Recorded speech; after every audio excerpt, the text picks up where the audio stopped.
The Letter in the Library. Chapter 1. The Return in Rain. The letter offering me employment arrived on the same morning I sold my father's watch. I remember that detail because it seemed, at the time, a particularly efficient form of humiliation.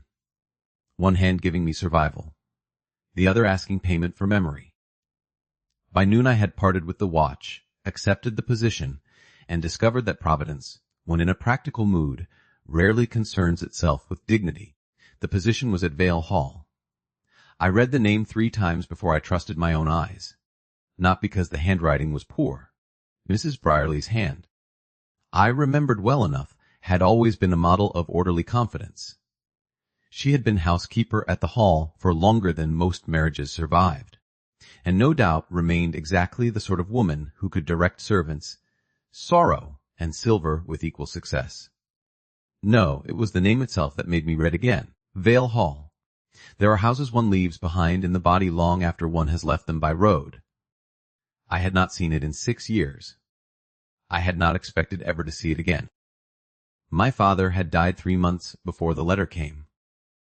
He had been a good man in all the quiet ways that never impress the world and sustain it nevertheless. He left me affection, sound principles, a few books I could not afford to keep, and almost nothing in the way of income.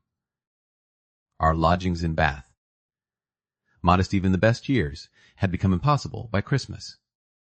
By February I was making lists of what could be sold without appearing desperate, which is always the first sign that one has already become exactly that.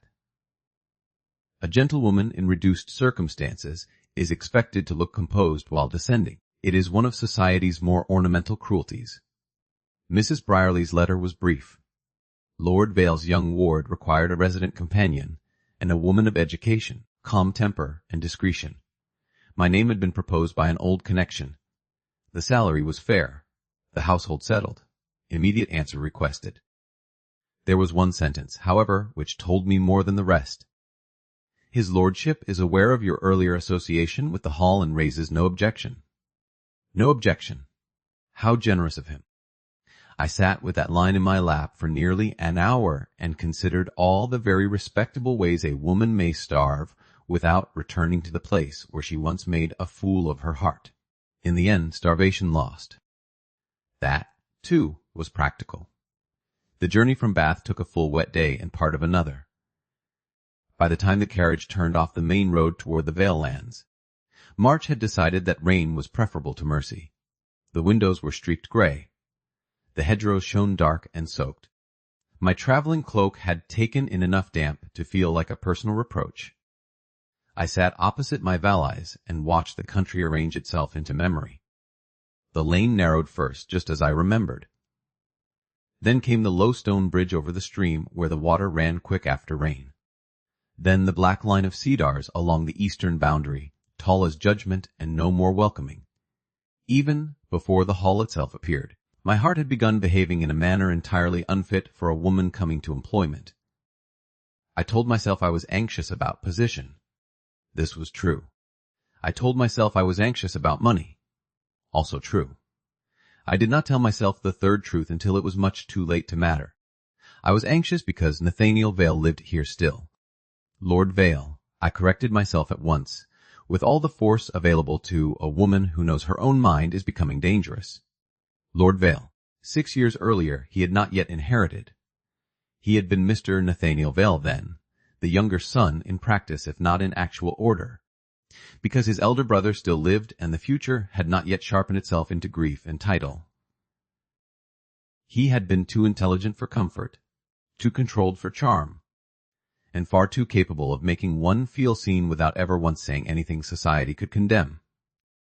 I had been 20. Which is to say, had been exactly old enough to think restraint in a man signified depth rather than peril. We had walked in the lower gardens. We had spoken in the library where no one else cared for the books he cared for. He had looked at me one evening over candlelight and said my name as, if it meant something not fully permissible and entirely dear. And then, in the span of a week, he had become remote, formal, and unreachable. A letter I sent went unanswered. A note from his aunt, polite enough to wound forever. informed me that any attachment between myself and a gentleman of his expectations had clearly arisen from misunderstanding.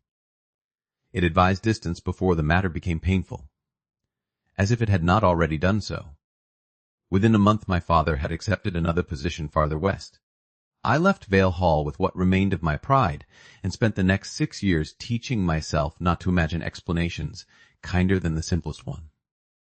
He had chosen duty, or class, or convenience, it hardly mattered which. The result was the same. The carriage jolted sharply over a rut and brought me back to the present with more violence than memory deserved. A minute later the gates came into view. Vale Hall rose beyond them through the rain, pale stone darkened by weather, long windows blurred silver, chimneys sending thin smoke into a low sky. It was not a fanciful house. No turrets, no absurd ornament, no attempt at grandeur beyond what old money can wear without looking dressed for it. That had always been part of its power. It stood as if permanence were not a boast but a habit. I had once loved it. That perhaps was the first betrayal. The carriage drew up before the front steps. A footman came down with an umbrella. Another took my smaller case. The front door opened before I reached it, and there stood Mrs. Brierly herself. Age had sharpened rather than softened her. Her grey gown was immaculate, her cap impossible to improve upon. Her face remained the kind that could terrify a dishonest housemaid and reassure a frightened child within the same minute. She said, "Miss Hartwell." "Mrs. Brierly." She took my hand briefly, which from her was almost an embrace. "We are glad to receive you. The roads have been abominable." "That is kind of the roads. They prepared me for employment." Something almost changed at the corners of her mouth. "Then they have been useful at last. Come in at once. You are wet through." Warmth met me in the hall with such force I nearly sighed aloud. The scent of beeswax, coal smoke, and old polished wood wrapped around me like something remembered by the skin before the mind could consent. Portraits still lined the walls. The black and white marble still held its faint chill beneath the rugs. A long case clock near the staircase marked time with the exact, unpitying dignity of houses that have survived many smaller dramas than one's own. I removed my gloves and was immediately ashamed of how worn they looked against the Vale silver on the tray. Mrs. Brierly noticed. Of course she did. She noticed everything. That was why the hall ran. She said, "Your room has been prepared in the west wing," as she led me across the hall. Not the schoolroom side. "His lordship thought you might prefer quieter quarters." I looked at her sharply. His lordship thought. Yes, that should not have touched me. It did, I said. More carefully than I felt. He has considered the matter closely then. Mrs. Brierly opened the door of the smaller drawing-room and motioned me toward the fire. His lordship considers everything closely, Miss Hartwell. It is one of his more exhausting virtues. I could not tell whether the sentence was offered as warning or defense. Perhaps both. Tea had been laid. I removed my damp cloak and sat where she indicated. While she poured with the air of a woman who had already decided that if awkward history meant to re-enter her household, it should at least do so properly fed. She said, "The young lady is above stairs with Miss Selwyn at present. You will meet her after you have had tea and changed. She has intelligence, quick feelings, and a distressing tendency to believe rules are personal insults. You may find her endearing if you survive the first week." I wrapped my hands around the cup, and his lordship. A pause so slight another person might not have marked it. His lordship is in the library. Well, of course. Some people change so little in essence that one begins to suspect the soul has preferences stronger than circumstance. I said, "Then he is exactly where he ought to be." Mrs. Brierly handed me the tea and looked at me with that searching old housekeeper's gaze which measures not merely appearance but weather of mind. She said, "He knows you are come." I assumed as much. She said, "No, I mean he knew the hour." That was different. I took a sip of tea because there seemed no other respectable action immediately available. The tea was very good. Vale Hall had always understood essentials. Mrs. Brierly sat opposite me only when I insisted upon it, which perhaps shows how close to collapse I must have looked. Housekeepers rarely sit in the presence of newly arrived dependents, unless the dependent is either ill or half known already to the family, she said. I must tell you, after a moment, that the household remembers you kindly. How dangerous kindness can be when one arrives needing to earn it afresh. That is more generous than I deserve, she replied. No, only more accurate. I lowered my eyes to the steam rising from the cup. When one has lived on economy for too long, comfort enters the body like suspicion before it becomes relief. Mrs. Brierly continued. Much has altered since you were here. The late Earl's death, Mr. Henry's, her ladyship's before that. Then the guardianship. His lordship has had more house than youth for some time now. There was a softness in the sentence she perhaps did not mean me to hear. Or perhaps she did. I said, the child is his niece. Wes, Miss Cecily Ashburn. 11, her mother was Lady Val's younger sister. Both parents lost within 2 years. She came here last autumn. Cicely, I repeated. The name felt right at once. Something bright and fine and likely to run straight toward trouble if left unwatched. Mrs. Brierly set down her cup. She has had too much loss and too many people trying to manage the evidence of it around her. You may find that she tests affection before trusting it. I looked at her. That sounds like intelligence rather than misbehavior, Ga. This time I saw the almost smile clearly. She said, Yes. That is why I thought you might suit. A knock came at the door before I could answer. A maid entered to say my room was ready and my trunks brought up. Mrs. Brierly rose. Shall give you half an hour. Then Miss Cecily may be received in the schoolroom. His lordship will likely join you there if he is free.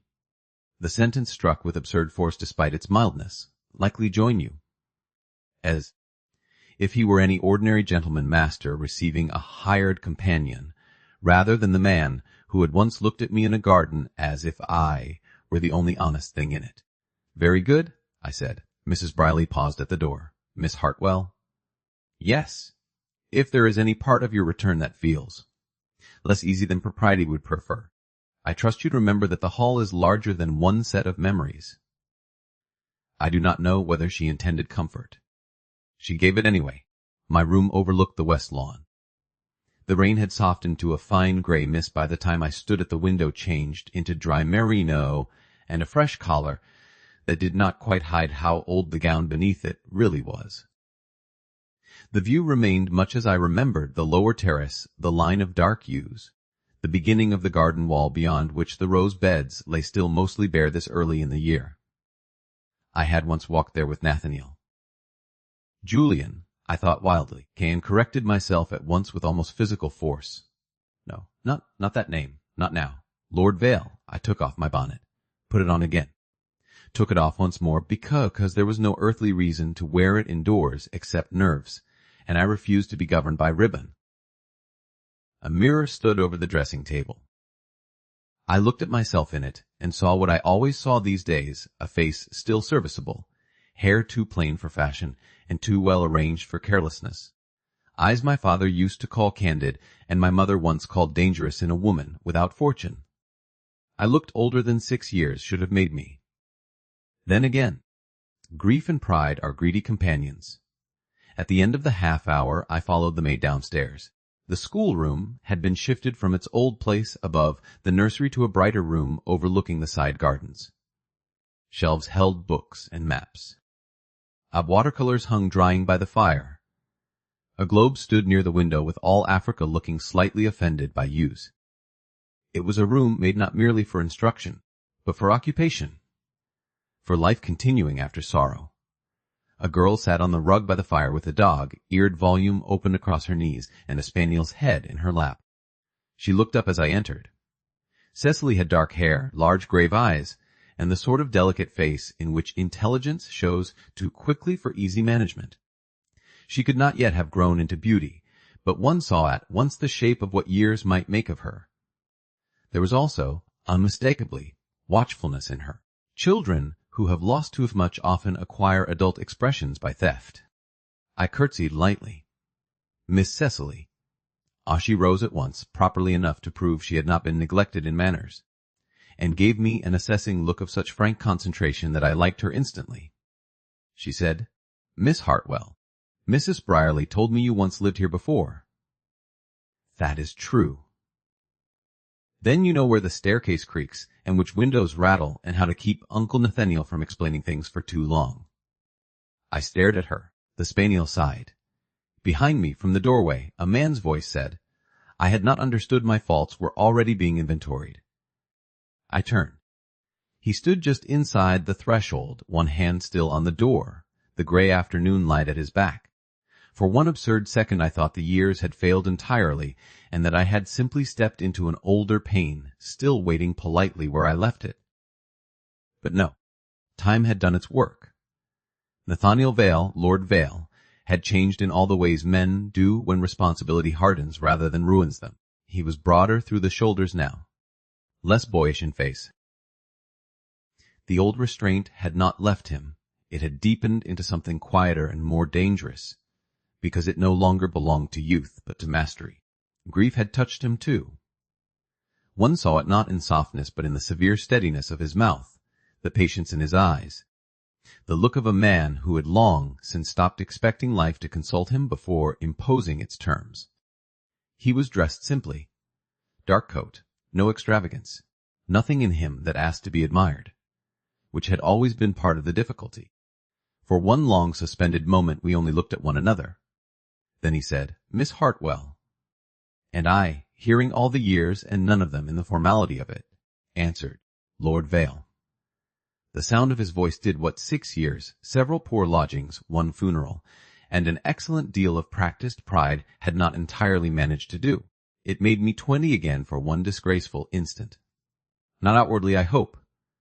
I did not gasp, sway, or clutch at furniture like a heroine in one of better circulation. I merely felt the whole room alter around the fact of him, the fire, the shelves, Cecily's open book, the damp gray light at the window, all of it rearranged by memory into something more dangerous than furniture ought ever to become. He came farther into the room then, and the door closed softly behind him. Cecily looked from him to me with the avid stillness of a child who has at once recognized that adults are being interesting in a way they do not intend. The spaniel, whose opinions seemed chiefly concerned with warmth and proximity, settled his head more firmly upon her skirt and declined involvement. Lord Vale bowed deeply, not coldly. Only with the exact degree of formality one offers a gentlewoman entering paid employment in one's house, and not under any circumstances.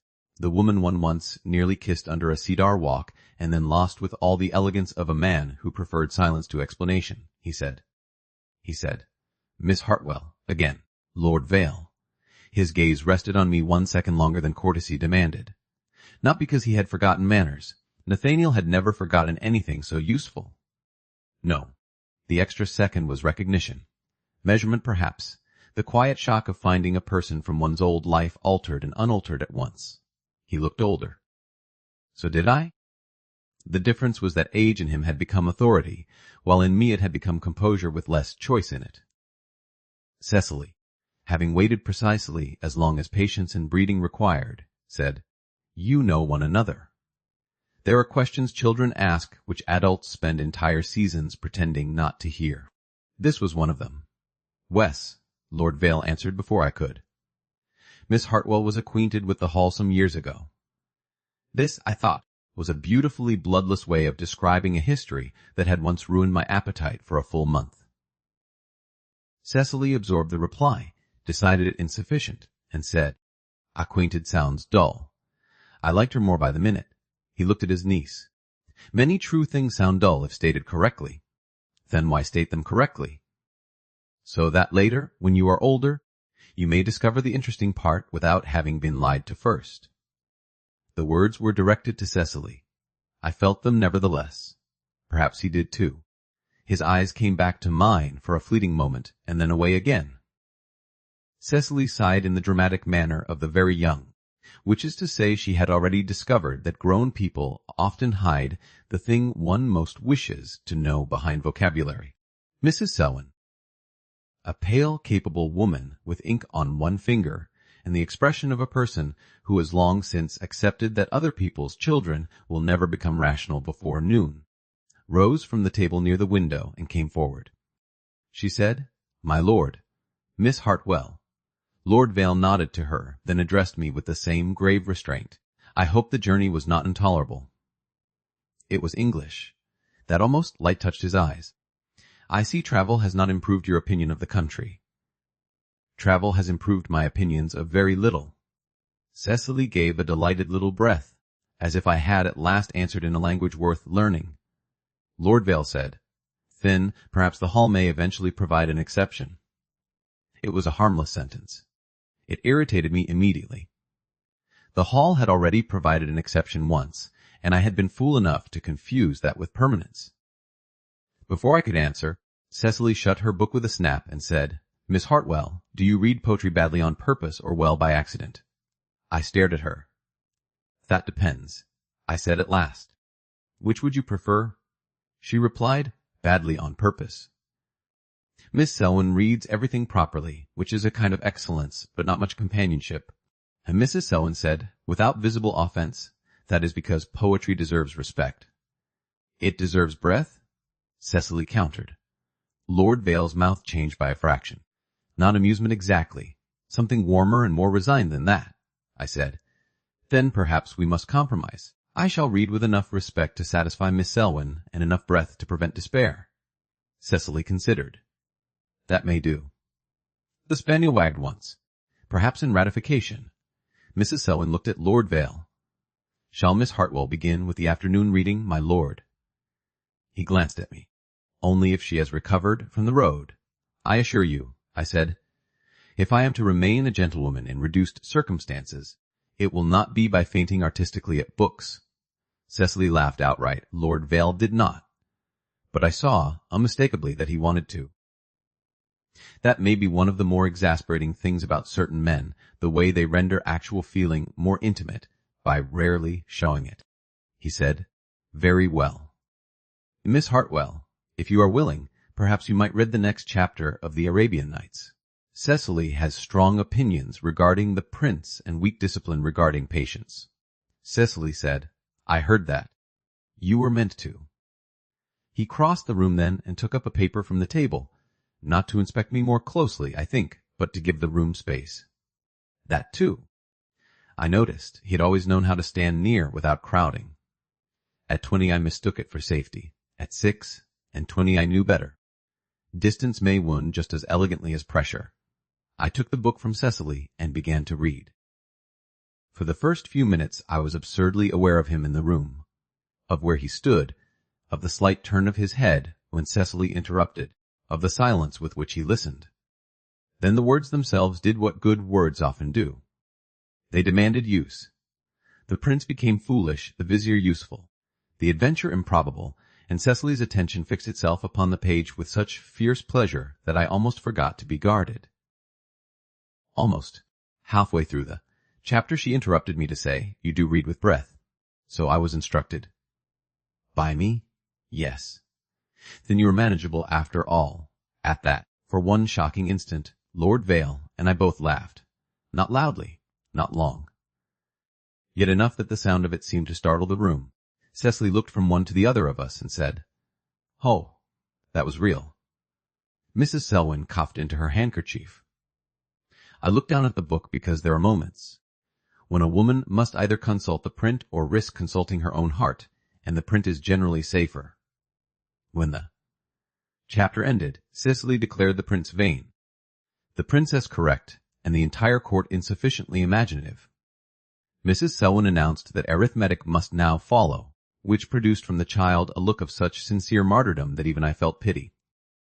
Lord Vale said, "1 half-hour only. Then Miss Hartwell may be spared further witnessing of your moral collapse." "I do not collapse morally over fractions," Cecily protested, "only spiritually." "That is worse." She rose with a sigh and gave me her hand, which I took. It was warm, fine-boned, and held mine with more trust than I'd expected from a child Mrs. Brierly had described so carefully. She asked, "Will you still be here after fractions?" "Yes." "Good. Uncle Nathaniel always says yes as though he is signing a legal paper." Lord Vale, who had just turned toward the mantel, went still. I said, before I could stop myself, I begin to suspect he approaches most of life that way. Cecily's eyes shone. Then Mrs. Selwyn carried her off to arithmetic. The spaniel, faithless creature, trotted after them. The schoolroom quieted all at once. I set the book down. Lord Vale remained by the mantel a moment, one hand resting lightly against it, the other holding the paper he had long since ceased pretending to read. The light from the window caught one side of his face and left the other in the gentler shadow of the fire. He said, "She likes you." That was rapid. Should I be alarmed? Probably. I looked up at him then. He was no easier to meet now than he had been at 20. Perhaps less so. Young men often carry their hearts too near the surface, however much they pretend otherwise. Older men with histories do something more difficult. They bury the feeling deeper and learn to speak around it until one almost thinks it gone. Almost. Mrs. Brierly said she has had too many people managing the evidence of grief around her. I said, yes. Then perhaps she values breath in poetry because it sounds less like management. Something shifted in his expression. That is very likely. The room fell quiet again. No arithmetic from beyond the door.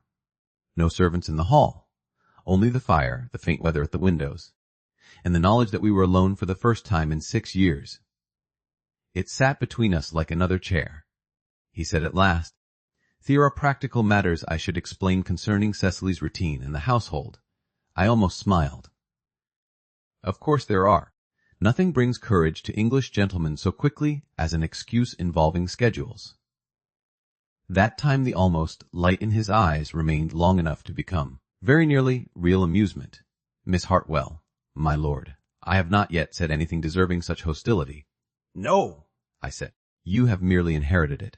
Something in the room changed then, though it had gone too near truth to remain easy. He set the paper aside. He said, "I see." Quietly, a pause. Then, was. That should have satisfied me. Instead it made the old wound stir like a thing not dead enough. He came away from the mantel, though not close. Close enough, however, that the distance ceased to feel accidental and became chosen. He said, "If you prefer, we may keep to practical matters only." It was a generous offer. I disliked it at once, because practical matters only had once been the whole shape of my despair. One does not easily forgive a man who first makes one feel visible and then offers civil invisibility as kindness. "No," I said. "I think if we are to live in the same house, practical matters may benefit from honesty."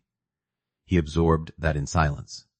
Then, with the grave directness I remembered too well, he said, "Very well." I folded my hands together because they had suddenly become too conscious of themselves. "One your aunt wrote to me," I said, 6 years ago.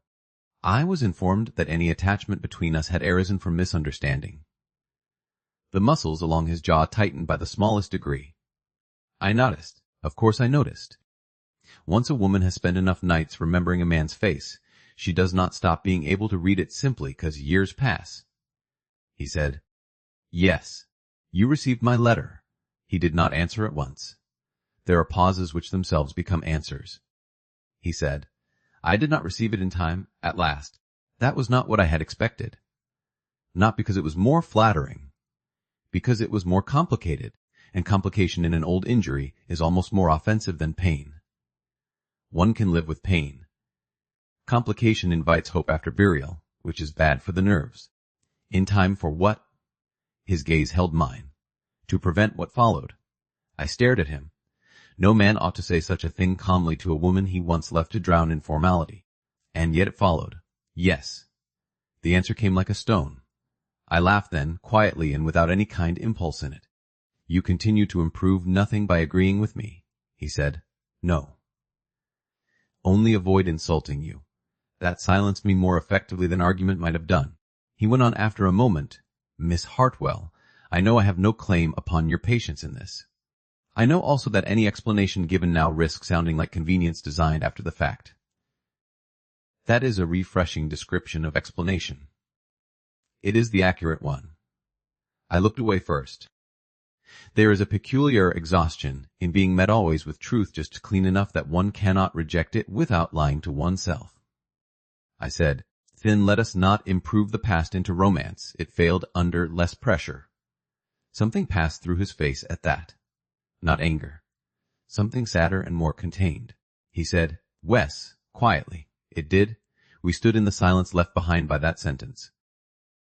Then voices sounded faintly in the corridor beyond, Cecily objecting to the existence of fractions as an abstract moral problem. And the ordinary world returned just enough to save me from saying anything more reckless. Lord Vale turned toward the door. He said, "If you would prefer, we may speak further later. In the library." Ah, there it was. The word itself enough to stir 6 years of memory at once. The library had once seemed to me the safest room in England. I knew better now. That did not stop my pulse from misbehaving. "What a terrible idea," I said. "Yes. And yet I think we should have it." That was so entirely his way, no seduction in the sentence, only inevitability spoken with grave civility, that for one absurd moment I wanted to laugh and strike him in equal proportion. Instead I said, "Very well." Cecily came in a moment later with her copybook under one arm and moral indignation under the other. She had survived fractions, though only just. Mrs. Selwyn looked composed in the heroic manner of women who have long ago stopped expecting gratitude from the young. "I am done," Cecily announced, which in a child means only that the work has ended, not the opinion of it. Lord Vale said, "Then Miss Hartwell may show you the west corridor and the room where the old maps are kept, if she wishes." Cecily brightened at once. "There is a room of maps. There are 3 cabinets." She turned to me with open triumph. "Do you see? Nobody tells me anything worth knowing until I accuse them of something." I said, "That may prove a useful skill in society." Lord Vale's mouth changed again by that fraction I was beginning to find intolerable in its restraint. He said, "I have no wish for Miss Hartwell to begin your education in warfare too quickly." Cecily replied, "It is not warfare. It is only noticing before other people finish hiding." There are times children speak with such accidental cruelty toward the truths adults avoid, one almost feels the air itself recoil. I looked at Lord Vale. He had gone still, not visibly enough for Cecily to remark it. "Enough for me," he said after a beat. "Wes. Queet." Mrs. Selwyn gathered slates and copybooks. Cecily carried me off to the map room with the spaniel in attendance. And the rest of the afternoon passed in a haze of small domestic discoveries, the cabinet of county surveys, the old nursery with its faded, painted keys. A narrow-back stair Cecily adored because it annoyed the footman, and the west gallery where she informed me one portrait of a Vale ancestor had been turned to the wall for a week last autumn because he looked smug. Uncle Nathaniel said portraits have feelings only if one is caught. She told me, "That sounds like poor theology. It is very good household management." I was laughing. When we turned the corner and nearly collided with Lord Vale, coming from the opposite end of the gallery. Cecily stopped dead.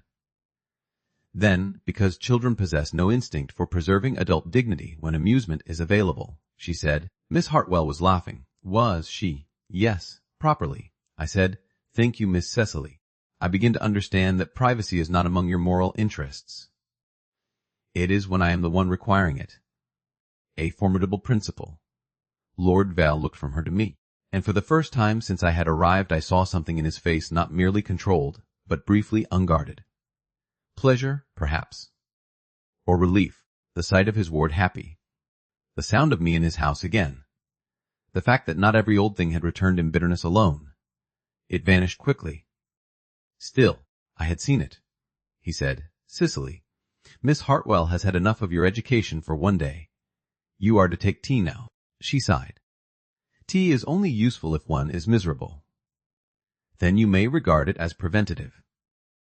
She swept off toward the nursery wing with the spaniel and half the dignity in the corridor. I remained where I was. Lord Vale came no nearer. There was evening light now at the end of the gallery, thin and pale across the floorboards. Somewhere below stairs a gong sounded for the servants' supper. The hall was shifting its weight toward night. He said, "The library." Of course. I looked at him a long moment. Then, because some part of me had always preferred danger to suspense, I said, "Lead on, my lord." He turned without another word. I followed him down the gallery and toward the room I had once believed contained all the best parts of myself. He did not, in fact, lead on. That would have been far too decisive for the kind of conversation awaiting us. Instead, he walked beside me down the gallery and down the broad back stair, neither ahead nor behind, as though even in motion he had come careful not to imply a direction I had not already chosen. It was an oddly irritating kindness. Once, years ago, I might have mistaken it for ease. Now, I knew better. Ease is unconscious. This was attention. The library lay at the western end of the ground floor beyond the small morning room and the late Earl's study. I had not crossed its threshold. Since the afternoon his aunt's note arrived in my hand and turned every book in England suddenly into furniture. Lord Vale opened the door and stood aside. There are rooms one enters twice in life, once in innocence and once in knowledge. I stepped into the library with no innocence left to lend it. The room had altered less than I had feared. The same tall shelves in dark walnut. The same ladder on brass runners. The same long table near the fire where books had once lain open in companionable disorder, because one of us always forgot to reshelve something, and the other always pretended to mind. The windows still looked west across the lower lawns, though the rain had thinned now to a pale mist that silvered the glass. Over the mantel still hung the portrait of Lady Vale, his mother, grave and dark-eyed and composed in the way women often are once painters have been instructed to flatter dignity rather than youth. The difference lay not in the room. The difference lay in knowing how much harm a quiet room may hold without ever appearing untidy. Lord Vale shut the door behind us. The small click of the latch seemed to settle in the air like another kind of privacy. I should have thought, I said, turning slowly to take in the shelves, that you might change the room after so many years. No. Out of sentiment. No. Out of stubbornness, then. That almost light touched his eyes. Possibly. I moved toward the fire because there is some comfort in standing where one stood before, even if the comfort comes only from proving one can do it now without collapse. The warmth touched my hands. My pulse remained perfectly aware of him at the other side of the room. For several seconds neither of us spoke. He said at last, I did not ask you here to reopen the past for sport. How reassuring. I had feared the hall's amusements had grown elaborate. He accepted the remark without flinching. That, too, was familiar. He said, I asked you here because I do not think civility alone will serve if we are to live in the same house. I turned to look at him fully. He stood near the table, one hand resting lightly against its edge. The pose was still, but not defensive, more as if he had decided stillness was the only way to keep honesty from sounding like strategy. And what, I asked, do you propose in place of civility? As much truth as can be managed without doing fresh harm. That was a very Nathaniel answer. I should not have thought his given name. I did anyway. Is astonishing, I said. How often men invoke harm as a reason to speak incompletely. His face changed by a fraction. Not into anger. Into something more difficult. The expression of a man who has heard the accusation often enough from his own conscience that hearing it aloud no longer feels entirely new. He said, Wes, quietly. I know. There it was again. That infuriating agreement. I moved my gaze to the portrait over the mantel because looking at him directly had begun to require too much concentration. Then let us begin with the simplest thing. Was your aunt's note written with your knowledge? A pause. Then I looked back at him sharply. He held my gaze. Did not soften it. Did not ask to be believed. Simply waited. No, he repeated. I knew nothing of it until after you had left. The room seemed to narrow. There are answers one does not trust at once because distrust has become too expensive a habit to relinquish cheaply. Yet something in me, some old, unwilling part that had remembered his voice more faithfully than I wished, knew he was not inventing comfort. That is a very convenient truth, I said. Yes. Which is not the same as a false one. No. I laughed once, softly, bitterly enough to do nobody any credit. You remain exactly as exasperating as memory preserved you. I had hoped time might have improved me. It has. That startled him enough that it showed. Only slightly. In what direction? I looked at him, really looked, at the steadiness in him, the thinner severity of a face that had learned endurance and not merely self-command, the wariness buried under discipline. You are less handsome, I said. The almost light return, I see, but more difficult. I regret that. No, I said. You do not. A pause. Then very quietly, nope. The answer hovered between us and did something dangerous to the room. Not because it was flirtation. Julian, I thought again and refused to correct this time, had never truly flirted. It was too decorative a use of intelligence for him. No, the danger lay in the fact that he would not pretend humility where none existed. He knew himself. He had always known himself. It was one of the things I had once mistaken for safety and now recognized as peril of a higher order. I said, because the room had become too aware of itself. If your aunt wrote without your knowledge, why did you not come after me? That was the question, in truth. The one that had sat beneath all others from the beginning like a stone below water. His hand on the table tightened once and then eased. My brother died 3 days later. I went completely still. That was not an answer I had prepared to receive. He continued, because stopping there would have been either cruel or cowardly, and he was, I saw again, neither. Henry had a fall hunting. There were hours in which he might recover. Then no hours at all. My father sent for me from London. By the time I returned to the hall and understood what had happened between you and my aunt, the house was already in mourning, and your father had accepted the post in Bath. I stared at him. The words resembled years in a different order, and I hated at once the invitation to pity that came with understanding. You might still have written. Yes. Did you? A longer pause. Then, twice. The room fell very quiet. I heard the fire shift in the grate. Neither of those letters had ever reached me. Or if they had, someone else had seen to it that they did not remain in my possession long enough to alter my life. What did I never receive them? I do not know. It was the first time he had said I do not know, and the phrase did more to convince me than all his earlier certainties. A man who means to control a conversation generally pretends omniscience or helplessness in fixed proportions. He did neither. He simply named the limit. I said slowly. Then someone prevented it. Yes, your aunt. I cannot prove Do you believe it? His gaze held mine. Yes. The answer should have relieved me. It did not. Relief, when it comes 20 paces too late, often resembles grief more than comfort. I turned away again and crossed toward the shelves because standing still with this new knowledge felt impossible. The books remained where they always had: histories, sermons, travel, Greek, mathematics, poetry. The same bindings I had once dusted with absurd care while pretending not to be pleased, when he noticed which volume one paused over twice. So, I said, lightly enough to frighten myself, who were neither foolish children nor tragic lovers. We were merely outmaneuvered by family and death. He did not answer at once. Then, not merely. I glanced over my shoulder.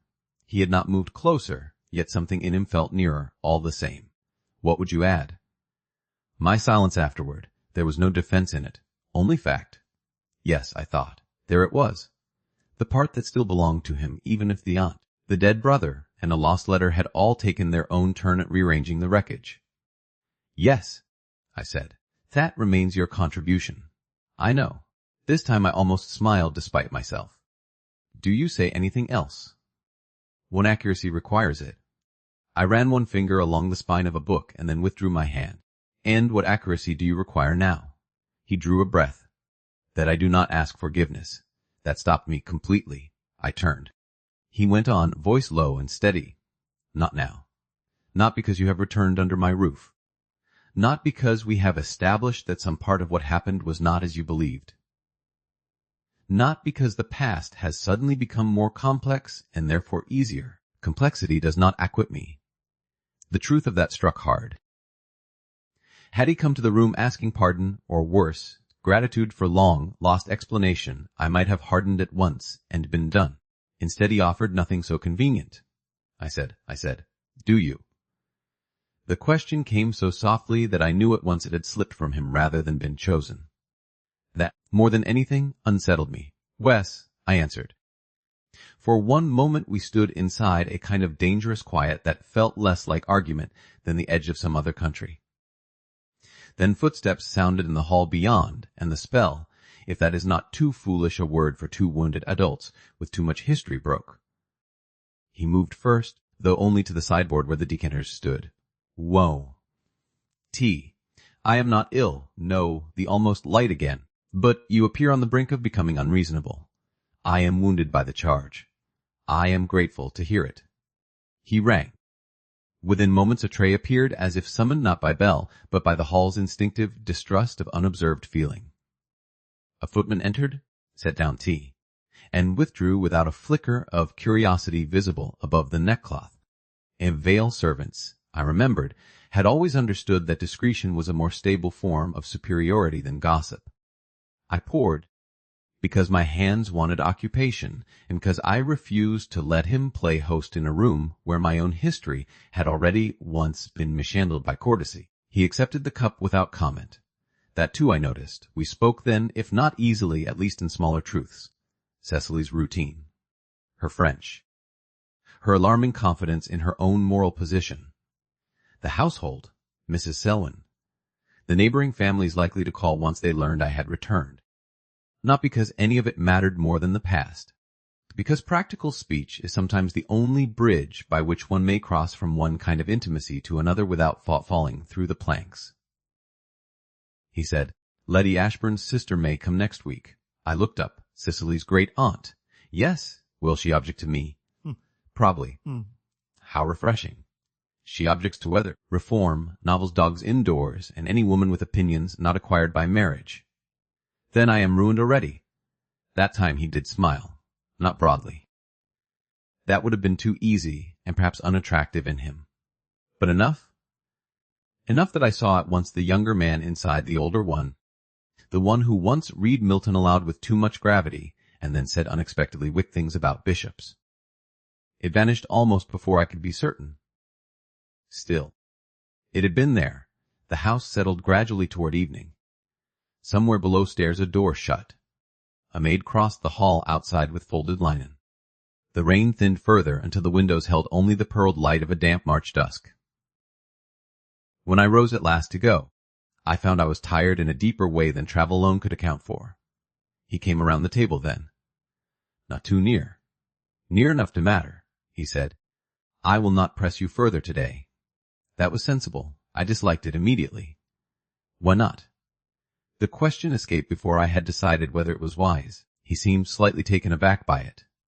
"Good, then," he said, "because I think you have had enough honesty from one room for a single day." That sounds suspiciously like management. Yes. A pause. I am trying not to make a habit of it. Something in me shifted unexpectedly then. Not trust. Not yet. But the first dangerous awareness that he was not simply the old wound returned. He was also the man standing in front of me now, trying, perhaps clumsily, perhaps too late, but trying to do less harm than before. That is a perilous thing to notice in someone one has every reason to guard against. I said, because lightness seemed the only shield left, "You had better succeed. I have been poor too long to afford a second tragic education." The almost smile again. "I will take it as instruction." He opened the door for me. The corridor beyond had already grown dim enough for lamps. Their glow touched the portraits along the wall and made all the dead veils look faintly more judgmental than daylight had allowed. I should have gone directly upstairs then, or to the small drawing-room, or anywhere else a woman in service might reasonably be expected to go at that hour. Instead I heard myself say, "There used to be a cabinet here." At once his attention sharpened. I had stopped just beyond the threshold and was looking toward the shallow recess at the far end of the corridor beside the library wall. Years ago an Italian cabinet had stood there, walnut with ivory inlay, too elegant for the passage, and therefore much admired by me in youth. It was gone now. In its place stood a narrower escritoire built into the wall itself, old enough to belong not to fashion, but to the architecture. I had not noticed it on my way in because memory had been too busy shouting. He said, "There was, slowly. My mother had it removed. And that," I gestured to the inlaid little desk, "that was always there. I never saw it. No." His voice lowered by a fraction. Most people did not. The response should not have interested me. It did at once and thoroughly. The escritoire was old oak, darkened nearly black with age. A neat brass escutcheon marked the central drawer. Above it a row of pigeonholes sat in shadow. One of the lower panels bore, I thought, the faint outline of a smaller door or hidden compartment, though the grain and carving concealed it well. I moved toward it almost without meaning to. The lamp in the corridor caught on the brass. No key stood in it. "Locked," I said. "Wes, then it is important." "Not necessarily. That is a gentleman's answer. He came only as far as the edge of the library doorway and no farther, which made me aware at once that he was not guarding the cabinet, only watching me notice it. He said, "It holds old household papers." I ran my fingers lightly over the wood. The surface was cool and smooth under the varnish, worn at the edge by hands long dead, or careful enough to have mattered. Old household papers in a locked drawer hidden in a corridor wall. "Wes, and you expect me not to become curious?" "I expect nothing of the kind." I looked back at him. There was that almost light again, but beneath it something else, something more difficult to name. Not alarm. Not quite. Attention edged with caution, perhaps. As if he had not expected me to notice it so soon, and saw, in the fact that I had, one more proof that the house might not keep its old silences intact merely because it wished to. I said, "Whose papers?" "My mother's, mostly." The answer landed softly and with more consequence than he perhaps intended. I took my hand from the wood at once. Lady Vale again. The portrait in the library. The room she had made breathable. The cabinet she had replaced with an older hidden desk no one was meant to see. Somewhere between the library, the lost letters, and the corridor wall, the past had shifted from ache into pattern. I felt it then. Not knowledge. Proximity. The strange cold sensation that comes when one realizes memory has not only been painful, but incomplete. "Miss Hartwell." I turned.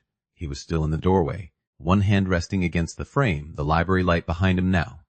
He looked tired, graver than before, and perhaps, though I would not have admitted it aloud just then, a little wary. He said, "It is late." That, too, was a warning offered as courtesy. "Yes," I replied. I glanced once more at the locked drawer. Then I said, very quietly, "I think your house remembers more than either of us has yet named." For one long second he did not answer. Then, "Wes." I should have been used to that word by then. I was not. I went upstairs afterward, but the hall did not settle for me as houses do once one has chosen a room and removed one stays. It remained full of fresh edges, Cecily's candid gaze, Mrs. Briley's measured kindness, the library and its truths half-spoken, the corridor desk with my fingers still remembering the cold, smooth wood. And Lord Vale, who had not lied to me, had not asked forgiveness, had not hidden from the charge of his silence, and had somehow by those very virtues become more dangerous to my peace than if he had behaved badly in simpler ways. By the time I undressed, one fact had fixed itself in me with unwelcome certainty. I had not returned only to employment. I had returned to a house containing history, secrecy, and at least one locked drawer I had no intention of forgetting. That evening the rain came back in earnest. Not the thin gray mist that had accompanied my arrival, nor the merely English damp one may survive with patience and proper boots. This was rain with intention. It struck the windows in long, slanting lines and drove itself against the western side of the hall, though some part of the weather had taken offense at stone. By supper the house had drawn inward around it. Fires were built higher. Lamps were brought earlier. Doors that usually stood open were kept nearly shut to preserve warmth. Even the servants moved with a slightly altered rhythm, that subtle acceleration by which a household acknowledges storm without the vulgarity of naming it alarm. I dined in the small schoolroom with Cecily and Mrs. Selwyn, at Mrs. Brierly's express instruction that my first evening should not be thrown into the wider machinery of household formality. I was grateful for it. There are few experiences more exhausting than eating soup under the eyes of a man one once loved while pretending broth is equal to history. As Cecily informed me that rainy weather made geometry immoral, that she had already decided to like me unless I disappointed her professionally, and that her uncle read the newspaper as though Parliament had personally insulted him. That cannot be true, I said. It can, she assured me. He does not always mind Parliament. Only when it is foolish or he hoped for efficiency. Mrs. Selwyn, without looking up from her plate, said, Then he has many opportunities for disappointment. I liked her more at once. After supper, Cecily insisted upon showing me the old cabinet of shells in the west morning room, which had no relation whatever to shells and every relation to the fact that she preferred movement to bedtime. We had just reached the room when thunder sounded for the first time. Not near, not violent, a low rolling warning far off beyond the park. Cecily stopped, only for a second. Then she said, with the determined brightness of the not quite brave, That was theatrical. The spaniel, who had followed us from supper, disagreed and took immediate shelter under a side table. I said lightly, Then let us try not to encourage it. Cecily straightened. I am not frightened of storms. No, Ba. I only dislike the waiting between them. That was a child's sentence and not a child's sentence at all. Before I could answer, another roll of thunder came, nearer this time, and the windows quivered faintly in their frames. Rain lashed harder against the glass. Cecily stood very still. I knelt beside the table and coaxed the spaniel out with all the authority of a woman who has spent too much of her adult life speaking kindly to creatures more honest than people. He emerged with reluctance and leaned heavily against my skirt. Traitor, Cecily told him. He is making a principled stand for upholstery, I said. That earned from her the smallest ghost of a smile. Then the lightning came brief, white and sharp enough to turn the room suddenly to silver. The thunder followed quickly after. This time Cecily flinched, only with her shoulders, barely more than that. Yet I saw it, and once seen, it changed everything. I said, very quietly, Would you rather stay here or go back to the schoolroom? Neither. That answer arrived too quickly to be chosen for politeness. Then what would you rather? She did not answer at once. Instead, her eyes went toward the corridor and then away again. I thought at first she meant the library, or some favorite hiding place, or perhaps simply motion as defense against fear. Before I could ask again, a sharper crack sounded overhead, not lightning now, but a shutter blown hard against the wall in the wind. The spaniel yelped. Cecily turned white, then angry at having done so, and said, I am going upstairs. She was out of the room before either Mrs. Selwyn or I could stop her. I rose at once. Cecily. No answer, only the rapid sound of her feet in the corridor. Mrs. Selwyn came in behind me, already pale. She said, She never minds rain. She minds surprise, I answered. We reached the hall just as another gust rattled the front windows and made the lamp flames tremble in their globes. A footman hurried across toward the west side passage. Somewhere above, a maid exclaimed and then caught herself. Lord Vale came from the dining-room wing at the same moment. He took in the scene at once my face, Mrs. Selwyn's, the dog circling anxiously at my skirts, the empty staircase above us. He said, Cecily. She ran upstairs. Where? I do not know. He did not waste time on further questions. That, too, I noticed. No irritation. No masculine demand for reports while the emergency itself remained in motion. He only turned to the nearest footman and said, The west shutters first, then the gallery windows. Quietly, then to Mrs. Selwyn, check the nursery rooms. To me, after the smallest pause, the old schoolroom and the upper gallery. She may go where she has once felt safe. He meant to go elsewhere himself. I understood at once and said, The library. Ah. His gaze met mine for one brief second. Yes, we moved then. Storms alter large houses in unnerving ways. They make old corridors sound inhabited by memory. They send drafts beneath doors where no drafts have been noticed in months. They magnify distance. A footstep at one end of a passage becomes suspense at the other. I went first up the main stair, then along the west gallery, where the windows looked black between flashes of lightning. The portraits there had taken on that particular nighttime life known only to ancestors and the badly painted. The old schoolroom stood empty. So did the blue bedchamber beyond it. I called Cecily's name once, softly, not wishing to frighten her further if she meant hiding rather than flight. No answer. From below came the muffled movement of servants securing shutters. Then, faint, and somewhere toward the back stair, Mrs. Selwyn's voice calling. Then silence again except for rain and wind. I crossed toward the narrower passage leading to the former nursery. At the turning, I nearly collided with Lord Vale. He had come up the back way and stopped at once when he saw me. For 1 second we stood too close in the dimness, both carrying the storm in our breathing. "Nothing," I said. He shook his head once. "Not in the library." There was a smudge of rain on one shoulder of his coat. I do not know why that detail stays with me. Perhaps because it made him look less like the grave master of the hall and more like a man who had gone out into disorder without stopping to put his dignity on properly first. Then, from somewhere ahead of us in the darkness, came the faintest sound. Not a cry. A child's breath caught in the effort not to make one. We both heard it. He lifted one hand very slightly, a request for quiet, not command, and moved toward the old nursery door. It stood ajar. The room beyond had not been in use for years. White shrouds covered the larger pieces of furniture. The fire was cold. The curtains stirred in the draught from a badly fastened casement, and lightning made ghosts of the sheets at each flash. Cecily sat on the window seat behind the curtains with her knees drawn up and the spaniel's leash clenched in one hand, though the dog was plainly not there. She must have brought it and then lost it in her flight. She looked up at us as if prepared to be angry first and ashamed second. She said, "I am not frightened," at once. "Nope," Lord Vale answered. He did not go to her quickly. He did not exclaim. He did not tell her not to be foolish or brave or young. He simply crossed the room and sat on the edge of the window seat beside her. Not too near, his voice level enough to lean against. He said, "The thunder is tiresome. Wes."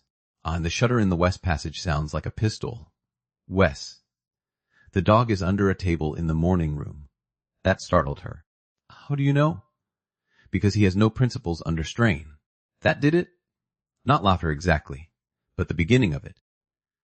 I stood near the door and watched him speak to her with the same grave economy he used with everyone, only softened now by something deeper than indulgence.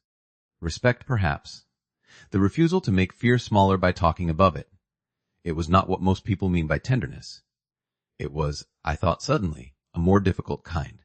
He said, "Would you like to remain here until the storm passes, or come downstairs?" Cecily looked toward the window, where rain raced in silver lines over the pane. Another roll of thunder moved over the house, lower now, receding toward the east. After a moment she said, "Downstairs." "Very well." He rose and held out his hand. She took it at once. The gesture was so natural, so entirely without display, that it moved something in me before I had time to defend against it. We went down together then, Cecily between us, her fingers in his, the storm softening as if bored by the fact that no one had collapsed properly for it.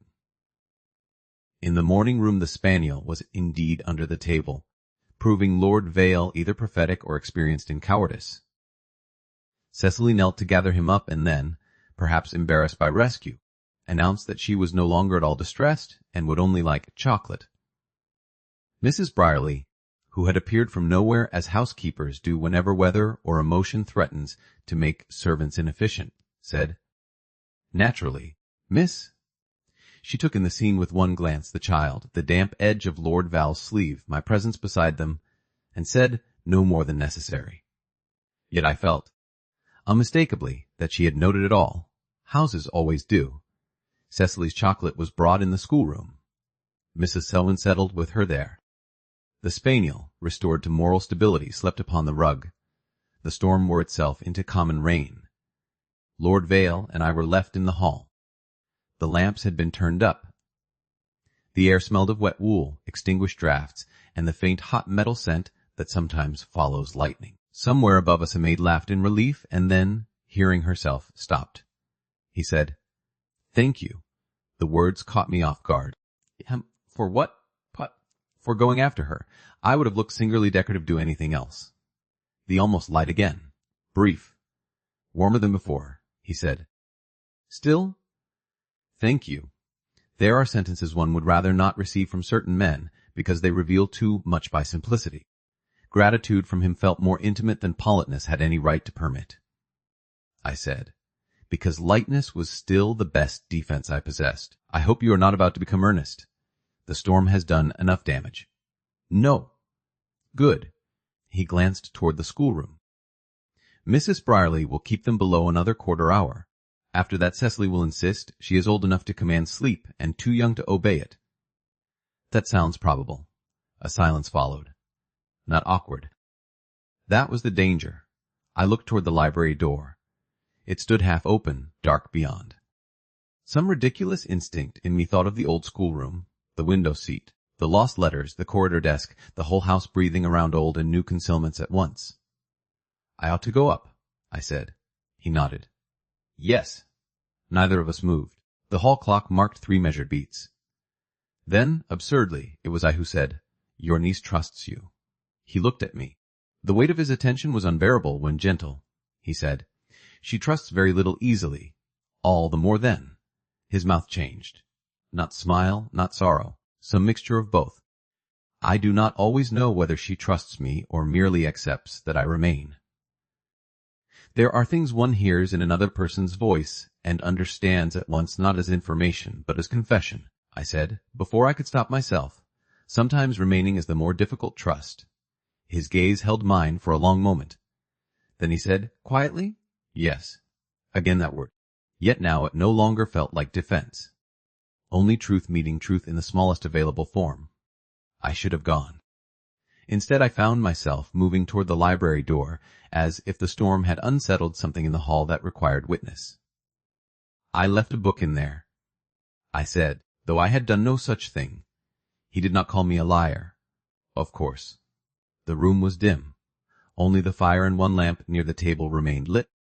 Rain ticked softly now at the windows, much gentler than before. The books, the portrait, the long table, all where they had been earlier. And yet the library felt altered by the storm, as if noise outside had shaken loose some quieter thing within.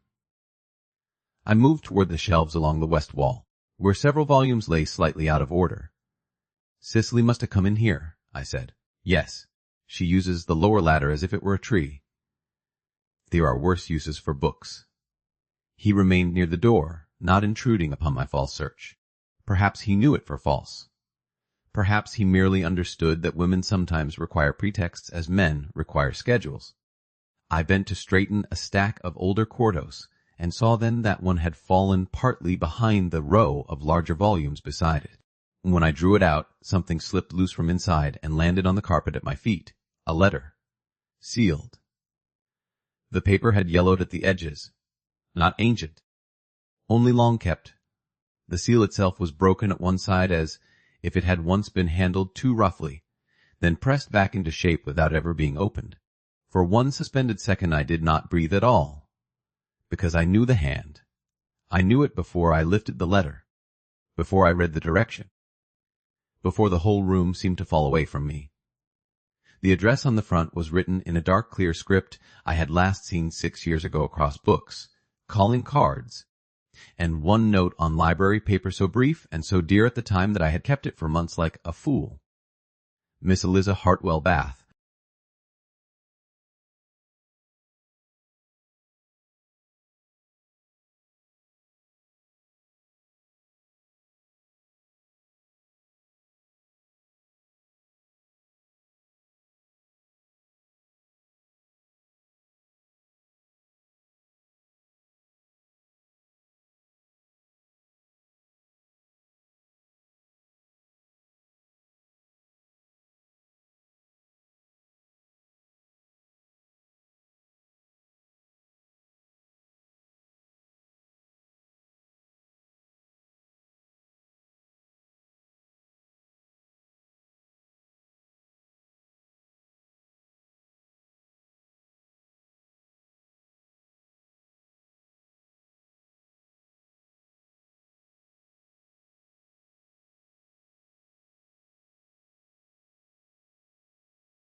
Chapter 2. Terms by Candlelight.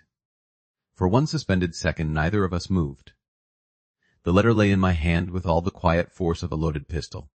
Rain whispered at the windows. The fire settled softly. Somewhere in the hall a servant shut a distant door, and the sound traveled through the old house with absurd calm, as though the world had not just altered its shape around a single sheet of paper. Lord Val came one step farther into the room.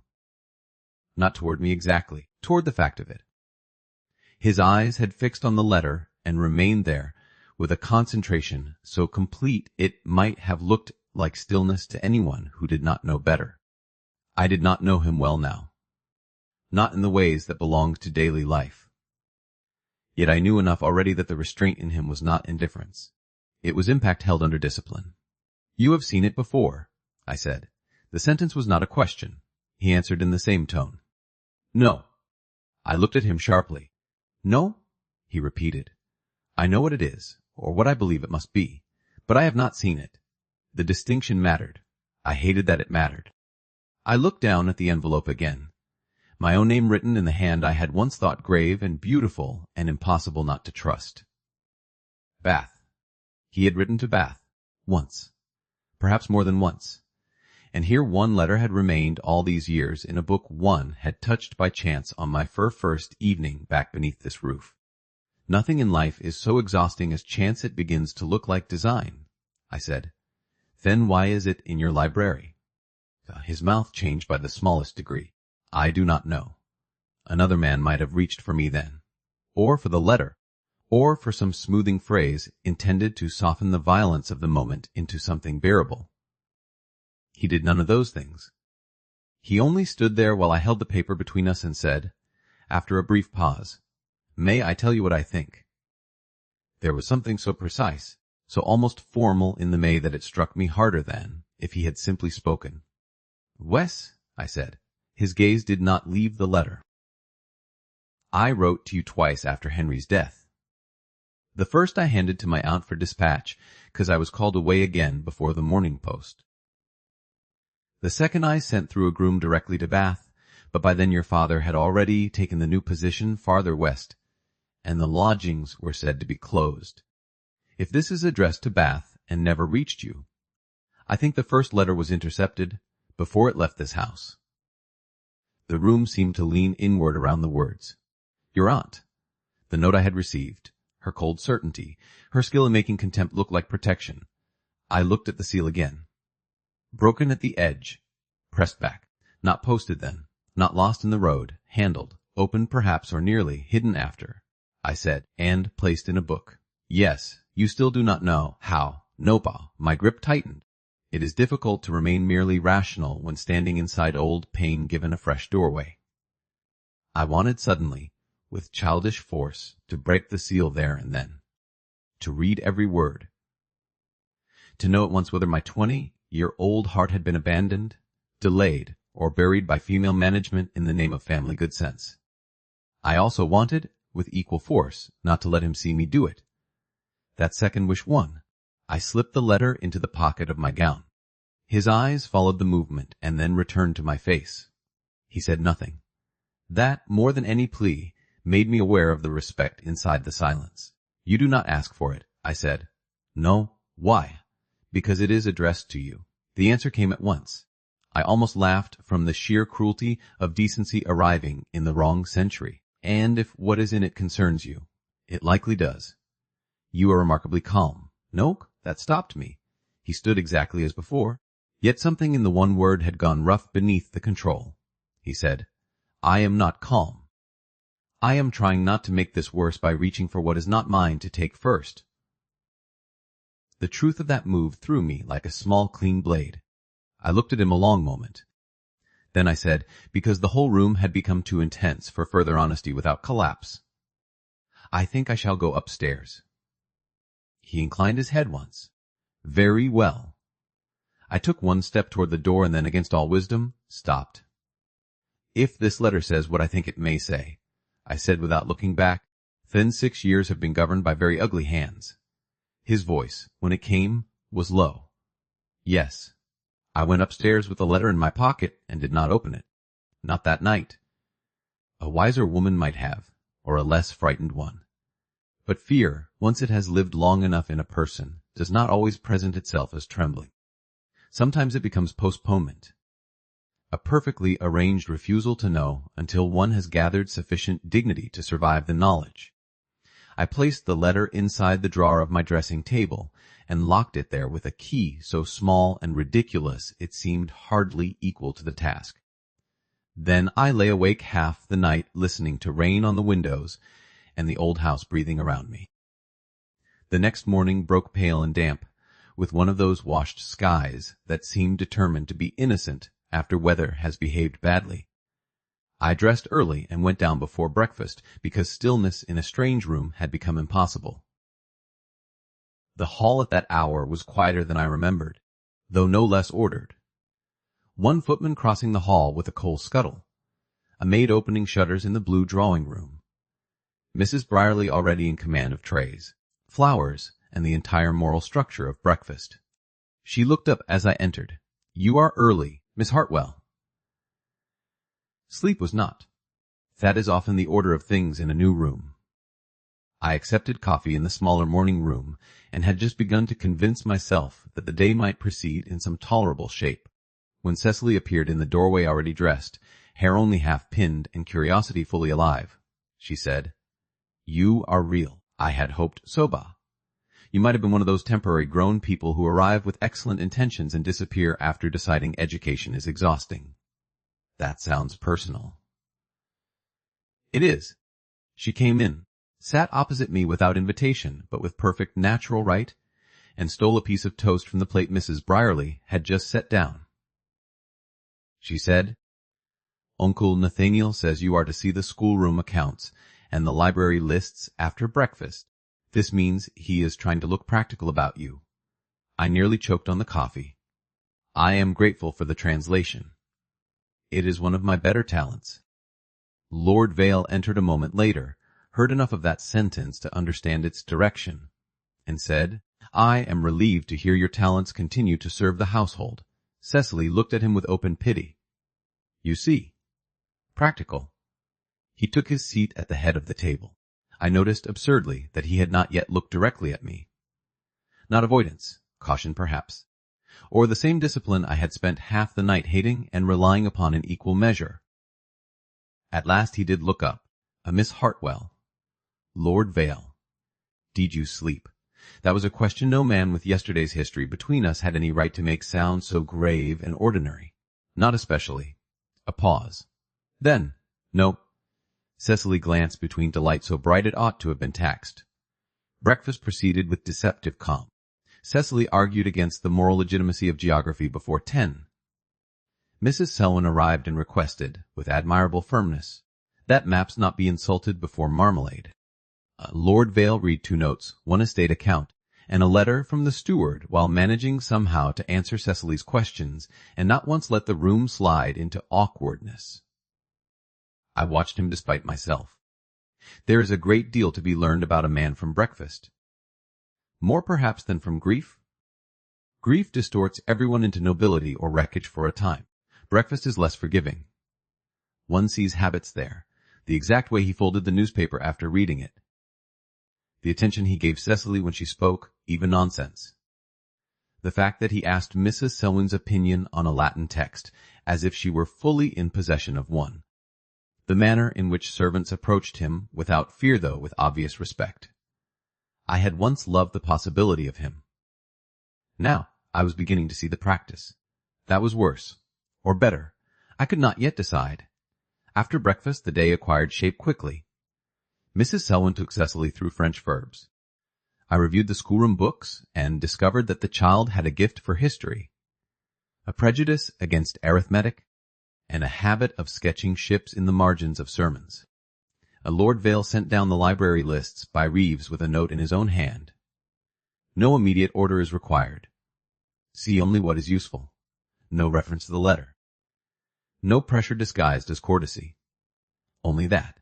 I read the note twice and folded it into my pocket with more care than a simple household instruction deserved. By luncheon Cecily had decided she would show me the old herb garden because Mrs. Brierly knew where all the medicinal plants were, And this, in Cecily's opinion, made the garden morally superior to the rose beds.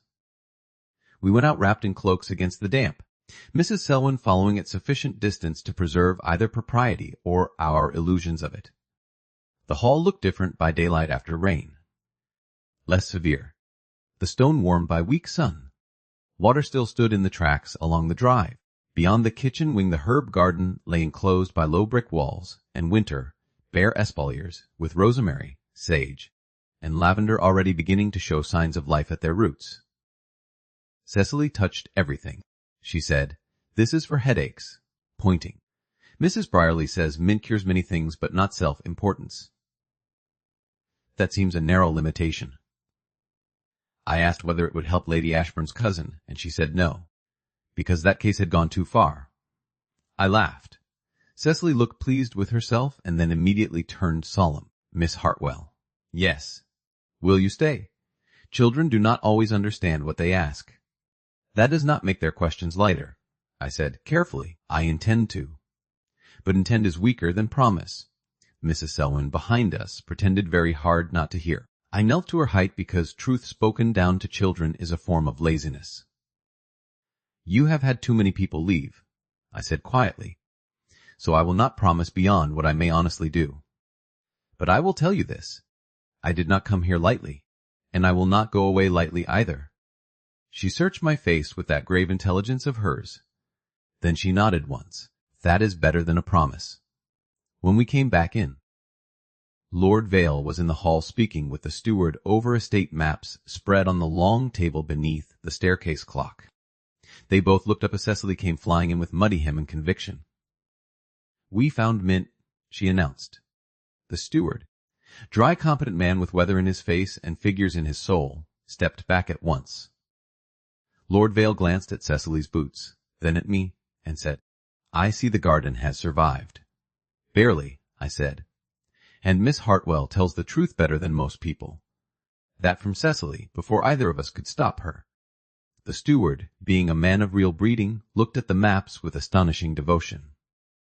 Lord Vale's expression did not change at all, which was how I knew the remark had struck exactly where it should. He said, "Does she?" "Yes. She promises correctly, too." I felt the blood rise in my face and despised it. "Miss Cecily," I said, "what?" "One ought not to discuss other people's virtues in front of them. It creates pride." She considered. "Then perhaps the fault is not mine if adults become vain too easily." Lord Vale dismissed the steward with some instruction about the east boundary, and then said, once we were alone in the hall, "Cecily, you are to change your boots before taking tea." She departed at once, which proved the command had the weight of habit behind it. We were left standing on opposite sides of the long table with the estate maps still open between us.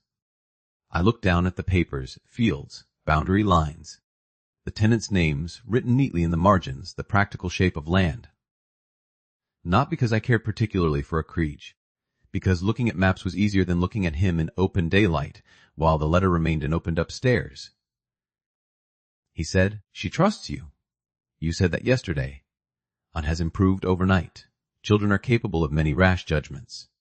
"Oh, yes." I glanced at him. "You agree too much. I am trying economy. It is a dreadful mistake. That almost light again. Faster now. More familiar already than it ought to have become." His gaze dropped to the map, and he said, "Miss Hartwell, I would like your opinion on something not involving old injuries or hidden letters." The bluntness of that nearly made me smile. "What a novel category." "Very well." He turned one of the maps toward me. It was not a field plan but a sketch of the west nursery rooms and adjoining schoolroom. Mrs. Selwyn believes Cecily would do better if the morning lessons were moved downstairs twice a week. The upper rooms encourage confinement when she is restless. Brierly thinks the traffic will disturb the house. I think. He stopped. "You think?" "I think routine should bend where grief has made rigidity an insult." The sentence was so unexpectedly right that I forgot, for a moment, to be worried. I looked at the room plan again. "The west morning room is too formal," I said slowly. "The schoolroom is too enclosed some days. But the old map room beside the small library." He looked up at once. "Yes?" It has light, shelf, and enough dignity not to feel like punishment. If lessons moved there twice a week, she might feel change without spectacle. He studied me for one measured second, not the maps. Me? Then he said, Wes, that will do. No debate. No masculine testing of the idea merely, because it came from a woman employed in his house rather than born to direct it. It should not have mattered so much, it did.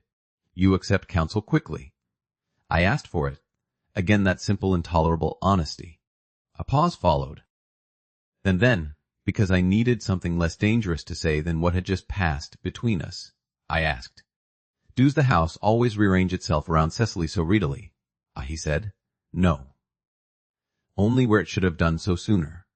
There it was again, the shape of him. That severe responsible kindness which made one want to trust him and shake him in equal measure. Tea was taken with Cecily, Mrs. Selwyn, and the spaniel, who had improved morally with clear weather. The map room was inspected and approved by all parties except Mrs. Brierly, who declared she would reserve judgment until ink had been spilled somewhere inappropriate. By evening the household had already begun shifting books and a smaller table there. It was only after dusk, alone again in my room, that I took out the locked letter. I placed it on the dressing table, then on the bed, then back on the dressing table, as if geography might alter its courage. The seal, mended at one edge, caught the candlelight with a dull red gleam. My name on the front looked at once intimate and foreign now. A thing once meant for me, and then denied, a voice delayed for years, a wound or remedy, perhaps both. I touched the broken edge, then withdrew my hand. Not tonight. Cowardice, perhaps, or prudence, or simply the limit of what one heart may survive in one day while still rising the next morning dressed and useful. I locked it away again. Yet as I blew out the candle, one thing had become very clear. I had come back to Vale Hall for salary, shelter, and a child's trust. By the end of my second day, I had already given Lord Vale my judgment in the matter of his ward, taken from him more truth than I had expected, and carried to bed a sealed letter in his hand that could yet alter every memory I possessed. Practical life, I thought as darkness settled around the room, had become uncommonly crowded. The difficult dinner announced itself at breakfast by way of Mrs. Brierly's face. A housekeeper of her quality did not require words to communicate trouble. She needed only the smallest alteration in her composure, the slightest additional exactness in the placement of a tray, and the whole household understood at once that evening had acquired significance it had not deserved at dawn. By 10 of the clock I knew the names. Lady Ashburn's cousin, Mrs. Harcourt, travelling from Wiltshire with opinions, and 2 unmarried daughters. Colonel and Mrs. Darnell from the neighbouring estate, both tiresome in different registers. Mr. Elwood, a magistrate with an appetite for local importance. And Lady Penrith, who had not visited the hall in over a year and therefore could only be coming because weather, piety, and boredom had all failed her at once. Cecily heard the list and said, I dislike them already. Mrs. Selwyn said. Cecily replied, That is because you are 11 and still honest. Will honesty improve by Christmas? No, I said, only its disguises. Lord Vale, who had just entered with a note from the steward in one hand, and the air of a man already apologizing to himself for the evening, said, I see the household remains in philosophical health. Cecily looked at him severely. If Lady Penrith speaks to Miss Hartwell as though governesses are furniture, I shall become violent. He said, You shall become polite? That sounds much less effective. It is more expensive in the long term. I should not have laughed. I did. He heard it? Of course. He always heard everything that mattered, and half the things one wished had not. By noon the hall had shifted its balance toward display. Silver was brought out. Candles counted. The better decanters appeared. Flowers from the hothouse were redistributed into rooms that had not asked for them. Even the footman acquired that particular additional polish which indicates visitors of rank enough to be tiresome and near enough to matter. My own wardrobe, by contrast, remained slowly modest. I stood before the small wardrobe in my room at 4:30 and considered my best grey silk with a level of hostility usually reserved for principal. It was not ugly. It was simply honest, which is a crime at dinners where other women may wear pearl-colored satin and inherited ease. The bodice had been turned once already.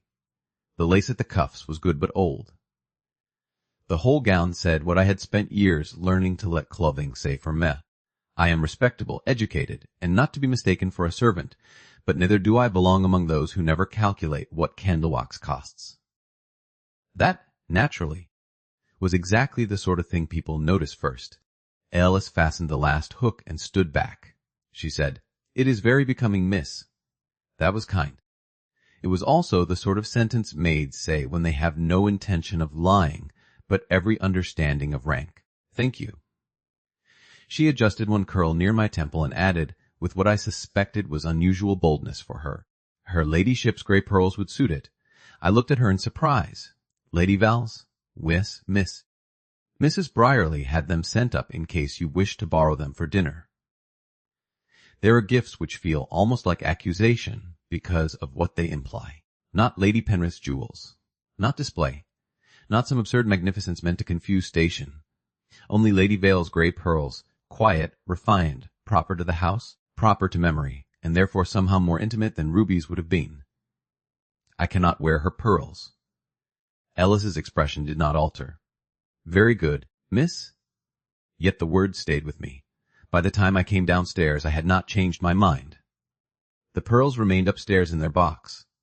Perhaps that was pride, perhaps sense. At 6 of the clock the first carriage arrived. At 1:15, the hall had become performance. I stood in the small drawing-room with Cecily and Mrs. Selwyn, while the first greetings took place in the larger front parlor beyond. The arrangement had been made, I gathered, to spare Cecily being examined too soon by Lady Penrith's acquaintance, and to spare me being placed at once beneath the full, concentrated curiosity of women who remembered, or thought they remembered, that I had once lived here under circumstances not entirely defined by salary. From where I stood by the fire, I could hear enough of voices to know the order of arrival. Lady Penrith first, because importance is always punctual when it means to inspect.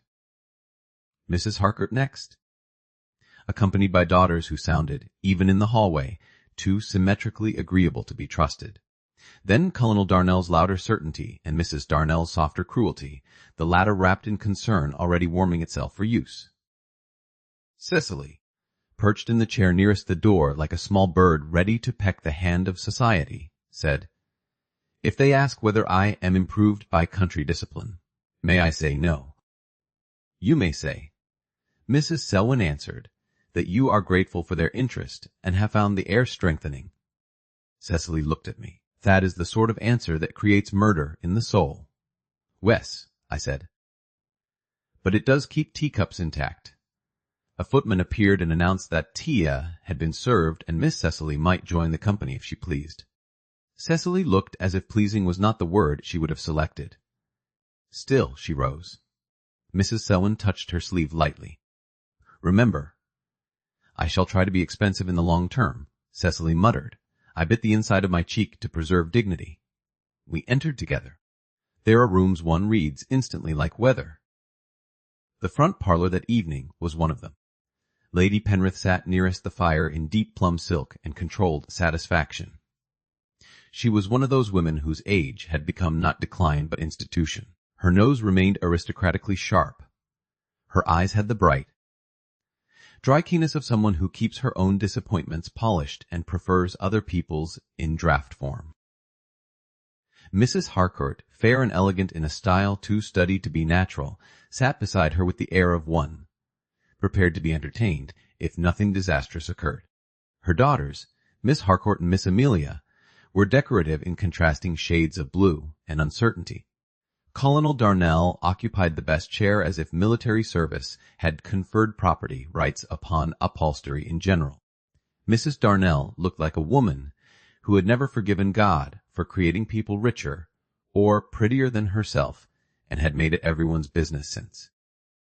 Lord Vale stood near the mantel, speaking to Mr. Elwood with that grave measured civility which in him could mean actual attention or merely the absence of contempt. It was often hard to tell which. When we entered, every eye in the room moved, not really, Worse. Correctly. Lady Penrith's gaze came to Cecily first, then to me, and rested there just long enough to make my skin remember what it is to be catalogued. She said, Miss Hartwell. Her recognition did not surprise me. My existence had once moved through this house often enough to leave traces. My lady.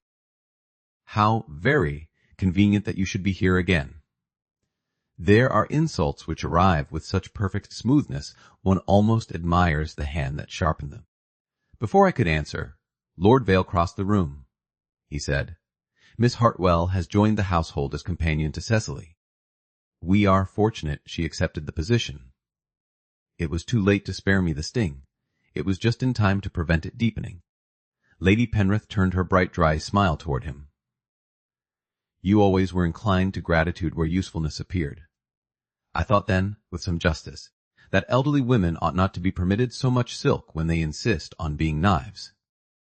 Lord Vale said, in the same level tone, Usefulness is rarer than beauty and less often overrated. Miss Amelia Harcourt, who was pretty enough to deserve not hearing that sentence in public, blushed charmingly. Her sister tried not to. Mrs. Harcourt laughed, because one must, when the alternative is acknowledging that the host has drawn blood with better manners than the guest.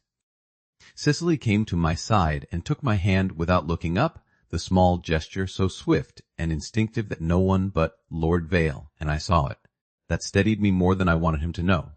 Tea proceeded. Cecily was admired. The weather denounced. The roads lamented. Colonel Darnell recounted a story about a tenant dispute which had no business being as long as it was. Lady Penrith spoke of town with the faint, dry scorn of one who dislikes noise chiefly because she must share it. Mrs. Darnell, after one circuit of the room and the assembled company, turned to me and said, You must find it most singular returning to a house one once knew in another capacity. I had been waiting for the first direct strike. One becomes very calm in such moments. It is the body's way of preserving itself from visible injury. Everything is singular, I said. When one lives long enough, Mrs. Darnell smiled. Quoque, though some returns are more remarked than others. Lord Vale set down his cup. Not loudly, that was his way. He never made sound do work that certainty could accomplish more cleanly. He said, I think that if Miss Hartwell is to be discussed in my drawing-room, she may be permitted the comfort of a fuller sentence than implication. The room altered, only by a degree. Enough? Mrs. Darnell gave a little laugh. My dear Lord Vale, I meant no offense, he said. No, only curiosity. There was no raised voice in it, no open rebuke. Yet Mrs. Harcourt looked quickly down at her saucer, and Lady Penrith's eyes sharpened with the particular interest of a woman who enjoys watching others be corrected, if the correction itself is skilful. Mrs. Darnell sipped her tea. One hears so many things in the country ga. That has long been its primary industry, Lord Vale replied. I should not have felt defended. I did. I resented it instantly, because the defense came after the blow had already landed, and because no part of me wished to become grateful for being treated with ordinary decency under attack. Yet there was all the same the clean hard fact that he had not pretended not to hear. Cecily, perhaps sensing that the room had become adult in the worst way, said to Miss Amelia, Would you care to see the map room after supper? Miss Hartwell says county borders are a form of argument. I had said no such thing.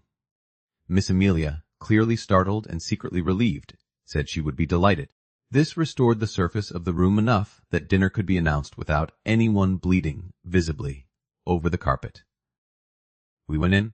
I was placed halfway down the table on Lady Penrith's left and opposite Mr. Elwood, who had the unfortunate habit of staring at women as if their sentences required grading. Lord Vale sat at the head, Cecily midway down the other side, where she could be watched by everyone and obeyed by no one. The candles lit the silver and glass into elegance so complete it nearly made me angry. Beauty at table has always seemed to me a kind of conspiracy. People say harsher things under candlelight because they trust the room to flatter the wound. For the first course, nothing happened. Soup can lull even malicious minds. During the fish course, Colonel Darnell addressed Lord Vale about estate drainage and local rates. Mr. Elwood spoke of the magistrates. Mrs. Harcourt inquired after the old conservatory. Lady Penrith observed that country houses now admitted too much fresh air in the name of moral improvement. All very safe. All very dull. It was during the remove that the true evening began. Mrs. Harcourt, who had been too agreeable thus far to be harmless, turned to me and said, "Miss Hartwell, you must find the county altered after so long an absence." There was nothing objectionable in the words themselves. That was why I distrusted them. "Yes," I said, "though counties alter less quickly than opinions." A flicker moved through Lord Vale's face at the head of the table. Mrs. Harcourt smiled as if I had merely been clever. How true.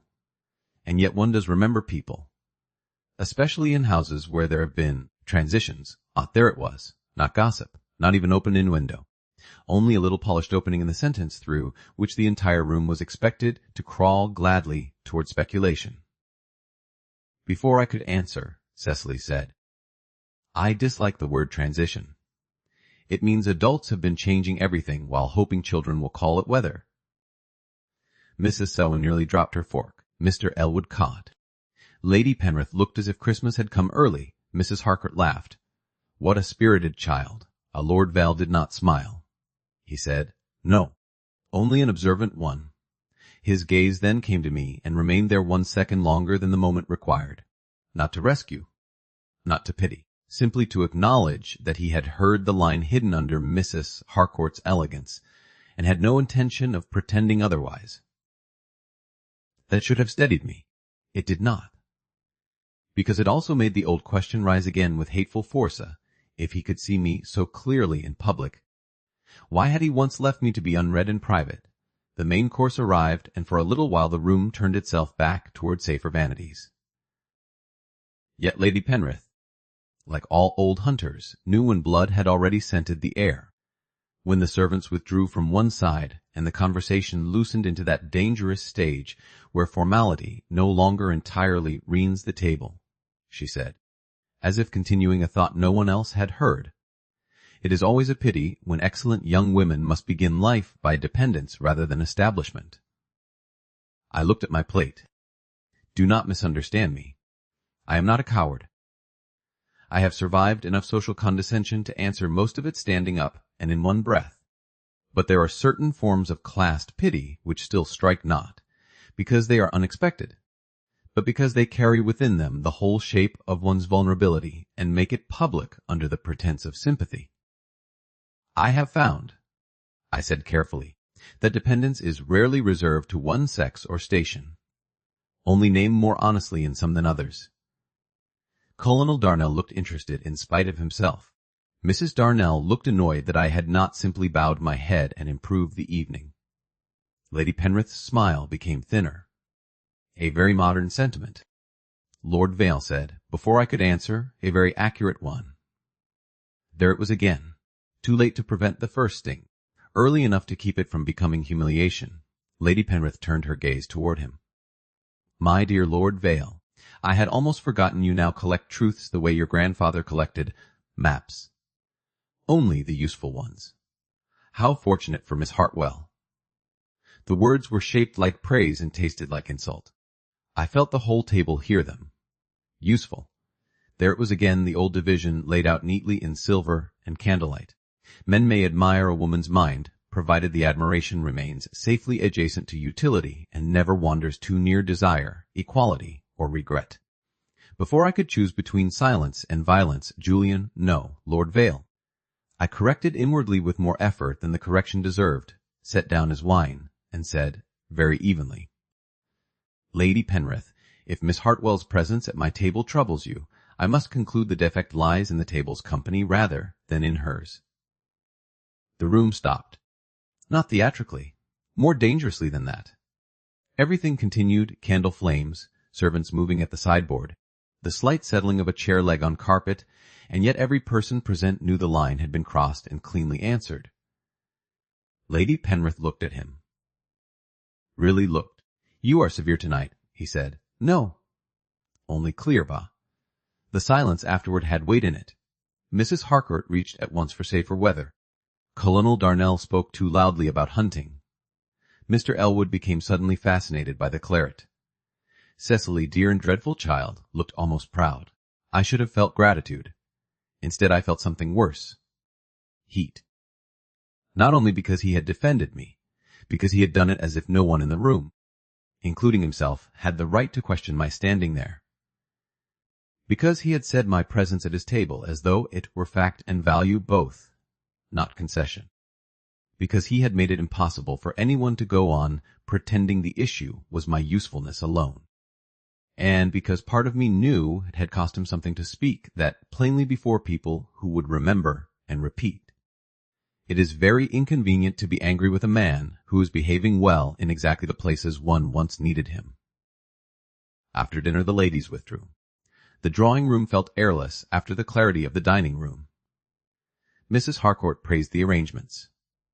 Mrs. Darnell praised Cecily's color.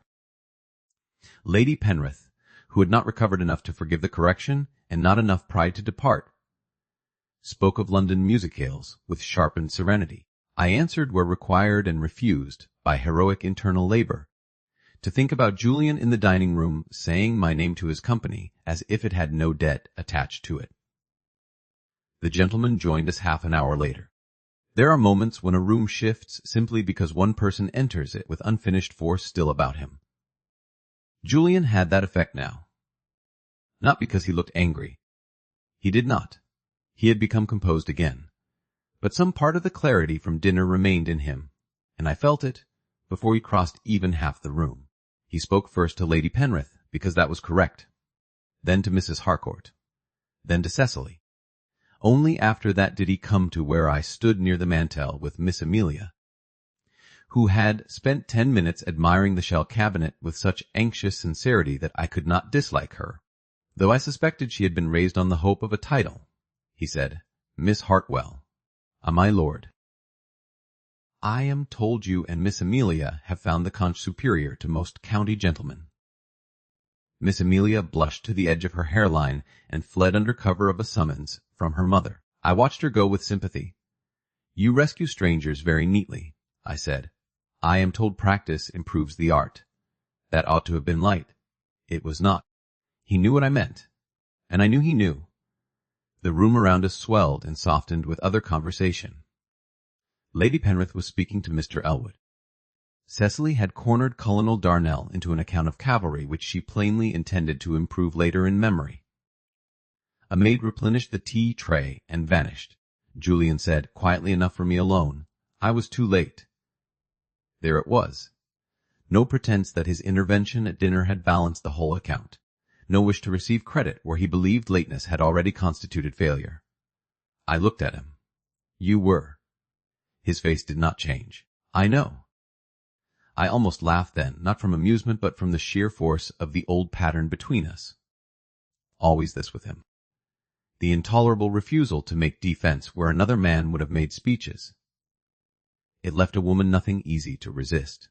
It was not your place to save me from Lady Penrith, he said. No, only my place to stop her once she began.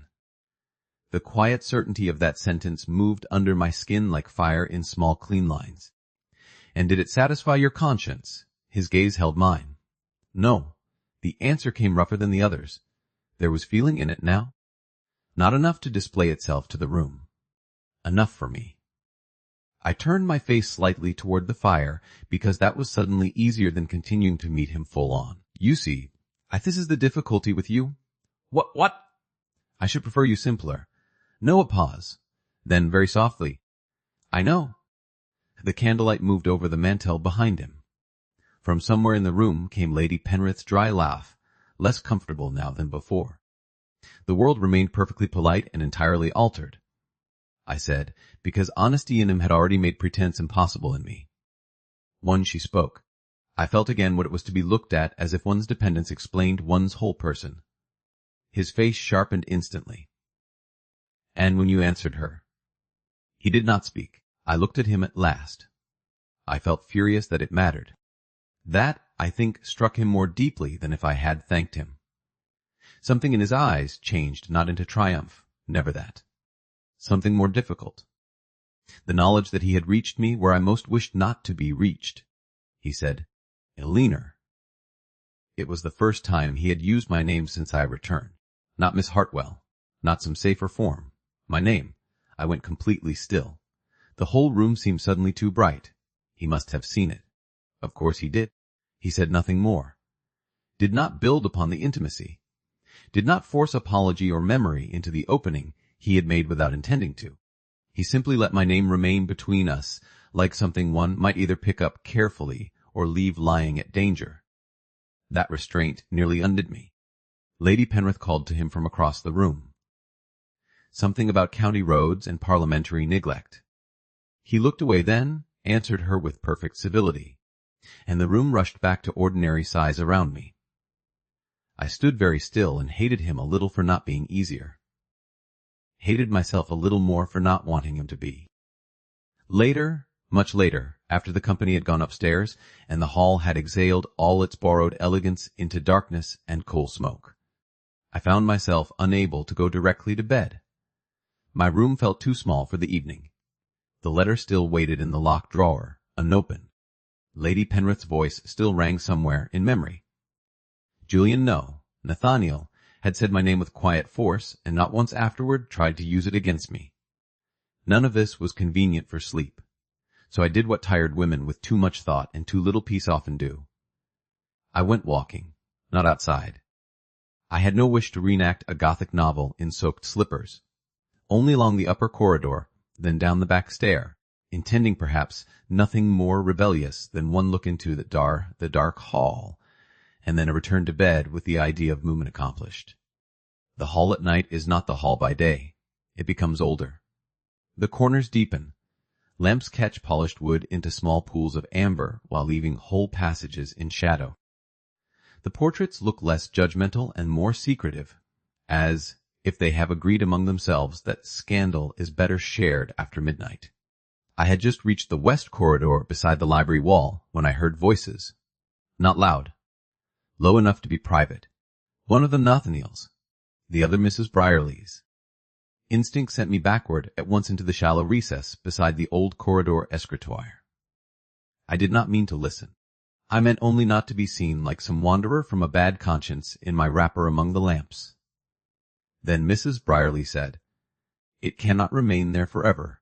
My lord," the words fixed me where I stood. Nathaniel answered, "No, it has been 6 years. I am aware." A pause. Mrs. Brierly again, quieter now. "If Miss Hartwell found it once, she may find the rest." The rest. My whole body went cold. Nathaniel said nothing for a moment. Then, no. There was that word again, always that word.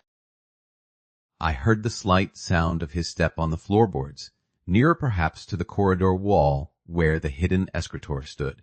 "You should have cleared it when her father died," Mrs. Brierly said. "Yes. And yet you did not." "No." The quiet between those two words was not refusal. It was something worse. History held still. Mrs. Brierly let out the faintest breath. Not quite a sigh. Then at least do not let her stumble on it alone. Stumble on what? The question rose through me like letters. More papers. Something of Lady Vale's. Something in his aunt's hand. Some archive of 6 years of silence lying behind the wall while I slept 2 corridors away. Nathaniel's answer came low enough that I nearly missed it. "I was trying not to govern the order in which she knows," Mrs. Brierly said, with the dry authority of a woman who had long since ceased to be impressed by male intentions when badly timed. "That has already failed." Neither spoke after that. A moment later their steps moved away down the corridor toward the rear hall. I remained where I was until the sound had fully gone. Then I turned slowly toward the old escritoire set into the wall beside me. The brass escutcheon caught the lamplight. The lower panel I had noticed yesterday seemed now less decorative than before. A hidden compartment. Or perhaps more than one. I stood there in the midnight silence of the hall and understood 2 things at once. First, the sealed letter in my room was not the whole of the past. Second, whatever remained hidden in this house, Nathaniel had not entirely destroyed it. Not from carelessness. From something worse. From choice complicated enough that even now he did not know whether revelation would heal or do fresh harm. I looked once down the empty corridor where he had gone. Then I laid my fingers very lightly on the cold wood of the hidden desk and said, into the silence and to no one at all, "So there is more."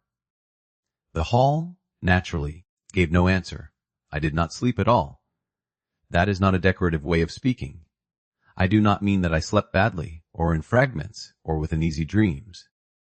I mean that I lay in my bed at Vale Hall while the rain eased, the house settled, the clocks mark each quarter with infuriating serenity, and my mind refused every decent offer of oblivion.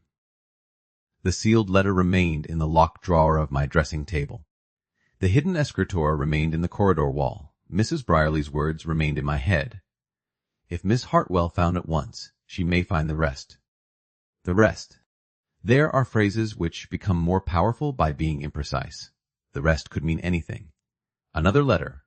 A packet. My own past folded up into a tidy little archive by hands that preferred discretion to justice. The word itself had enough shadow in it to keep me fully awake until dawn began graying the curtains. By morning I had reached a very practical conclusion. If one wishes not to be governed by half-truths, one must stop treating them delicately. Breakfast was impossible. I went down, sat through coffee, answered Cecily's questions about Roman roads and whether all bishops were dull, and gave Mrs. Selwyn my opinion on a translated fable with what I hope looked like ordinary attention. Lord Vale did not appear until midway through the meal, having ridden out before dawn to inspect the flooded lower meadow, which struck me as exactly the sort of thing a man does when his conscience is too wakeful for sleep and land at least offers mud instead of memory. He greeted us all with perfect composure. I greeted him with mine. Cecily announced that the ducks had improved morally after rain. Mrs. Brierly placed eggs before him with the severity of a woman who knew both more and less than anyone else in the room. Nothing visible broke. Yet the whole breakfast had for me the strange quality of an object seen through glass present. Precise, slightly distant from touch. I did not open the letter then, nor after the schoolroom lessons, nor while Cecily read French badly and proudly, nor when Mrs. Selwyn and I moved a set of atlases into the map room and discovered that dust, like history, settles most thickly on what has not been looked at honestly for too long. No. I waited until the 1 hour in a large house, when everyone believes everyone else occupied, just after luncheon. Cecily had been sent up to copy Italian capitals and complain artistically over them. Mrs. Selwyn was with her. Mrs. Brierly was below stairs conducting war upon a fish delivery. Lord Vale had gone to the steward's room with account books. The servants moved in their ordinary afternoon pattern, useful, invisible, and not one of them, I trusted, concerned with my private whereabouts provided did not begin opening cupboards marked poison. I took the letter from the locked drawer, slipped it into the pocket of my gown, and went not to my room, where a maid might reasonably intrude, nor to the library, where memory itself had become indecently awake, but to the little morning room beside the west stair, a room no one used after noon, because the light there turned too thin for vanity and too gray for collars. It was perfect. I shut the door. The fire had burned low. A narrow band of damp March light lay across the rug. Somewhere outside a rook made an unpleasant sound in the bare branches by the wall. I sat down at the escritoire, placed the letter before me, and stared at it as if waiting might improve the contents. It did not. At last I slid the paper knife beneath the damaged seal. The wax gave way almost at once. I ought to have felt triumph then, or dread, or anger enough to make the reading easier. Instead I felt something much quieter and much worse. Recognition. Not of the words yet. Only of the fact that whatever lay inside, it had once been written to me by a man who had thought he was reaching me, and had then been denied even that small justice. The paper unfolded in 2 sheets. I knew the hand at once. Graver than most men's, cleaner. No flourishes except where speed had forced them. There was even, absurdly, 1 blot near the fold where the nib must have caught, and the sight of that imperfection moved through me with such painful intimacy that I had to sit still a moment before I could begin. At last I read, Eliza. If this reaches you at all, it will likely do so later than it should. I write under circumstances I would once have called improbable, but grief has instructed me that improbability is merely life with less warning. Henry is dead. I have not yet found language that does not make the sentence seem either too formal for a brother or too emotional for a fact, so I give it to you plainly. I stopped. Not because I had not known his brother died. I had. The county gossips in Bath had eventually carried the news westward, stripped of tenderness and richer in detail than truth required. But seeing the sentence in his hand, written close against raw loss, did something to the room and to me in it. I read on. I do not ask pity from you in opening this. I ask only that you believe me in one matter before all others. I did not authorize my aunt to write to you, and I did not know she had done so until after your departure. If her letter has made me appear contemptibly silent, then I have been judged by a silence not wholly my own, though enough of it still belongs properly to me that I cannot complain of the sentence. The page blurred. I laid my fingers against the line to steady it and discovered, with some annoyance, that my hand was trembling. Not because the words were beautiful. They were not. Not in any ornamental sense. They were too spare for beauty, too tired already with grief and haste.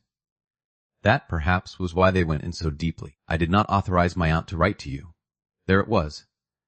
Simple. Clean. Too late by 6 years and yet no less devastating for the lateness. I read again from the beginning.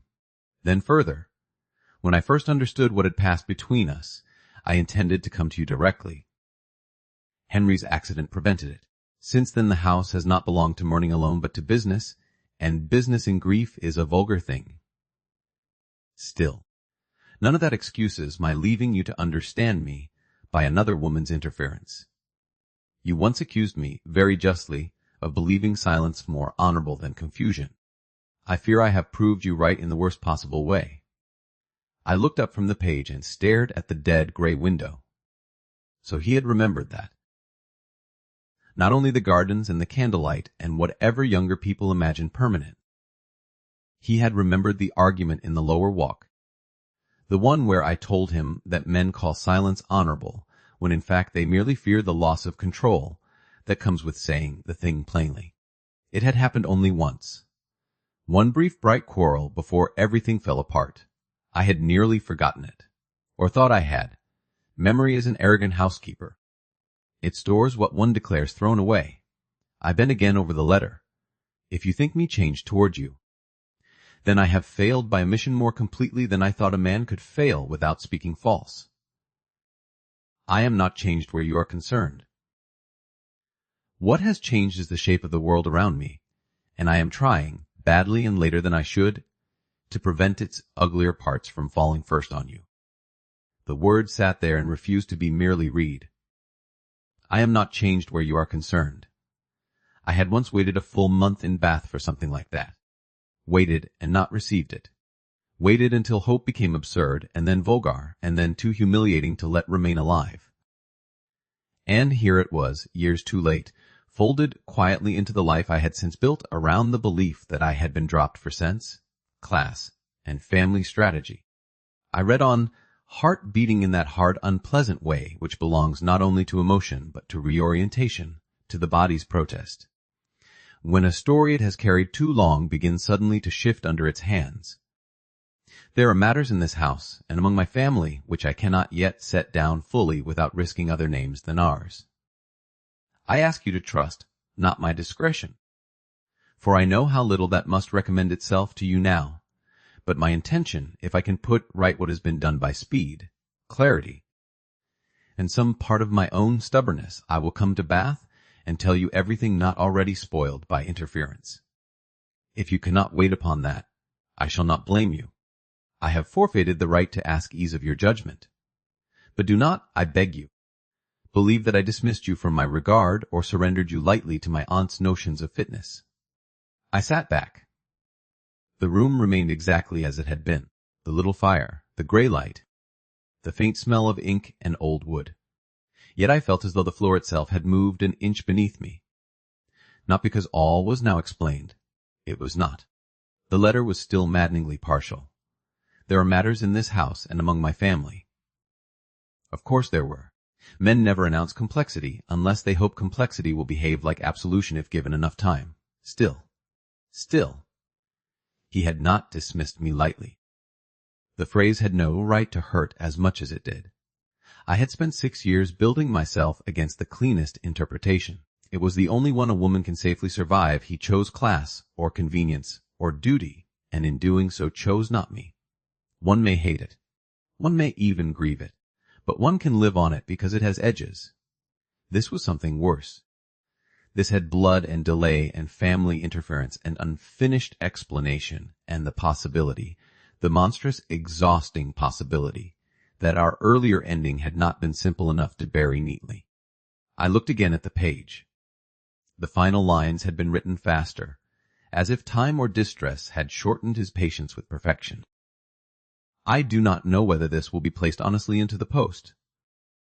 If it is not, and if by some other path the truth ever reaches you, I hope only that you will remember I tried, however inadequately, not to let another person's contempt stand in place of my own voice.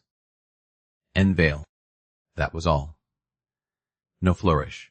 No signature greater than the one I had once watched him make in the library over a borrowed volume of Tacitus, absurdly pleased, because the pen that marked the page had also touched my hand a few minutes earlier, and youth mistakes such stupid details for destiny.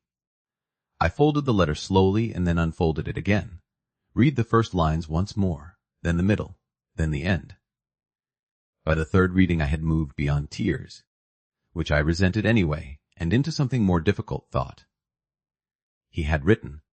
He had known his aunt acted without authority. He had intended, or claimed he intended, to tell me the rest once he could do so without injuring other names. That phrase returned to me with renewed force. Other names. Not one simple family objection then. Not merely class and aunt and pride. Something else in the hall. Some buried matter tied to Lady Vale perhaps. Or to his dead brother. Or to the hidden desk. Something ugly enough that he would not trust paper to hold it safely. And Mrs. Brierly, last night in the corridor, had said the rest. The rest was not this letter alone. I laid the sheet flat again and looked at it with a new, colder concentration. If the letter had been intercepted by his aunt, why keep it? Not sentiment. She was not built for it. Not mercy. No, women like Lady Penrith and aunts like his are never careless with what may later prove useful. The letter had been hidden, not destroyed. Perhaps because to destroy it outright would have been to acknowledge too much feeling in the first place. Perhaps because one never throws away a paper that might one day preserve one's innocence or condemn another's. Perhaps because houses like Vale Hall eat secrets rather than burn them. A knock sounded at the door. I started so violently the chair legs struck the floorboards. Miss Hartwell, Mrs. Selwyn. I snatched the letter up at once, folded it, and slid it back into my pocket. Yes. Forgive me. Cecily has decided Italy is a moral improvement upon France, and wishes to know whether geography may therefore replace verbs. I closed my eyes briefly. The sheer ordinariness of the interruption nearly made me laugh. I shall come directly. Thank you. Her steps retreated. I remained still for one more moment, hand pressed flat over the hidden letter in my pocket. The first part of the past had opened. Not all of it. Enough. Enough to know that my old certainty was broken now beyond repair. Nathaniel Julian, in the language of memory only, never allowed yet. Never safely had not simply abandoned me. He had failed me, yes. Delayed. Hidden. Allowed silence to become injury. But the silence itself had not begun wholly in indifference. Someone had intervened. Someone had chosen for us the shape of ending, and he had been late to the battlefield, and then worse than late in speaking. It was not absolution. It was perhaps the first real enemy to simple hate. I rose, smoothed my gown, and went to the door, then stopped and turned back toward the empty room. On the desk lay nothing now but a blotter, a small china dish, and one coal settling in the grate. Yet I knew, with a peculiar certainty, that the next thing I learned would not come from the letter alone. It would come from the hall itself, from the hidden drawer, from whatever Mrs. Brierly had feared I might find alone. I went upstairs to the schoolroom and heard Cecily's entire argument for why Venice ought to excuse irregular verbs. I answered sensibly, praised a map, corrected a date, accepted tea, even spoke with Mrs. Brierly about preserving piers. All the while the letter burned quietly in my pocket like a second pulse. Late that afternoon, as the household settled toward evening again, and the first candles were being lit below stairs, I passed through the west corridor on my way to the map room. The hidden escritoire stood where it had stood yesterday. Dark oak. Brass escutcheon. Lower panel fitted too cleverly into the wall. I slowed only for a moment. Then I saw at once what I had not yesterday. The key. Not in the lock. Left on the narrow ledge beneath the lamp bracket. Half in shadow, small and iron, dark, and absurdly obvious now that one knew to look. Too obvious. No servant would leave it by chance. No orderly housekeeper would permit such carelessness. I stood very still, staring at it. Then I lifted my eyes and found Lord Vale at the far end of the corridor, just beyond the gallery turning. He had clearly only now seen me there. Clearly only now seen where I was looking. For one suspended second we both froze in the same pool of lamplight and knowledge. Then his gaze dropped to the key on the ledge. And in his face, not panic, not exactly, but something close enough to alarm to make my whole body go cold. I saw that whatever lay in the hidden desk, he had not meant me to reach it yet. For one suspended second the whole corridor seemed to narrow around three things only. The key on the ledge. My hand half lifted toward it. Lord Vale at the far end of the passage, too late to pretend he had not seen where I was looking, and too disciplined to run at me. Like a villain in a circulating library. The lamps had already been lit. Their amber glow touched the dark wood paneling and made the brass escutcheon of the hidden escritoire Esquire gleam with a kind of discreet treachery. Somewhere below stairs a door shut. Somewhere above a maid crossed the gallery quickly enough that the boards gave one complaining creak, and then went still again. Everything ordinary in the house continued. Nothing in me did. He came toward me then. Not fast. That would have told me fear too plainly. Not slowly either. Only with the measured directness of a man who knows that every inch he covers will matter more than any sentence he says, when he reaches the end of it. When he stopped, he was still several feet away. His gaze dropped once more to the key, and then came back to my face. Miss Hartwell. It was not the tone he used in the schoolroom, nor the drawing-room, nor even the library last night. There was something lower in it now, something stripped down enough that the title sounded less like formality than effort. You did not mean me to find this, I said. No. The answer came cleanly. Not tonight. Not in this way. Only no. I looked at the key again. It was left very obligingly. Wes. That surprised me enough that I turned fully toward him. He gave the smallest shake of his head. Not by me. There was no help for it. I laughed once without warmth. What a lively house.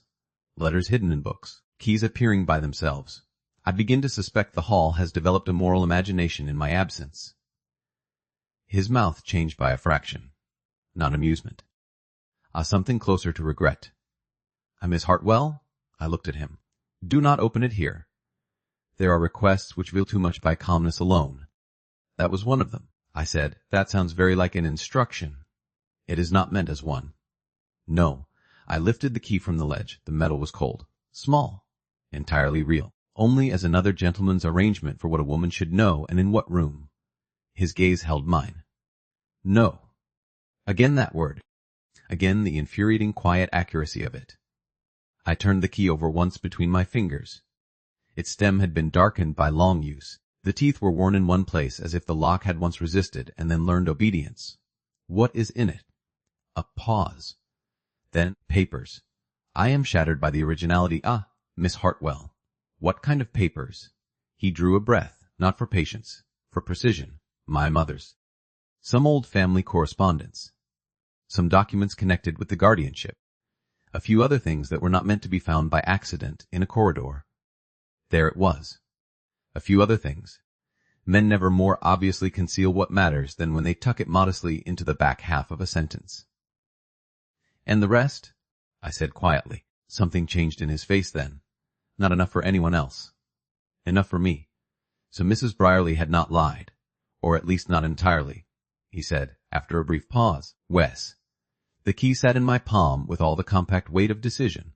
I said, you knew there was more. Yes. You knew last night when I found your letter. Yes. And today. He did not answer at once. That was answer nuts. I went to the escritoire. He moved too, only one step, not to block me, but enough that I felt the intention in him before it resolved into action. Then he stopped again. The stopping was almost worse. He would not physically prevent me. He would not seize the key. He would not make a spectacle of authority where authority itself was precisely the problem. I fitted the key into the lock. The metal turned with a small reluctant sound. Eliza. It was the first time he had spoken my name since I returned. Not Miss Hartwell. Not some safer form. My hand froze on the key. I looked at him. He had not moved.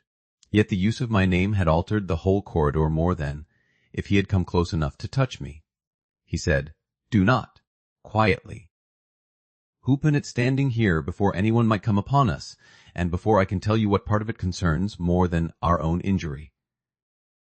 My pulse beat hard, once at the base of my throat. You continue, I said, and heard the thinness in my own voice despite myself. To think explanation may be offered as a favor after the arrangement has already been made. No, The word came rougher this time. Then what do you think this is? His gaze flicked once to the corridor behind me, and then back to the desk. I think it is a threshold I would rather you did not cross by surprise. I almost smiled then, though there was nothing kind in the feeling. Surprise appears to be the preferred method by which truth reaches me in this house. He closed his eyes for 1 second only. When he opened them again, the control was back in place and therefore, to my mind just then, no less dangerous. He said, very well. If you open it in the library. I stared at him. You improve nothing. No. That almost made me laugh again, which would have been intolerable and perhaps a sign of hysteria. Instead I drew the key fully, opened the little lower door beneath the writing ledge, and found behind it not shelves, as I had half expected, but a shallow-fitted compartment of wood holding 3 packets and 1 small box. Nothing dramatic, no jewels, no pistols, no sensational relic of shame. Only paper, ribbon, order. That was worse. The top packet was tied in faded gray ribbon and labeled in Lady Val's hand. Private. West Corridor. The second, narrower, bore no label at all. The third had only initials. M.A. The little box, no larger than a prayer book and covered in worn blue leather, sat at the back. I knew at once that I was not meant to see any of it standing in a half-lit corridor with my hair only half-dressed for evening and my pride not dressed at all. That knowledge did not lessen the need. Lord Vale said, very quietly, close it and let me explain first. I looked at the gray ribbon packet, then at the box, then at him. No. The word landed between us with a force almost physical. He did not answer immediately. I reached instead for the second packet, the narrow unlabeled one, and drew it out. His hand lifted at once and then stopped in the air before becoming action. Again that care. Again that refusal to use any power he did not wish to despise in himself later. He said, do not. Why? Because you have had enough accident for 1 week. And whose fault is that? His hand lowered slowly. The packet in mine was unsealed, only folded. I opened it. Inside lay several sheets, one of them a copy in another hand of the note his aunt had sent me 6 years ago. The same smooth dismissal. The same polished brutality. Though this version bore at the bottom in smaller, sharper script what appeared to be Lady Vale's hand, this was done without my authority. N. must be told when he returns. Anne is to send no further communication. I stared at the words. The corridor seemed to sway without actually moving. Lady Vale, not indifferent then, not consenting, not ignorant either. I turned another sheet. It was a brief note from Mrs. Brierly to Lady Vale, written in the clipped, respectful hand of a woman whose loyalty prefers truth over elegance. A Miss Hartwell left this morning with her father. Mr. Nathaniel believes she has chosen silence. I have not yet found proper occasion to tell him of Lady Anne's interference without increasing distress in the house while matters with Mr. Henry remain uncertain. My hand tightened on the paper. He had not known at once. Mrs. Brierly had known. Lady Vale had known. The house had known. And I had gone away into a silence built not by fate alone, but by a chain of adults, each delaying honesty for what must have seemed to them excellent, temporary reasons. I looked up at him. His face had gone very still. "You kept these," he answered after a moment. "My mother kept them, and you left them hidden in a wall." "Yes." "Why?" A pause, then. "Because after her death I did not know whether preserving them was an act of justice or cowardice." The answer was so nakedly him that for one absurd second I could not even be angry properly, only tired. I looked again at the papers in my hand. Lady Vale's annotation, Mrs. Brierly's nut, the copy of the aunt's letter. Proof, or near enough, that my younger self had not invented betrayal from air. That there had been real interference, real concealment, real adults arranging what a girl was allowed to know when her heart was in question. And still something remained behind the packet. Something in the box, perhaps. Something in the packet marked M.H. Something his face told me not to touch while my pulse told me it mattered.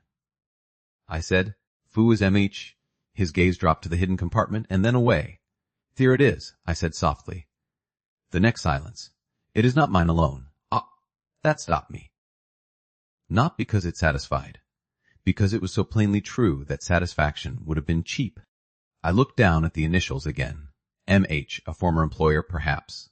A relative. A woman. The outline of a second hand in our separation, or in some older household wrong. I said, "Then whose?" His mouth tightened. A woman long dead, and another not yet beyond injury. The sentence changed the corridor. This was no longer only our old wound then. No longer merely his aunt's interference, or Lady Val's delayed attempt at correction. Some other history lay under it, perhaps the very one his first letter had refused to name, because it touched other reputations than ours. I wanted to know at once. I wanted, almost as fiercely, not to become the sort of person who tears open dead women's papers in corridors simply because she has been wounded enough to feel entitled. That was the cruelest part of conscience. It refuses to simplify even when simplicity would be kind. He said, "Take it to the library, quietly. Or the morning room.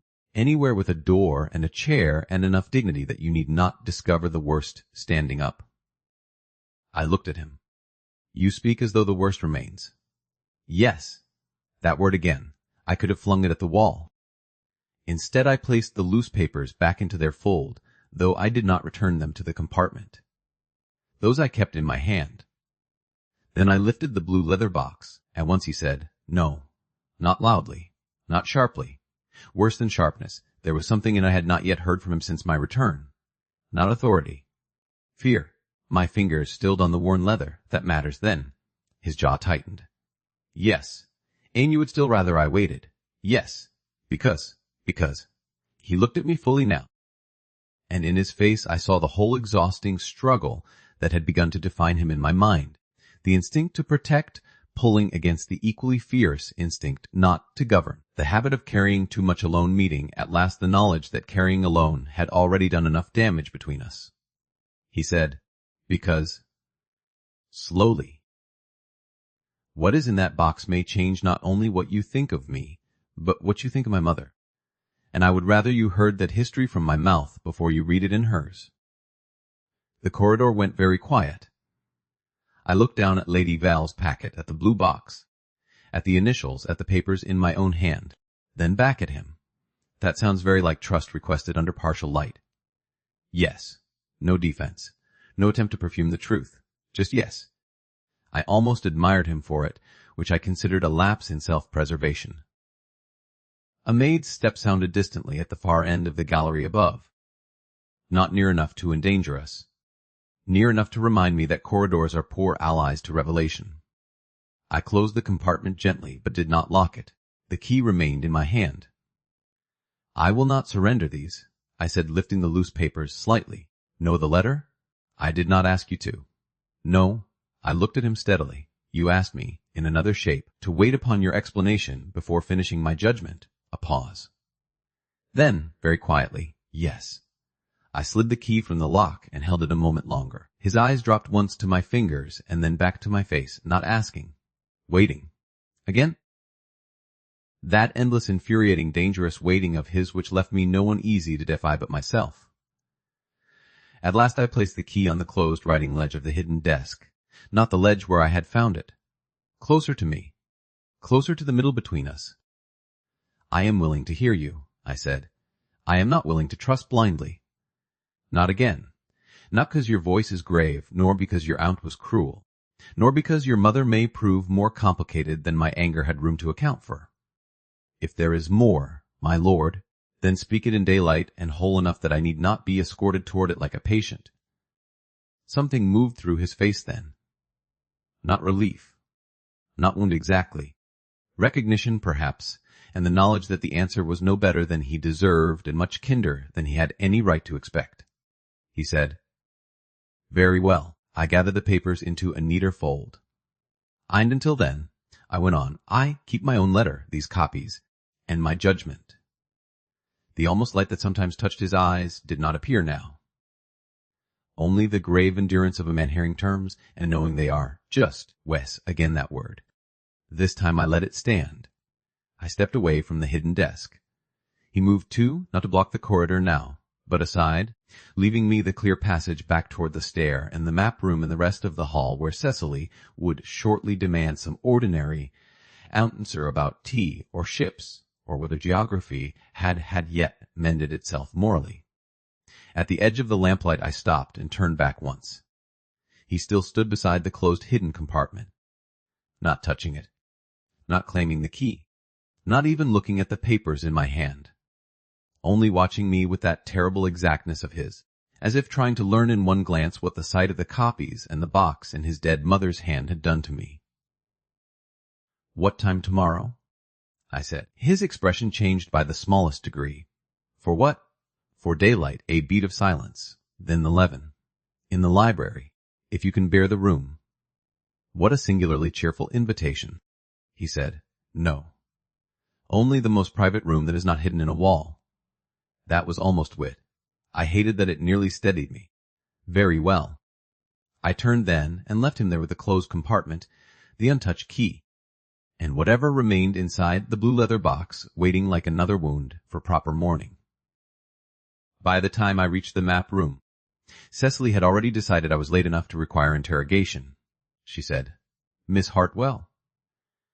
Does the west corridor contain anything exciting? I looked at her, then at the atlas open before her, then at the fire, the dog, Mrs. Selwyn's dry, attentive face. And because children deserve truth better than adults often practice it, I answered carefully. Yes, I said, but not the kind one ought to open before supper. Cecily considered this, nodded once, and said, Then it is certainly family. Mrs. Selwyn coughed into her handkerchief. I sat down beside Cecily with the folded copies hidden in my pocket and the sealed letter against my skin on the other side, like two old histories refusing peace. The hall around me went on being a house. Tea was brought, lessons resumed. The dog snored. But under all that ordinary life, something had altered finally beyond repair. The past had moved from suspicion into evidence. Nathaniel had asked for trust without full disclosure. And I, at last, had refused to surrender either the letter or my judgment on the strength of his voice alone.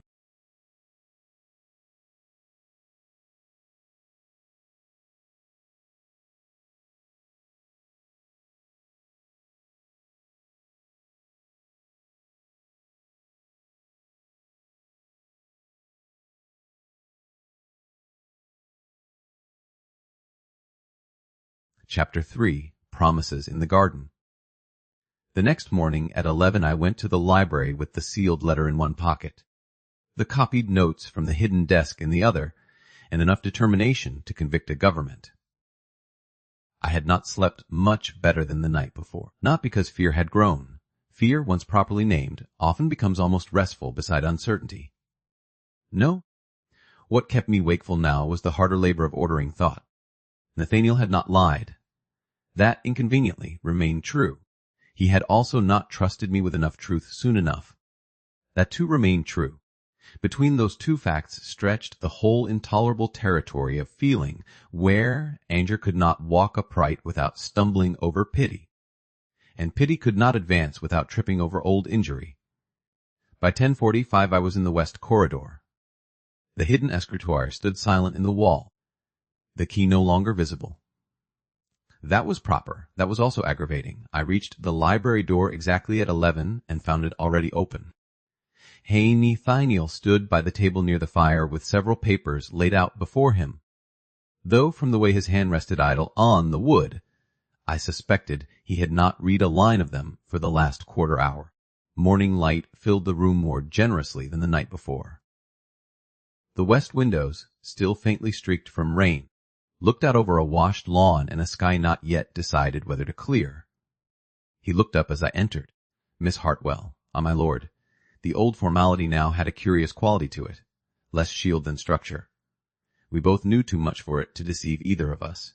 Still, perhaps because we knew too much, we clung to it with increased exactness. I closed the door behind me. For a moment, neither of us spoke. Then he said, I thought it best not to leave everything to speech alone. He gestured lightly to the papers on the table. I came no farther into the room at first. That sounds ominously like preparation. Yes. I had hoped for something less legal. So had I. That almost made me smile. Almost. I crossed at last to the table. There were no packets there from the hidden desk. Only a smaller ordered selection, a letter in Lady Val's hand, one note from Mrs. Brierly, and what appeared to be a page from a diary or memorandum book, written in a hand I did not know. Each had been placed separately, as if he meant not to overwhelm me all at once. That consideration should have comforted me. Instead, it sharpened my awareness that he had been arranging revelations for so long it had become second nature.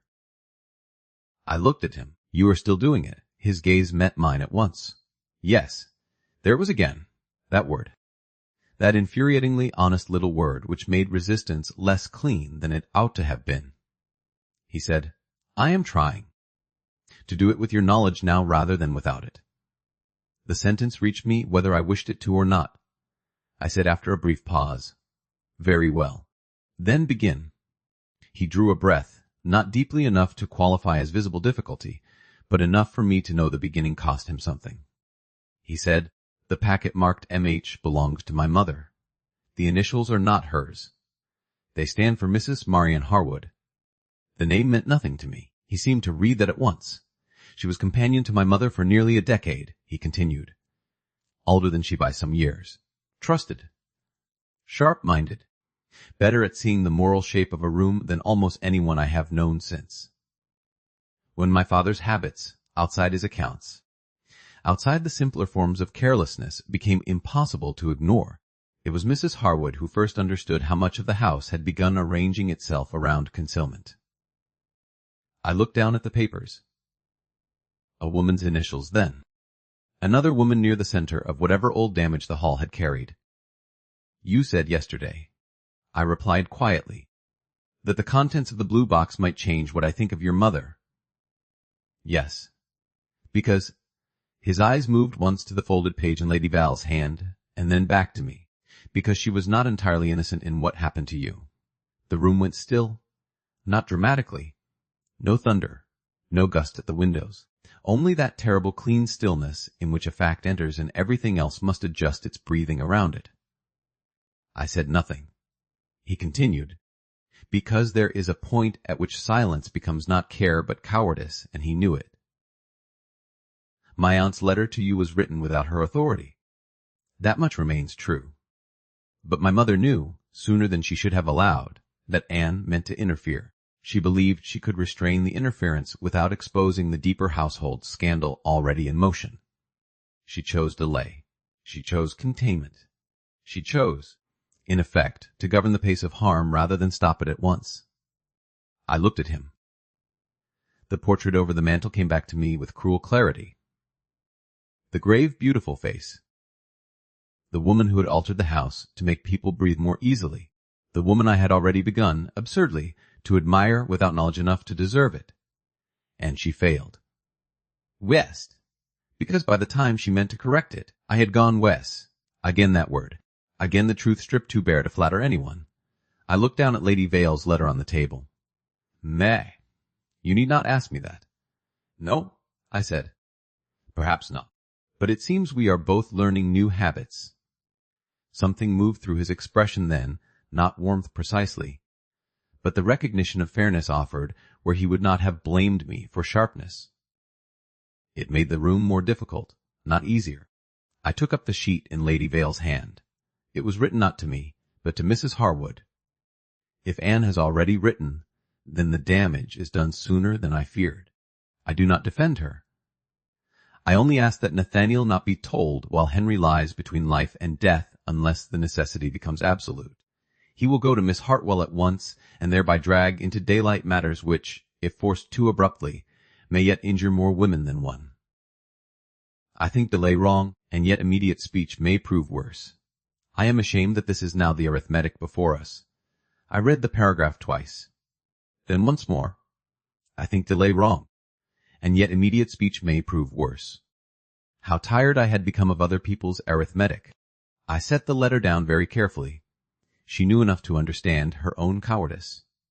He said, Yes, that is not comfort, Nob. The simple answer struck too near my own thought to resist. I picked up the second paper. Mrs. Brierly's note this time. Written 2 days later. My lady, Mr. Nathaniel has received news of Miss Hartwell's departure, but not its true cause. I have not yet spoken, because the physician remains upstairs and the house feels held together by surfaces. Mrs. Harwood says delay now compounds delay already chosen, and I believe she is right. But if ever truth required a right hour, it is failing us. There it was again. The whole house engaged in timed honesty. Women trying to protect, calculate, and preserve in the aftermath of one man's collapse and another man's death. By the time I laid the note aside, my anger had changed shape. Not diminished, complicated. That, I suspect, is the most exhausting form of pain. Clean betrayal can at least be hated without labor. Human failure demands intelligence from the wound, I said after a moment, and Mrs. Harwood. Nathaniel took up the final page himself, looked at it once, then passed it to me. It was not a letter. More a memorandum written in quick compressed lines, perhaps never meant to be kept, and therefore all the truer for it. If they are separated by Anne's certainty in N's mourning, the injury may yet spare them from a larger one. If they are not separated, then the child's existence, the widow's settlement, and the Hall's long hypocrisy must eventually stand in the open, and Miss H. will pay for none of it without being despised. I do not know what justice asks. I only know that gentleness may no longer be the honest choice. I read it once and then sat down because my knees had ceased to be allies. Nathaniel did not move toward me. That was now, I thought dimly, one of the most dangerous things about him. He had begun to understand the violence that can hide inside help too quickly offered. Mrs. Harwood. She had not written from malice. She had written from the horrible, practical conscience of a woman trying to choose which other woman might be injured least by men's sins. If they are separated, the injury may yet spare them from a larger one. It was unbearable, because it was not stupid. I looked up at him from the chair. So your mother delayed, your aunt struck. Mrs. Harwood tried to calculate the least ruin. Mrs. Brierly watched the whole house choose the wrong hour. And you? My voice thinned unexpectedly, and I hated it. You were left to believe I had chosen silence. His face had gone very still. Yes, I closed my eyes for 1 second. When I opened them again, he was exactly where he had been. Not closer, not safer, not easier to read than the truth already made him. I think, I said slowly, I begin to hate the word protection. A faint line appeared between his brows. Wes, do not agree with me merely because it costs you less than argument. I am not. Then why? His answer came after only the briefest pause. Because too many things in this house were done under that name. The room fell silent again. Outside, beyond the windows, a cart rolled distantly over the road near the village turn. Somewhere on the east side of the Hall a maid laughed, and then checked herself. Ordinary life remained offensively intact. I looked down at the page in my hands. A Mrs. Harwood had feared for the widow's settlement, the child's existence, and the Hall's long hypocrisy. There it was again, the child. The old scandal from his father's life. The thing the first letter had touched only obliquely because paper could not hold the whole ugliness safely. I said, "She knew about your father's daughter." "Yes." "And your mother." "Yes." "And you?" The smallest pause. Then, not then. I looked up sharply. His expression changed just enough that I knew the correction cost him. He said, "I learned the full truth later. After my mother's death. Some of it from Harwood's papers. Some from Pember. Some from my father's own accounts, when no one remained with enough energy to keep them properly disguised." There was nothing to say to that at once. He had inherited not merely title and grief then, but revelation. A house full of delayed truth, every room carrying one concealed injury or another like old smoke in velvet. No wonder silence had become native to him. No wonder I loathed it. I placed the pages together. "When you found all this," I said, "did you keep it because you loved your mother?" Yes. "Or because you could not bear to condemn her entirely?" West. Again. Always the same answer and always somehow slightly different in meaning. I almost smiled despite myself. Then I did not, because the next truth had already risen clear enough to demand speech. "You were not the only one shaped by this house." He looked at me steadily. "No. Your form of love, if I may call it that, did not appear from nowhere. It is inheritance." His face altered. Not with surprise. With recognition perhaps, so unwelcome he could not quite hide it.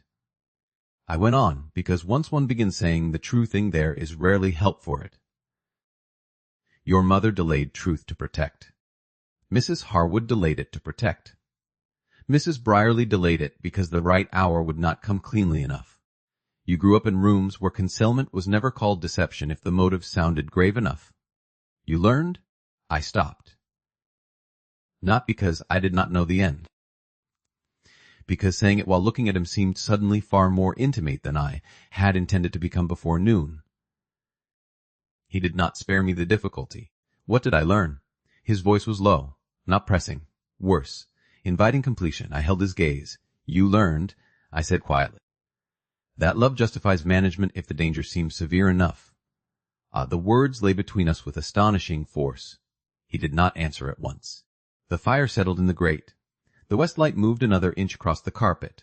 At last he said, "A yes, not protest, not defense, not even wounded pride, only yes." And because he gave me that answer, because he did not pretend the truth was more flattering than it was, my anger changed again. Less bright now. Deeper, sadder perhaps. Harder to hold in a pointed shape. I looked away first.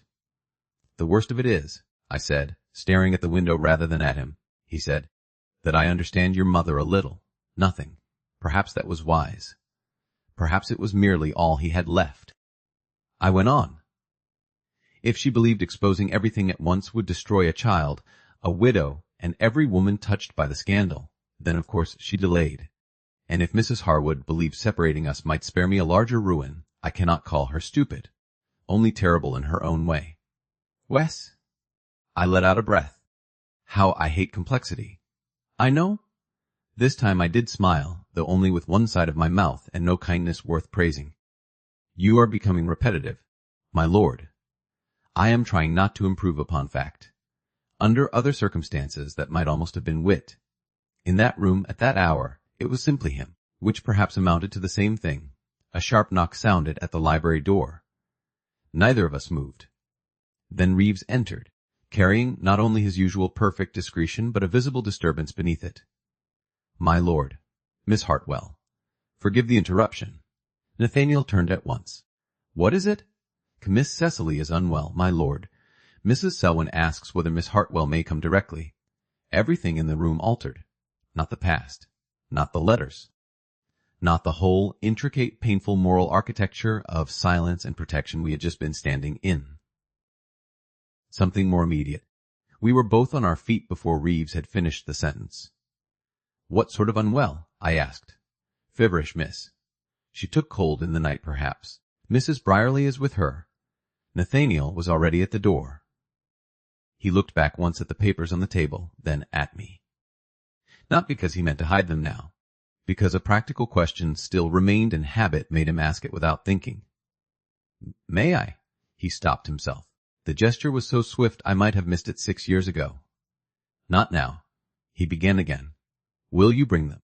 Or shall I have Reeves secure the room until later?" They're at question. Not the arrangement. Not the decision made for me. The question. I stared at him for one brief second and felt something in me, some tightly knotted old suspicion, loosened by the smallest possible degree. "Reeves may secure the room," I said. "Yes." He turned to Reeves. "No one enters until Miss Hartwell or I say otherwise." Then to me. "Come." We left the library together, not as adversaries, not as unfinished lovers, not even as two people standing inside the same past, as simply as the two adults in the house most needed by a sick child. And that, perhaps, was the first mercy of the afternoon. Cecily was not dying. That is always the first humiliating thought one has after genuine alarm. Not that all is well, but that one has leapt at once to the edge of the cliff and must now return with dignity to the path. By the time we reached her room, Mrs. Brierly had already done what sensible women do in a crisis. She had opened the shutters to light, closed them again against draught, sent for hot water, dismissed one maid, summoned another, and reduced the whole business of anxiety to useful objects on trays. Cecily lay flushed and furious beneath the coverlet. She said, "I am not ill at once." "That is fortunate," Mrs. Brierly replied, "since you are plainly in bed with fever for pleasure." Mrs. Selwyn stood by the washstand with a basin and cloth, composed in the heroic manner of governesses who have privately imagined disaster and now, finding it less dramatic than expected, are almost offended by the ordinary work of tending it. Nathaniel crossed to the bed at once, not with panic, not with the useless male solemnity that treats every sick room like a battle lost by smell alone. He simply sat on the edge of the mattress and laid the back of his fingers very lightly against Cecily's forehead. I watched the gesture and thought, absurdly, that one can learn a great deal about a man from the hand he uses when no one is meant to notice. He said, "You are hot. It is irritating." "Yes, I should like not to be." "That is also reasonable." Her eyes shifted past him to me. "The Miss Hartwell." "I am here. Do not go away if Mrs. Brierly begins broth." I make no promises. That earned from her a weak shadow of satisfaction. Mrs. Brierly looked at me. "Miss Hartwell, if you would sit with her while I speak to cook, and the apothecary's boy, I should be obliged. Mrs. Selwyn can fetch the willow bark and the violet draught." I nodded at once. Nathaniel rose to let me take the chair by the bed. For one moment he stood very near, and I caught the scent of cold air still clinging faintly to his coat beneath the warmer household smells of linen, heated water, and a child beginning to perspire with fever. He said, "Low enough for me alone. Thank you." It was not a large sentence. It was at that moment an intimate one. I sat. He stepped back. Mrs. Brierly took command of the room. Within a minute had divided itself into roles, so naturally one might have thought illness a form of household choreography long rehearsed. By evening the doctor had been and gone.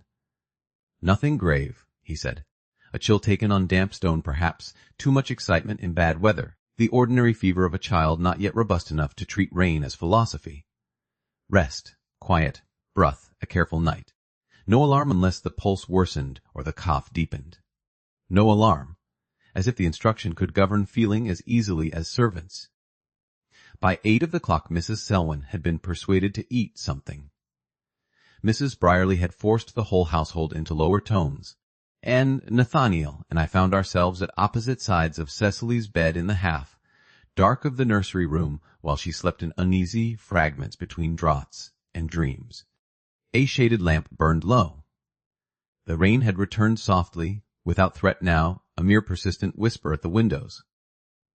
The spaniel lay under the small table near the hearth with one eye open, suspicious of all medicine and strongly convinced the entire affair would improve if someone dropped roast chicken.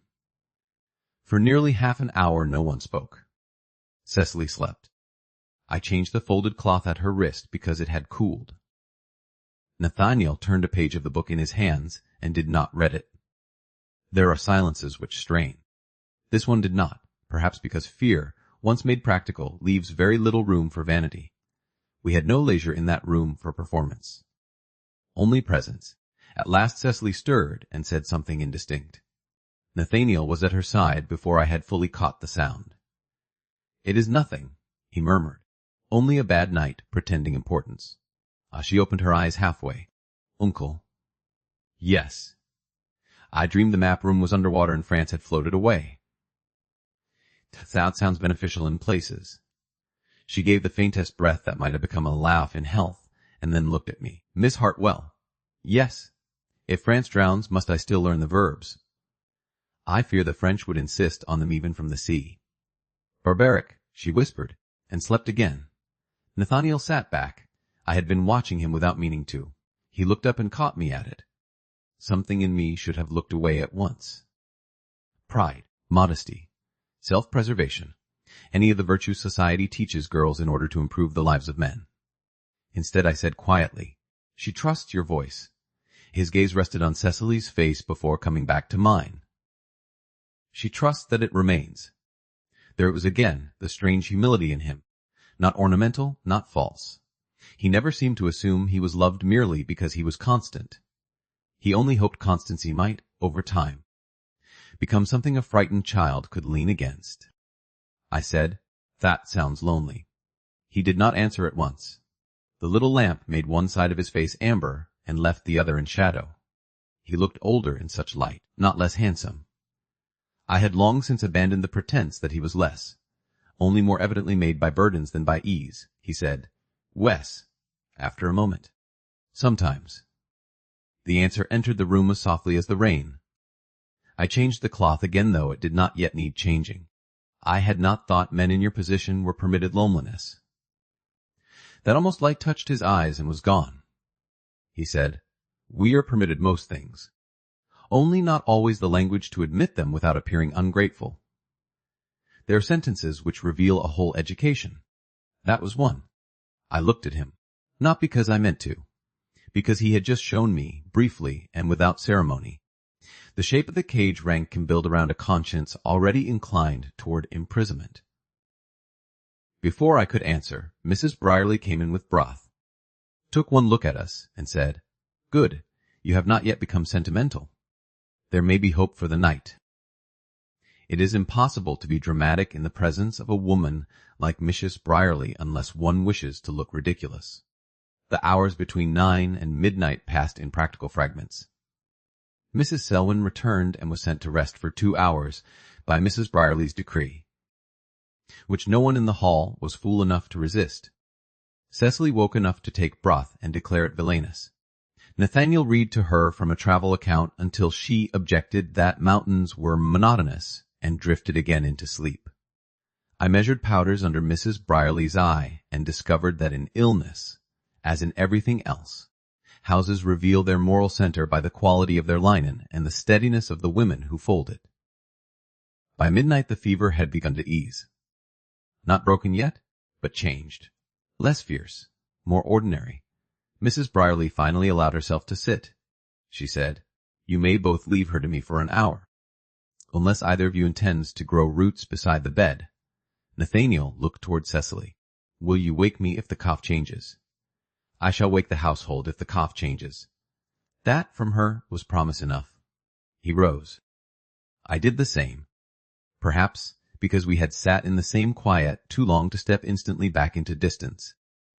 We left the room together without speaking and walked side by side down the dim upper corridor toward the back stair. The hall at midnight is another country. The lamps are lower. The firelight from half-open doors becomes its own geography. Everything unnecessary sleeps. Only concern remains awake, and concern, when quiet enough, can look almost like tenderness. At the stair landing, he said, "You should sleep." "So should you." "I will." That was clearly false. Then we are both liars. That almost lied again. Only tired ones. We reached the small morning room almost without choosing it. The fire there had burned low but was not dead.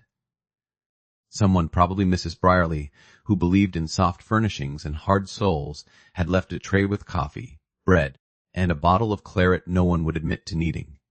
Nathaniel poured coffee. Not because he assumed I required it. He asked first, "May I?" There it was. The little courtesy. The question where once his whole being would have suggested order as naturally as gravity. I handed him my cup. Wes.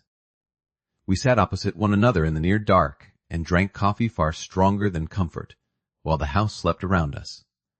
For a while neither of us spoke. Then he said, "She liked you before she knew enough to be cautious." I looked down at the black surface of the coffee in my cup. I begin to suspect I prefer children for exactly that defect. It is not always a defect. No, I said. Only a risk. He leaned one elbow lightly on the arm of his chair. In daylight such a posture might have looked careless. In him, even fatigue made carelessness seem considered. He said, "When you spoke to her in the herb garden, about staying lightly rather than promising falsely, she believed you. Did she?" "Yes." I let out a breath. Then I hoped to deserve the confidence. It came alarmingly fast. Something in his face gentled. Not softened exactly. The distinction matters. Softness can be offered cheaply by people who mean nothing with it. What moved in him was harder won. He said, "She has had too much carefulness offered in place of truth. It seems to be the family tradition." The words came out lighter than the thought behind. He heard both. He said, "Yes," quietly. "It does." I looked up. There was no evasion in him now. Perhaps because the house slept. Perhaps because a child's fever had simplified us both into more honest creatures. Perhaps because grief and fatigue strip people down closer to the bone than social daylight permits. I said, "Do you ever tire of saying yes to painful things so readily?" "Constantly." That startled me enough that I laughed, softly and in genuine surprise. His eyes held mine. The almost light remained there longer than usual. "It is a very poor strategy," I said. "It is the only one I possess with any consistency, Ga." "No," I answered before thinking. "You possess silence with remarkable discipline." The words hung there, not sharp enough to wound, not soft enough to ignore. He looked into his cup for a moment before answering. "Yes." There it was again. Yet now the word had begun to mean something different between us. Not refusal, not defense. Acknowledgment stripped to its essence. I found, to my annoyance, that I preferred it to elaboration. After a pause he said, "When Henry died, the house became a machine overnight. My father grieving badly, my mother half ill with strain, my aunt calculating appearances, the estate looking already toward succession before my brother's body had cooled properly." Silence seemed efficient. And then after, he stopped. I waited. He said, "After." More quietly, Owen discovers efficiency can become a habit too quickly to be noble. The little room held the sentence with uncomfortable clarity. I thought of my own father then. Not because his life resembled Nathaniel's. It did not. My father had died poorer and gentler, and with far fewer people depending on him for the management of Stone. But after his death I had become a machine in my own way, calculating what could be sold, which letters my mother should not see first, how to discuss money without sounding frightened enough to make her worse. I said, before deciding whether I should, "When Papa died, I counted the spoons before I cried."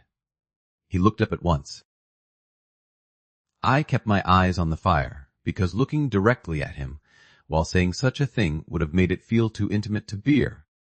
"There were not enough of anything," I said.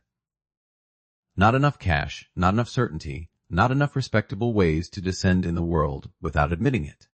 I sat at the little table in Bath with his account book and worked out which silver could go and which books must stay until last. And I remember thinking quite calmly that if I could only organize the next 3 months, grief might be postponed until after Michaelmas. The room went very still. Then he said, in that low, grave voice of his, "Did it wait?" I almost smiled. No. It proved less discipline than eye-palm. That earned from him a breath that might nearly have been laughter. Then he said, "I am sorry." There are apologies which merely acknowledge pity. This was not one of them. It was not for his own role in that history, nor for mine alone. It was for the shape of labor grief had required from me. That difference mattered enough to hurt. "I know," I said. We sat a while longer in the small morning room, while the coffee cooled and the fire gave off that intimate late night heat which seems less to warm a room than to hold it together. Then, somewhere above, a floorboard sounded sharply. We were both on our feet at once. It was nothing dramatic. Only Mrs. Brierly at the stairhead a minute later, saying the fever had broken cleanly, and the child had finally sunk into proper sleep. Mrs. Selwyn might sit the rest of the night. We were both to go to bed before she was forced to become tyrannical in earnest. Nathaniel thanked her. I obeyed because I lacked the nerve to challenge the woman while she held victory over fever in one hand and breakfast arrangements in the other. When I reached my room, the first clear birds had begun somewhere in the wet dark beyond the windows. I slept then for 3 hours and woke with the ugly sensation of having dropped suddenly back into a life I could not yet name. By noon the hall had shifted into recovery. Cecily was pale but triumphant in bed and furious at being denied the map room.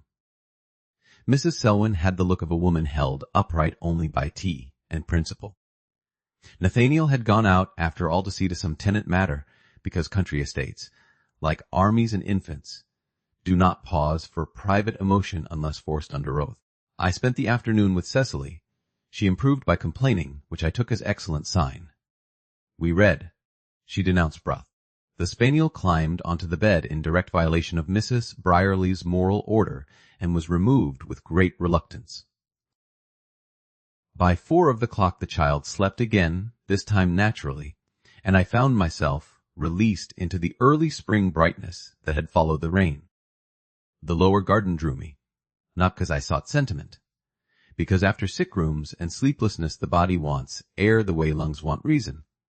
The paths still held damp in their shadows. The box hedges were clipped to severity. Beyond them the west border showed the first low brave greens pushing through dark soil. Lady Val's garden, he had said once. I saw now what he meant. There was discipline here, yes, but not vanity. Space enough for breath. Lines softened where they might have been made rigid. Beauty not arranged for admiration only, but for use by eyes tired of walls.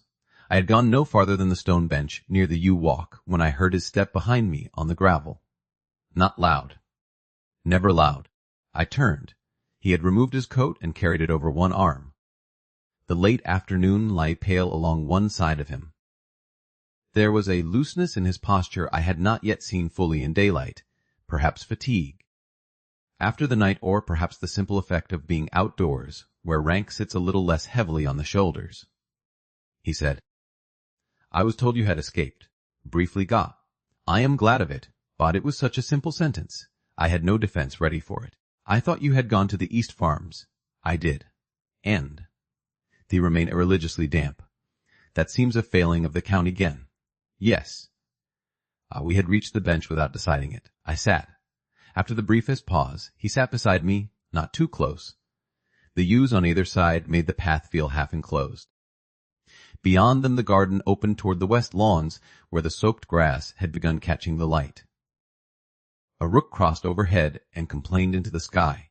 For a little while we watched the late afternoon in silence. Then he said, I should tell you something not connected to letters or old women with strong opinions. I glanced at him. That is a bold beginning. The settlement at Bath. After your father's death, I knew of it only because Brierly once had cousins there and the information came in directly. I sat very still. He went on, not looking at me now but out toward the lawn. I made no move then. Not because I wished none, because by that point any intervention from me would look like condescension unless invited, and I had already forfeited the right to act where I had once failed to speak.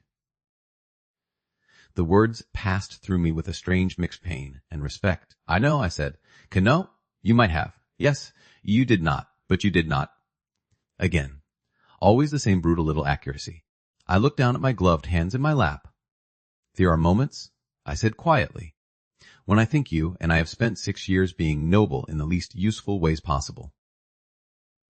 That made him turn toward me. For one brief second the old almost smile lived fully enough in his face that I saw, with painful clarity, the man he might have been if the house had been simpler and the world less expensive. He said, Wes. That seems fair.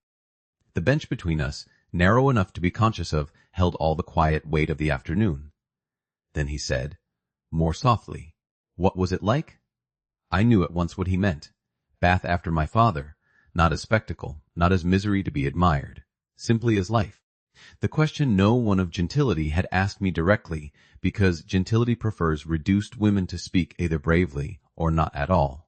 I stared ahead at the border where the first shoots of narcissus were trying their courage against the season. Cold, I said, after a moment.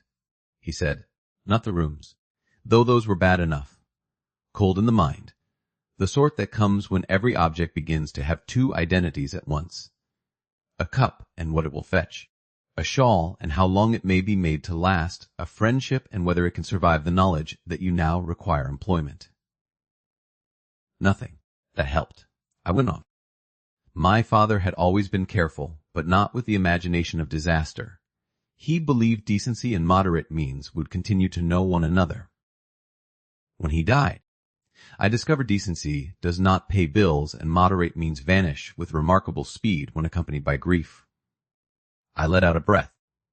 They were days I would have sold philosophy if it had worn silver handles.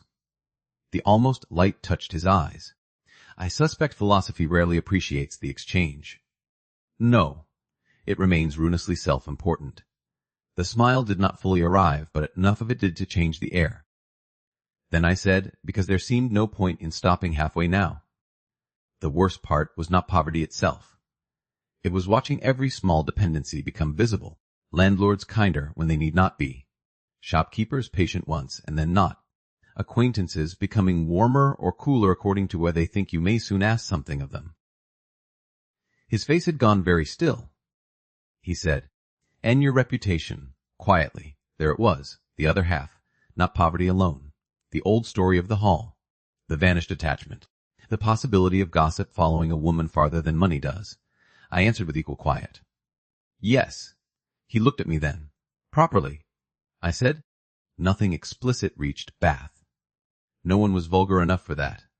But ambiguity is often more useful to malicious minds than fact. There were women kind enough to me, in public and yet careful, always, that their brothers should not be left too long alone in my company. There were mothers who admired my reading and found my music touching and preferred nevertheless not to say whether a certain invitation had been delayed or only forgotten. The garden held very still around us. He said, I am sorry. This time it was not broad enough for everything. I shook my head. Do not be. Not in that useless way. It happened.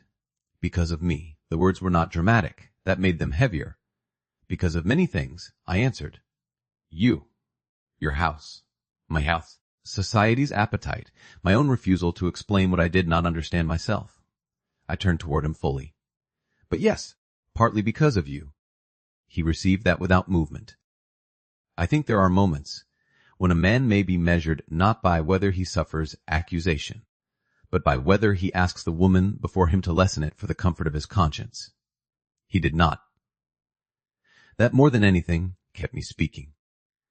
I tell you this, I said, not because I wish to wound you with the precise arithmetic of my injury. Only because if you mean ever again to ask trust of me, you must understand what exactly was taxed when the world saw me left unexplained. His gaze held mine. He said, yes. The word felt different now. Not merely acknowledgment. Receipt? I looked away first because the full steadiness of his attention had become almost too intimate in the spring light. After a long moment he said, my mother planted the narcissus in the west border because she said flowers that return without vanity are the only ones worth admiring. I almost laughed from the abruptness of the subject. That sounds like a sentence you remember because it can be used in any month and half the moral occasions of life. Yes. And did she believe it? Entirely. We sat in the gentle silence after that while the garden breathed around us. The hall lay behind the yews. The child upstairs slept. The old letters waited still in pockets and hidden drawers. The past had not become kinder. Yet for the first time since my return, I felt that some part of the future might not belong entirely to old injuries. That, naturally, was when the danger deepened, because hope is always more perilous after honesty than before it. He sent the note at dusk. Not through Reeves, whose discretion had by now become almost accusatory in its perfection. Not by Cecily, who would have turned invitation into theater.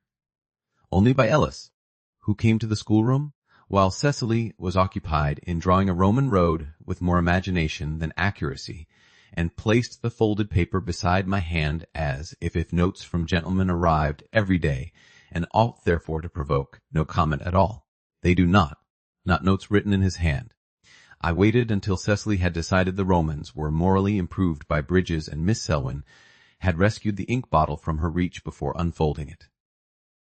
Miss Hartwell, if you are willing, I would ask that the blue box be opened tonight in the library. I will not do so without you. If you prefer not, I will return it unopened to the hidden compartment and leave the choice entirely in your hands. En vial. That was all. No explanation. No pressure, no performance of humility. Only the thing itself offered and placed where I might accept or refuse it without witness. I read the note twice. Then a third time, because there are moments when simple decency lands with greater force than speeches would have managed. Cecily said, I disapprove of that face. I looked up. She had abandoned the Roman road and was watching me with all the directness of a child who has not yet learned that adults often prefer their emotional disasters politely veiled. What face? Stop. The one where you're thinking something important and pretending you are not because Miss Selwyn is present. Miss Selwyn did not look up from the copybook in her lap. I am present only in the legal sense. In all useful senses I am blind. Cecily considered this. That sounds convenient. It is. I folded the note and put away. No one is dying, I said. That is not what I asked. Noku. Cecily's eyes narrowed. Is it Uncle Nathaniel? Bah. There are times when one might as well confess to artillery. Wes, what has he done? Written note. That is usually serious for him. I should not have smiled. I did. By the time Cecily had gone upstairs and the hall had begun settling into evening, I had made my decision. Not because I wished to be generous, because I had grown too tired of being governed by unopened things. The library was already lit when I entered. Only 2 lamps this time, not the full evening blaze. One on the long table, one near the fire. The west windows held the last pale residue of day like washed glass. Outside, the garden was little more than suggestion. Inside, the room had that intimate severity I was beginning to think belonged especially to books and unfinished honesty. Nathaniel stood by the hearth with the blue leather box on the table beside him. He did not speak when I came in, only bowed, very slightly, and waited until I closed the door before saying, "Thank you." It was a strange sentence to hear in that room. Not because it was unwelcome, because it was so free of assumption. I have not yet done anything deserving gratitude. He said no. Only chosen to know more. That ought not to have reached me. It did. I came farther into the room. The box sat where he had placed it, worn at the corners, small enough to lift in one hand, heavy enough, somehow, to have altered years. Have you opened it since yesterday? No. Again that clean answer. I touched the lid. The leather was colder than I expected. Then let us improve the category of family suffering, I said. That almost light touched his eyes and was gone. Very well. I opened the box. Inside, the contents had been arranged with painful care. Not by him, I thought at first, but by Lady Vale or Mrs. Harwood years ago. Yet the topmost bundle now lay untied, and I understood at once that the arrangement had changed slightly. Not from intrusion. From readiness. He had put things in the order he believed I most needed them. He was still doing it. But now, at least in front of me, I drew out the first sheet. A copy of a letter in Lady Anne's hand, addressed not to me but to a Mrs. Talbot in Bath, whose name I knew at once. She had been one of those older women who move through respectable circles by means of invitations, lace, and the management of other people's daughters. After my father's death, she had once very kindly found me a music pupil, and then, just as kindly, forgotten me when kinder company appeared. I read, "My dear Mrs. Talbot, I trust you will forgive what may seem an indelicate interference, but I write from concern for a young woman whose conduct may be more innocent than her hopes." Miss Eliza Hartwell, lately at Vale Hall, has formed an attachment where none can be honorably encouraged, and though the girl is respectable enough in birth and manners, she has perhaps mistaken civil attention for something greater. I know you sometimes extend hospitality to deserving young persons. I beg only that you do not place her in situations where such misunderstandings may be repeated to her disadvantage or to the disturbance of better arranged households. I stopped reading. The room had gone very quiet, not the dramatic quiet of shock, the uglier kind, the one that falls when an old pain finds the document it had been wearing all along. I read the lines again. Respectable enough in birth and manners. Misunderstanding. Better arranged households. There it was then. Not merely dismissal. Management of reputation. Not content to sever us, Lady Anne had reached ahead to place a small careful stain where it might do the most lasting harm, not enough to ruin me outright, which would have made her culpable in the eyes of her own class, but enough to make cautious women cool and cautious mothers observe and cautious invitations quietly fail to arrive, the very shape of what I had felt in Bath and never fully named. Nathaniel said very quietly, "There is more." I looked at him. His face had gone hard in a way I had not yet seen. Not anger at me, not even only at his aunt. Something deeper and colder than both. The look of a man reading the family resemblance in handwriting and despising it. I took up the second letter. This one was in Mrs. Harwood's hand to Lady Vale. My lady, Anne has not only dismissed the connection but exported suspicion. I do not care how protective her motives claim to be. She has made Miss Hartwell carry ambition as accusation and expectation as impropriety. If the girl is to be spared the larger scandal, very well, though I am not certain that arithmetic is moral merely, because it is domestic, but she must not also be quietly damaged where she has no means to defend herself. Mr. Nathaniel must be told, and soon. I let the page fall slightly in my hand. There it was, entirely named. She has made Miss Hartwell carry ambition as accusation.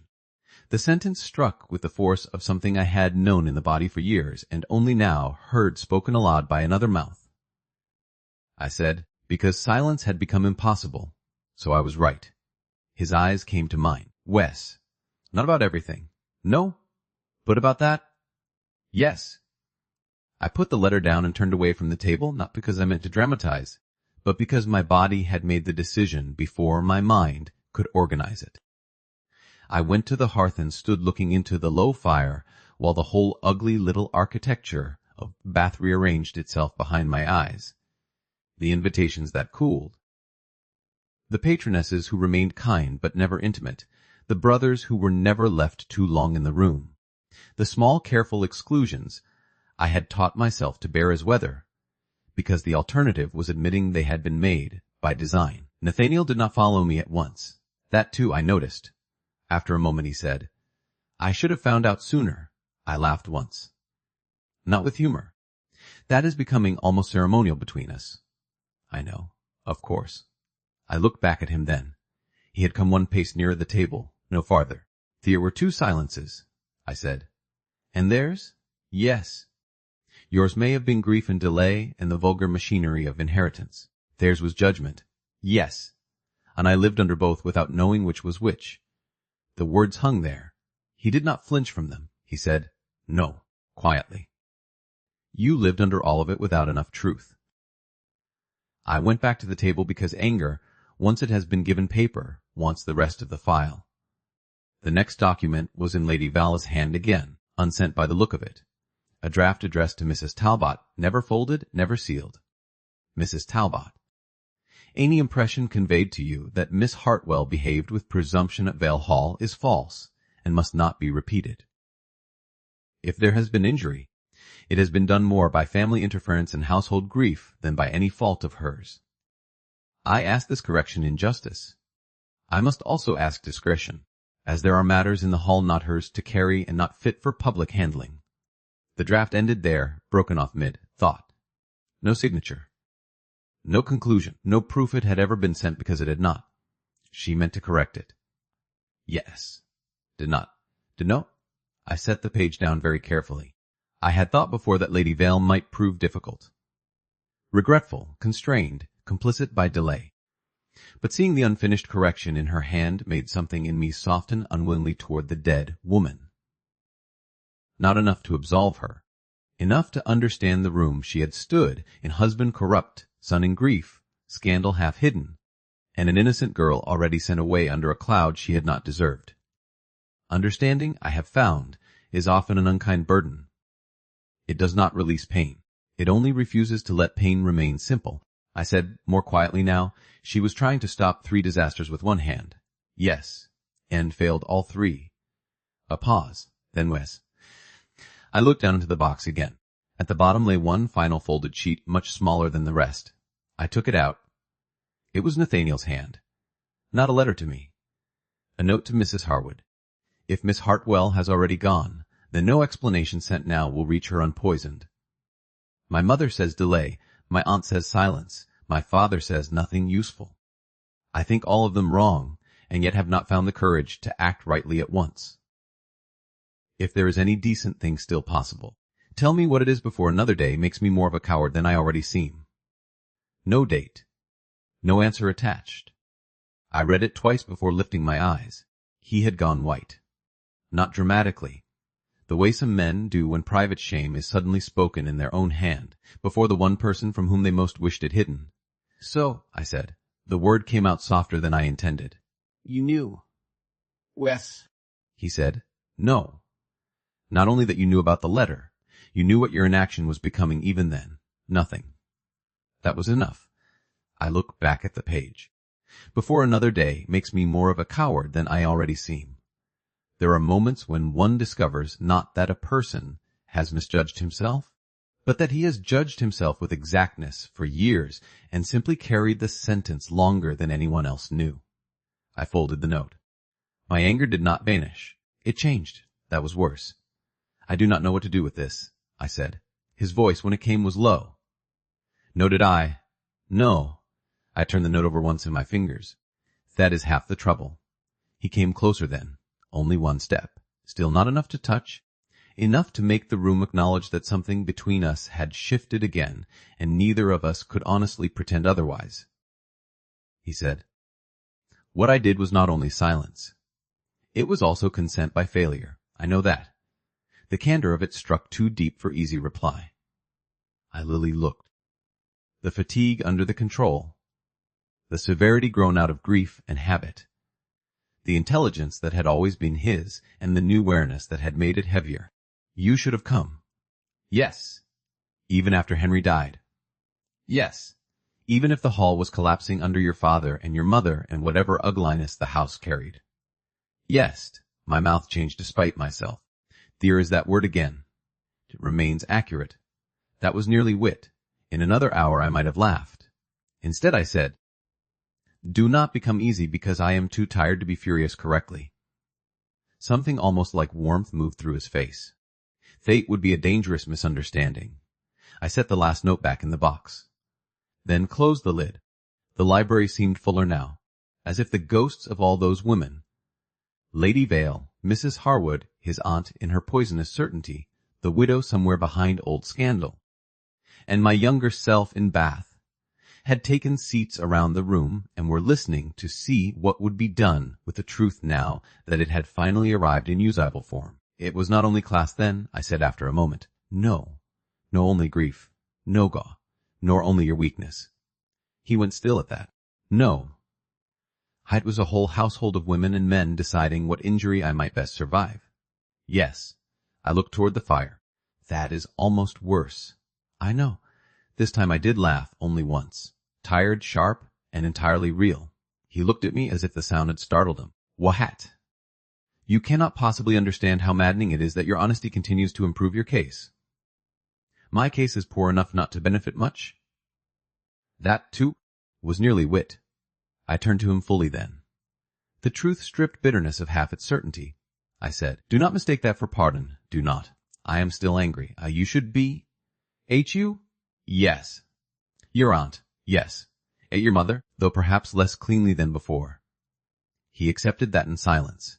And at the fact, I went on, that a woman may spend years disciplining herself against one story only to discover the true one is more humiliating because it contains care badly used. For the first time since I entered the room, something unmistakably vulnerable crossed his face. Not because he had been accused, because he had been named accurately. He said, "Wes." We stood there with the closed box between us and the west light fading from the windows by slow degrees. Then, unexpectedly, rain began again. Not hard, a soft at first, then a steadier whisper over the panes, a spring rain, not a storm. The sort that closes distance in a house and makes lamp light feel more private than it is. I said very quietly, "Did you ever stop loving me?" The question shocked me even as I asked it. I had not meant to speak it. Not yet. Perhaps not ever. Yet once it lived in the room. I knew it had always been waiting just behind all the sharper, safer truths. Nathaniel did not answer at once. He did not move either. And because he did neither, because he took the question with that grave, frightening seriousness of his and did not waste it by ease, I felt my whole body go still in answer. At last he said, "Nope." There are moments when one should not perhaps continue breathing without preparation. This was one. I looked at him and found no decoration in his face. No romance. No wish to soften the word into something more flattering to either of us. Only no. I swallowed. Even when you thought I had chosen silence. Ah, no. Even in Bath. Nope. Ah. Even after 6 years? Nope. Each answer came low. Steady. More dangerous than any declaration could have been, precisely because it lacked the vanity of one. I looked down because if I had continued to meet his eyes then, I might have done something ungoverned. No woman of sense should want a grave man more when he tells the truth badly and without ornament. And yet there it was. I said, after a moment and very much to the fire, "That is deeply inconvenient." The quietest almost smile. Yes.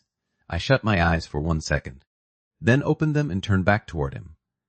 If I believed in reward, I should say this honesty entitles you to hope. And if you do not, then I say only that the room between us is less poisoned than it was yesterday. Something in his face changed then. Not relief, not joy, something quieter. The look of a man who had expected less and knew better than to ask if less could now become more. He said, "That is enough." I believed him. And perhaps that was the first truly dangerous thing of all, because a man who does not clutch at hope when offered half of it is a man one may begin trusting before one has meant to. The rain went on at the windows. The light lowered another degree. I placed my hand lightly on the box, then took it away. "There is more still." I said, "Yes. The widow, the child, the rest of the scandal." "Bah?" "Yes. And you mean to tell me?" "Yes. But not now." He took a breath. "Not if telling it now would turn truth into another injury before you have had time to absorb this one." That was not quite what I wished. It was not quite what I would have chosen. Yet for the first time since my return, I heard in such caution not arrangement only, but actual regard for the limits of another person's endurance rather than merely his own ideas of what should be known. The distinction was small. It mattered. I said, "Very well." He looked at me steadily. "Thank you." I almost objected to the gratitude, then did not, because gratitude in head never once sounded like claim, only acknowledgement. And because of that, some hard bright line inside me softened enough to frighten me. I took 1 step back from the table. Then another. The room held very still. It would have been easy, terribly easy, for him to come toward me then. The papers had been read. The old bitterness had been complicated into something more human and therefore more intimate. Rain was at the windows. The library door was shut. We were 2 tired adults standing among truths finally spoken aloud, and no witness but books. He did not move. That, more than movement, made my pulse unsteady. I said, because silence had become too full of possibility to be borne, "I should go before Cecily decides fever has given her rights over the entire household." The almost light again, gentler now. "Yes." I went to the door. My hand was already on the latch when he said, very quietly, "Eliza." I turned, not because the name had never been spoken by him before, because it had never been spoken like that, not as memory only, but as something returned carefully to the present. He stood where I had left him, one hand resting lightly on the back of the chair near the table, the box and papers between us, the rain making the whole room sound briefly like a shelter. He said, "If I had reached Bath in time, I would have asked you to wait without any right to do so. I know that now, but I think you should know what would have been asked. The sentence was not romantic, worse. Better, more honest than romance usually dares." I looked at him a long moment. Then I said, "I am glad you did not say that 6 years ago." His face altered slightly. Why? Because I might have agreed. The truth of it went through the room like lightning without sound. Neither of us moved. At last I opened the door and left him there with the rain, the closed box, and the first real tenderness we had yet allowed enough shape to become dangerous. For the rest of that evening, the hall behaved as if nothing essential had changed. This is one of the lesser lies houses tell with admirable consistency. Tea was served. Cecily's fever continued to decline. Mrs. Selwyn approved of my reading voice in tones so measured they might almost have concealed praise. Mrs. Brierly directed broth linen and the moral weather of the West Wing with her usual competence. Lamps were lit, doors closed. Fire settled. Somewhere below stairs a scullery maid laughed too loudly and was hushed by someone older and wiser. All of it ordinary. And beneath every ordinary thing, one extraordinary fact remained. Nathaniel had told me he had not stopped loving me. It is astonishing how much one may achieve in an evening after hearing such a sentence and still be useless for any private purpose whatsoever. I answered Cecily sensibly, counted drops for the night draught, and discussed the moving of the map room table with Mrs. Selwyn as if my whole inner life had not become a room recently struck by lightning and now pretending to be architectural. By 10 of the clock Cecily was sleeping properly at last. Mrs. Brierly, having wrung victory from fever, and no doubt from Providence itself, ordered the rest of us from the room with the sternness of a field marshal who has no patience with exhausted sentiment. She said, "You may both go," to Nathaniel and me. "The child needs sleep, not 2 solemn faces watching her as if she were Parliament in a crisis." Nathaniel answered at once, "You will send if anything changes." She replied, "I shall send if the roof lifts." "Until then, you will cease hovering." I almost smiled. Nathaniel did not, though the near shape of one touched his mouth. We left the room together. The corridor outside lay dim and quiet. One lamp at either end, rain still at the windows farther down.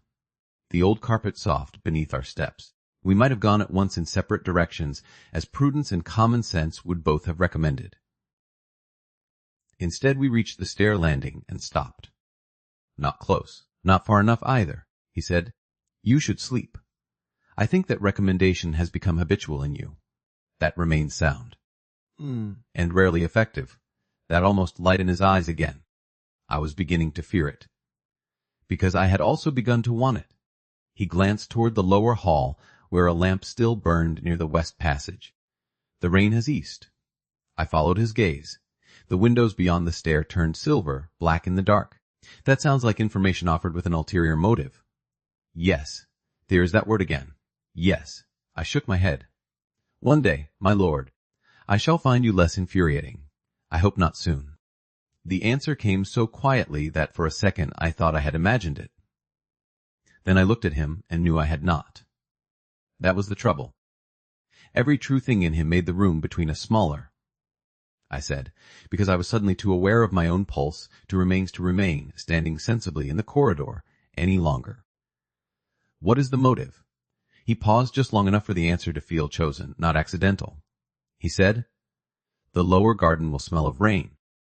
And I think if I go there alone, I shall spend the hour speaking to myself in ways unlikely to improve character." I stared at him. He had not asked me to come, not directly, not in any form that could oblige me by tenderness or habit. He had only opened the door and left the choice standing. That was, I realized then, the whole terrible point of him now. He had begun to learn exactly where choice lived in me and to leave it there, untouched, until I gave it away myself. "Very well," I said. We went down by the back stair. The hall at that hour had the softened silence of a house finally convinced no one would die before morning. Fires banked low, lamps dimmed. The doors latched in quiet confidence. The lower hall smelled faintly of wet stone and extinguished drafts.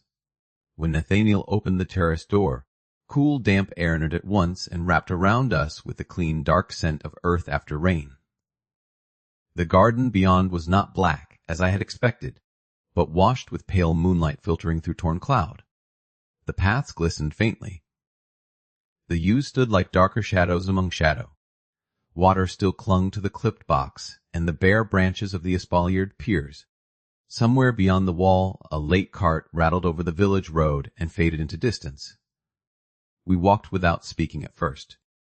The gravel, damp from rain, made almost no sound underfoot. My skirt caught once at the edge of a rosemary bush, still heavy with water. Nathaniel steadied the branch rather than me, which was somehow more intimate than if he had laid a hand on my arm. The lower garden in moonlight looked less disciplined than by day. The path softened. The beds became dark plains of promise rather than order. Even the stone bench beneath the yews seemed less a piece of furniture than an old thought left outside. We stopped near the rose border, where Lady Vale's first shoots were just beginning their brave, improbable work in the cold earth. He said, "After a long while, I had forgotten how the garden smells after rain." "Noba," he looked at me. I said, "You had only forgotten that someone once noticed it a lot." That almost smile again. Gentler now, sadder too'd, he say, "Wes, that is probably true."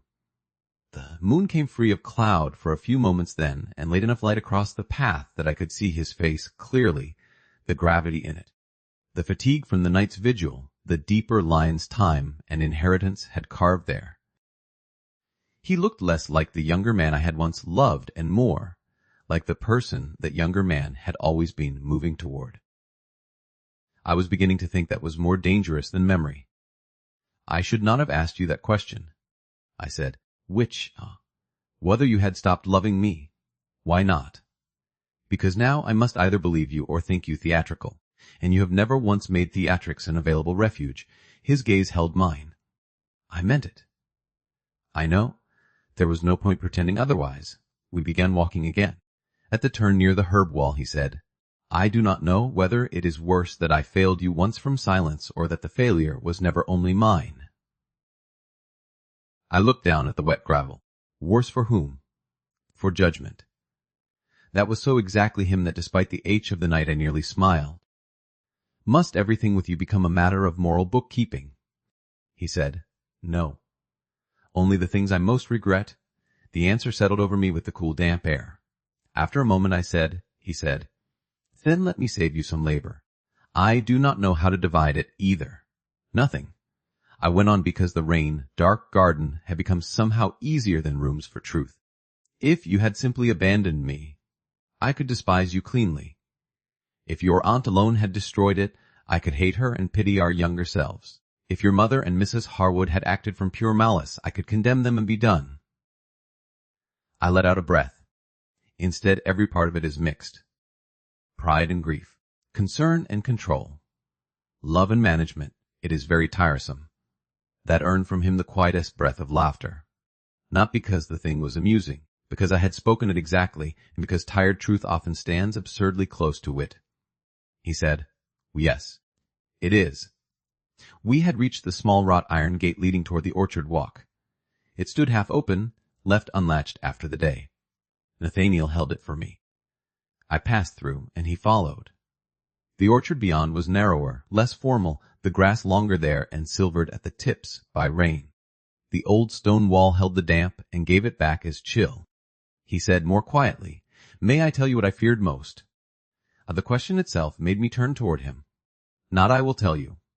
"May I?" There it was again. The new habit, the asking. "Yes." I said. He looked at the wall rather than at me, which somehow made the answer more intimate. He said, "Not that you would hate me." That would have been clean enough to understand. I feared you would understand me, and that the understanding would feel more insulting than hatred. The words went through me with startling force. Because they were true. Because I had lived exactly that insult in the library, and the morning room, and the corridor, and every place since. The humiliation not of being unloved, but of being injured by someone whose motives one could not dismiss. I see, I said quietly. Yes, I laughed then, softly and with no malice at all. Do that. What? Take my whole soul and answer it in one syllable. This time he did smile. Not half. Not almost. Fully enough that moonlight changed his whole face with it. Not youth returned. Something better and much more dangerous, gravity lit from within for a moment by feeling not hidden quickly enough. He said, I will try to use longer words where possible. You are mocking me, very slightly. I am wounded, he said. No, only alive. The sentence landed with such quiet force that the smile vanished from my mouth before I had fully known it was there. We had stopped walking without either of us deciding to. The wall behind me, the wet grass below, the orchard trees black and silver around us, him standing a pace away, close enough now that the space between us had become a fact too charged to ignore. I said, because one of us had to rescue the moment from either foolishness or fear. This is exactly how bad ideas begin. Yes, and you appear far too calm. I am not calm. That answer, low and immediate, altered the air at once. I looked at him. He had gone still in that particular way of his that meant feeling had risen too near the surface to permit movement without consequence. I could see now the slight change in his breathing, the control pulled taut over something warmer and rougher beneath. And because I saw it, something answering it moved in me before prudence had time to become language. Then what are you? I asked. His eyes held mine. He said, trying not to take more from this moment than you have given it. No one should be allowed such answers. Not men. Not in moonlit gardens. Not after rain and fever and letters and half a lifetime of badly timed truth. I ought to have stepped away then. I did not. Instead I said, and what do you think I have given it? A pause. Then, very quietly, enough that I should not mistake it. There it was again, the asking hidden inside the restraint. The unbearable, careful, exacting respect of a man who had once let silence ruin us, and had now resolved, perhaps too late and perhaps just in time, not to ruin us again by presumption. My whole body had become suddenly aware of its own stillness, the damp air, the scent of rain and rosemary, the closeness of him, the memory of all the times we had stood like this years ago and parted without touching, because the world had not yet ended, and therefore we imagined time is obedient. Time is never obedient, I said, and my voice sounded lower than I had intended. Nathaniel, the name between us in open air, no title, no shield. He did not move, but I saw the whole force of the sound strike him. The smallest tightening at his mouth, the brief closing of his eyes, the return of his gaze to mine with something in it no longer half hidden. He said, yes, I am still angry with you. I know. I may remain so tomorrow, Wes, and yet he waited, always that waited. I think that was the moment I understood fully why it was so hard to defend myself against him now. Because his patience was not passivity. It was an active kind of care, costly and exacting, leaving the choice where once he might have managed it into shape. And yet, I said again, I do not want to go back into the house just now. His breath altered once. Only once. All right, that should not have mattered so much. It did. There are women who fall because men press too hard. I thought with a kind of bitter inward amusement. Was in danger because this one would not press at all. I took one step nearer. No more than that. But enough. He looked at me as if I had just set fire to half the orchard. Not alarmed. Not triumphant. Simply arrested by the fact of movement where he had promised himself none. I said, because if I did not speak I might do something wilder than honesty. What happens now? His voice was very low. That is not entirely mine to say. There are times when consent, plainly held, becomes the most intimate form of desire imaginable. I understood that then. I also understood that I had come too far already to retreat behind cleverness without despising myself afterward. So I said, you may ask. For a second he did not seem to breathe at all. Then, with the same gravity he had given letters, truths, and difficult silences, he said, may I kiss you? The world did not stop. That is the curious thing about the most important moments. A rook still shifted somewhere in the branches. Water still dripped faintly from the orchard trees. The hall remained a shape of stone and dim windows beyond the yews. The whole indifferent universe went on. Only I did not. Because no one had ever asked me like that. Not because the words themselves were rare. Because of all that stood behind them now, the letters, the secrecy, the years, the new honesty, the discipline with which he had learned to hold back rather than take. It was not only desire in the question. It was trust of a harder kind. Trust that my answer should govern his wish. Wes, I said. The word came out almost as quietly as his had. That seemed fitting. Great foolishness ought sometimes to enter the world softly. He came closer then, not quickly. Never quickly. Every inch of the distance made visible by care. His hand rose, paused. So slight a pause another woman might have missed it. But I saw and felt the question still alive in the movement, and then touched very lightly at my jaw. I did not flinch. The contact itself was almost unbearable. Not because it was bold. Because it was not. He touched me as if I were entirely real to him now, not memory or regret or some older H returned in altered form. Real and chosen and not to be mistaken. He said, Eleanor. Then he kissed me. Not like a young man starved of permission. Not like a husband by right. Not like a penitent desperate to be forgiven by means of contact. He kissed me as if truth had finally become dearer than caution, and he still meant to do no harm with it. For one suspended instant I felt only the gentleness of it. The warmth of his mouth against mine, the rain-cool air all around us, the astonishing steadiness in his hand. Then something in me, some old restrained grief, some long disciplined want. Some furious relief that the years had not lied about everything, answered. I moved nearer, only slightly. Enough, his other hand came to my waist, not drawing me in at once, only resting there with such care that the care itself became more intimate than urgency would have been. The kiss deepened then, not wildly, not even long, but with a kind of recognition that made my whole body feel suddenly too human and too aware of itself to remain defended. When he drew back, it was only far enough that I could breathe. His forehead nearly touched mine and did not. He was still asking, even now, still leaving room. I opened my eyes. His had not entirely closed. He was looking at me with that same grave, astonished intensity he had worn the first day I arrived in the schoolroom, and the first night in the library. Only now there was no distance left inside it to mistake for safety. That, I said, though my voice had ceased to be entirely reliable, was poorly advised.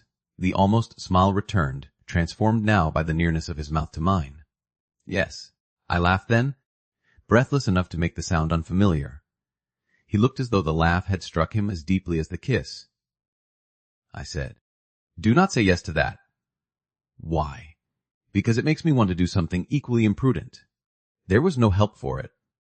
The smile in him became unmistakable then, though brief and quiet and still somehow serious.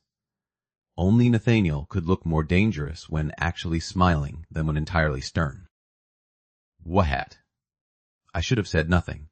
Instead I answered, because at that point honesty had ceased to be the more dangerous path. It was simply the one left open. Kiss you again.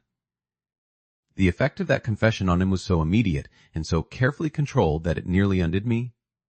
He said, very quietly, You may? That should not have been possible. I had already said yes. We had already crossed the line.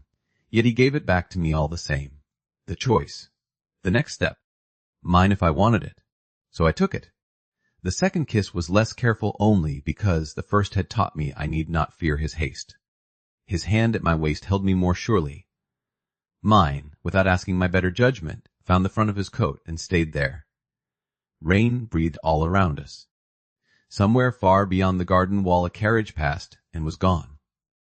Nothing in the world mattered for those few seconds except warmth, truth, and the astonishing fact that after all the wrong timing of our lives, this one moment was entirely chosen. When at last we parted again, I rested my hand still against his chest because moving it away felt more intimate than leaving it there. He looked down briefly at my fingers, then back at my face, not claiming the gesture, not retreating from it, only knowing it. He said, Eleanor, again. I had not known my name could sound different after a kiss. It did? Yes. He drew a breath as if to speak further, and then stopped. I saw the restraint in it. Not fear now. Reverence perhaps. Or the simple wisdom of a man who understood too well that the first thing said, after a kiss, may either preserve or cheapen it. So I saved him the choice. No speeches? I said softly, that almost smile once more. Had only two, then bury them. Very well. I took my hand back at last. The loss of contact felt immediate and absurdly cold. We stood for one more suspended second in the damp orchard air, each perhaps waiting to see whether the world would somehow rearrange itself to acknowledge what had happened. It did not. The hall remained the hall. The roses remained only intention in the earth. The widow and the child and the dead women in the papers all remained unresolved truths waiting for future daylight. Nothing was solved by a kiss, and yet everything was altered by it. I said, because someone had to restore the shape of language before we both became impossible. Cicely will wake and decide we have abandoned her. Probably. And Mrs. Brierly will know everything by breakfast. Almost certainly. That is comforting. No. This time the laugh that escaped me was altogether helpless. He watched me as if the sound itself were something fragile and astonishing. Then, very gently, shall I walk you back? There it was again, not assumption. Choice. Yes, I said. We went back through the lower garden more slowly than we had crossed it. At the terrace steps he opened the door and held it.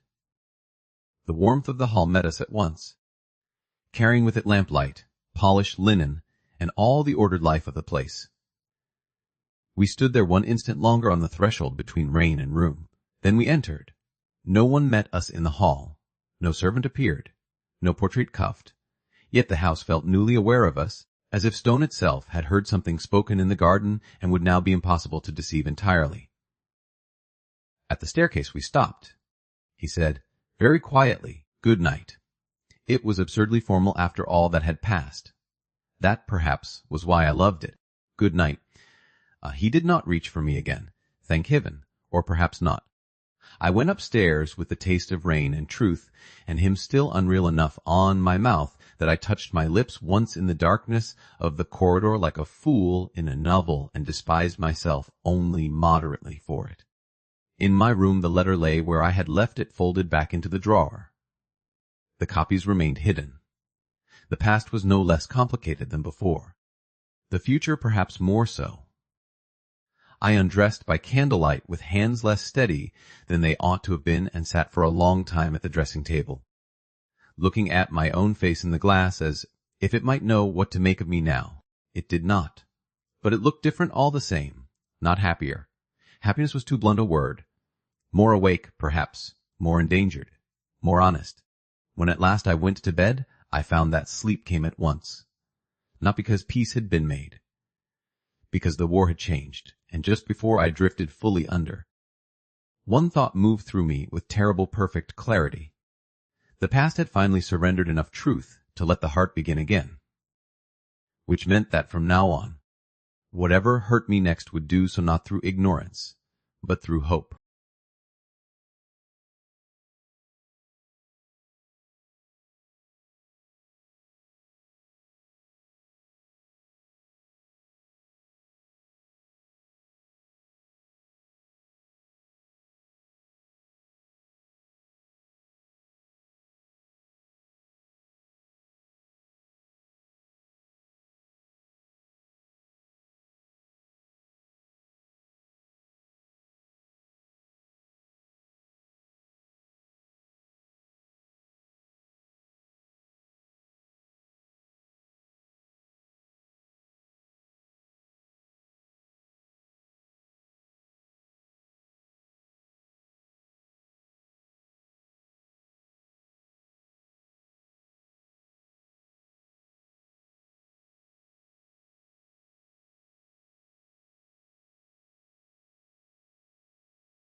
Chapter 4.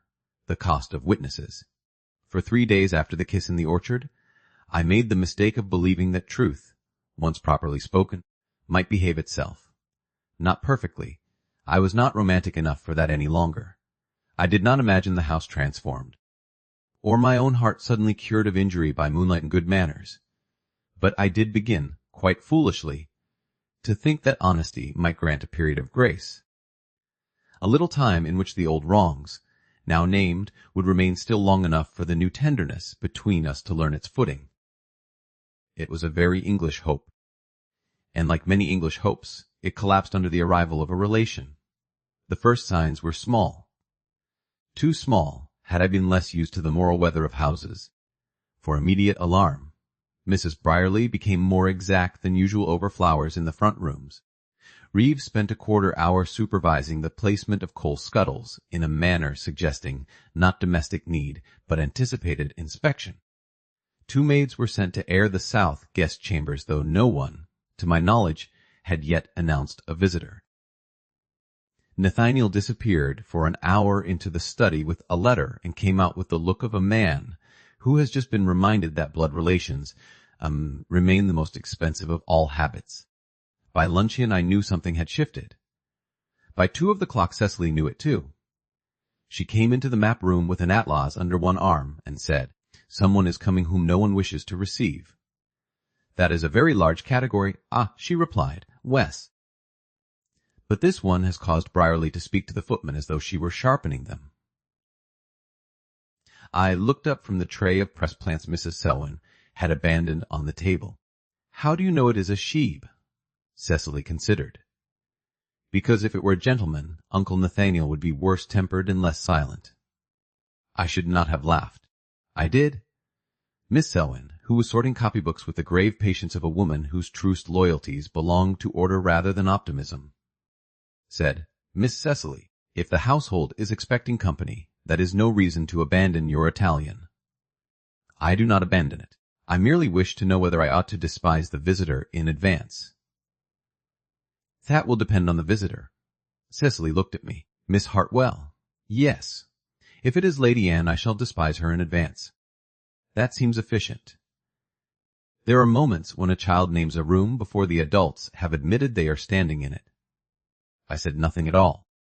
Miss Selwyn's hands paused over the copybooks. Cecily, seeing at once that she had struck something real, lowered the atlas and said, more quietly, "It is her." No one answered. That was answer enough. I rose. "Continue with your translations. I shall ask Mrs. Brierly whether the house requires anything from me." Cecily made a face. The house always requires things from everyone. It should be made to ask more politely. I left before I smiled again. Mrs. Brierly was in the still room giving orders over lavender water with the severity of a field commander discussing artillery. She looked up when I entered, and, seeing at once that I already knew enough to spare her useless diplomacy, dismissed the maid at her elbow with one turn of the head. She said, "Lady Anne arrives by 5. Not may arrive. Not as expected. Arrives. There are names which enter the body before the mind catches up." I felt my own history with the woman at once not from acquaintance, for I had never known her well, but from that one letter and all the years it had governed afterward. "I see." Mrs. Brierly folded the cloth in her hands once, twice. "I thought you should hear it from me before the wheels are in the drive and the house must pretend surprise." "That is kind," she said. "No, only cleaner." I leaned one hand against the edge of the table, not because I lacked strength, but because I suddenly wished for something solid and domestic under my fingers. "Do she know?" Mrs. Brierly's expression did not alter by so much as a hair. "That you are here, certainly." "No." "About the letter." A pause. "Then I do not know." I almost smiled at that, not because it was amusing, because ignorance, properly admitted, had become rare enough in this house to sound almost moral. "And Nathaniel." Mrs. Brierly looked at me directly then. "His lordship knows she is coming and dislikes it." That, too, I nearly smiled at. It was so wholly inadequate to the case. That hat is not particularly reassuring. No, her mouth changed by the faintest fraction. I had not intended it as such. I said after a moment, "Do you expect trouble?" I expect Lady Anne, Mrs. Brierly replied. Trouble is only one of her dialects. That was answer enough. The rest of the afternoon passed under that knowledge like a sheet of thin ice over moving water. Cecily translated badly on principle. Miss Selwyn corrected her. The dog slept under the window and cared nothing for family corruption past or present.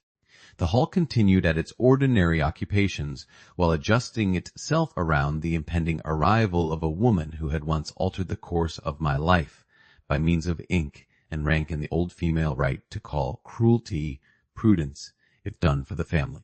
At 4:30 Nathaniel sent for me. Not to the library this time. To the small morning room overlooking the west lawn, where conversations too difficult for hallways and too private for drawing rooms often go, when a house has learned enough sorrow to know the difference. He stood by the window when I entered. The day had darkened again, not to storm, but to that heavy spring dimness which turns the sky to pewter, and the lawns beyond the glass to damp green shadow. His coat was dark, perfectly plain. His hands empty. The look in his face told me at once that this was not to be a conversation softened by fiction. Miss Hartwell, my lord. I closed the door. For one long second neither of us spoke. Then he said, I thought it best to tell you before she arrives. That your aunt is on the road. Yes. I had already learned as much from the house. The almost light that sometimes touched his eyes did not appear. Only the grave acceptance of a man unsurprised by the fact that old houses leak truth through women long, before the official channels decided appropriate. Then I am late again. The sentence struck harder than it should have. Because it was not self-pity, only knowledge, I looked away first. Do not become tragic. I have no patience for it before supper. Very well. He came away from the window then, not too close, and stood near the fire though no one had thought it necessary to light one yet. The room remained cool. So did I, he said. She wrote this morning from the posting inn at Marlborough. She means to spend 2 nights at the Hall on her way north, and has no doubt chosen this week by divine instinct. He said, No, quietly, by excellent intelligence. I looked at him sharply. He met my gaze. He said, He knows enough to understand that your presence here is no longer purely professional. She may not know how much, but she knows enough. There are moments when one becomes aware not only of danger, but of being seen by it from a distance. I felt that then, not because of what had happened in the orchard. No one had witnessed that, but because houses observe, servants infer, visitors rid rooms, children trust too quickly, men who defend women too openly before county company provide their own commentary. How? His mouth changed by the slightest degree. Lady Penrith, of course, the old dry vulture herself, carrying polished insinuation from drawing-room to carriage and from carriage to relation. I said, Then we are all very efficient. He replied, No, only human. That should not have comforted me. It did not. I crossed to the chair nearest the writing table and sat, 'cause standing had begun to feel too much like readiness for combat, and I had not yet decided whether combat would serve me better than silence. Tell me what she means to do. He did not answer at once. I recognized the pause. Not concealment exactly. Worse, selection. The old instinct to choose the order of injury before laying it out. I said at once, No. His eyes came to me fully. No, Bob. Do not begin with the shape you think I ought to hear. Tell me the shape you know. For one suspended second he simply looked at me. Then he inclined his head once. Very well. And I knew, because I was beginning to learn him in these new ways too, that the little motion cost him something. Habit does not surrender without friction, he said. She means to observe, to judge whether your presence here has remained within a form she can tolerate, to measure how far my regard for you has gone and whether it may be checked by appeal to family, station, the ward's welfare, or my mother's memory. I sat very still, Kennefa, he said. Then, very quietly, she may try to move the matter out of private concern and into social management. The words landed with horrible familiarity. Social management. There it was again. The old machinery, letters sent, impressions formed. Cautions distributed through polite circles until a woman's name acquires temperature without ever being openly touched. I said, she did it once. And you think she would again. Yes, that word. Always that word. But now it carried no small mercy in it, only the cold, clean force of repetition. He knew his aunt. He knew her methods. Knew, perhaps better than I, how little shame attends women who believe themselves guardians of family order. I folded my hands together. Then why receive her at all? Because refusing her entry gives her grievance. Grievance gives her freedom. Under this roof I can at least see the direction of the blade before she uses it. It was a hard practical answer. A good one. I disliked how good it was. What do you want of me? His expression altered then, just enough to show he had already considered the question and disliked the need of answering it. He said, I do not want. Carefully, your submission to any arrangement you do not choose. That was well said. It also annoyed me immediately, because it was so exactly the right sentence that one could hardly quarrel with it without becoming ridiculous. I said, go on. She will likely speak to you with false civility and genuine warning. She may imply that Cecily's peace, your livelihood, or the house's reputation require greater distance between us than now exists. I looked at him. He went on more quietly still. If she does, I ask only that you do not let her force you into answering before you wish to. There it was. Not instruction. Not command. Request. I had grown alarmingly susceptible to requests. And if she speaks to you. His gaze held mine. Then I will answer her myself. The calm force of that sentence moved through me like heat under skin. I ought to have felt safer. Instead I felt suddenly, sharply angry. Not at him only, at the whole unbearable structure of it.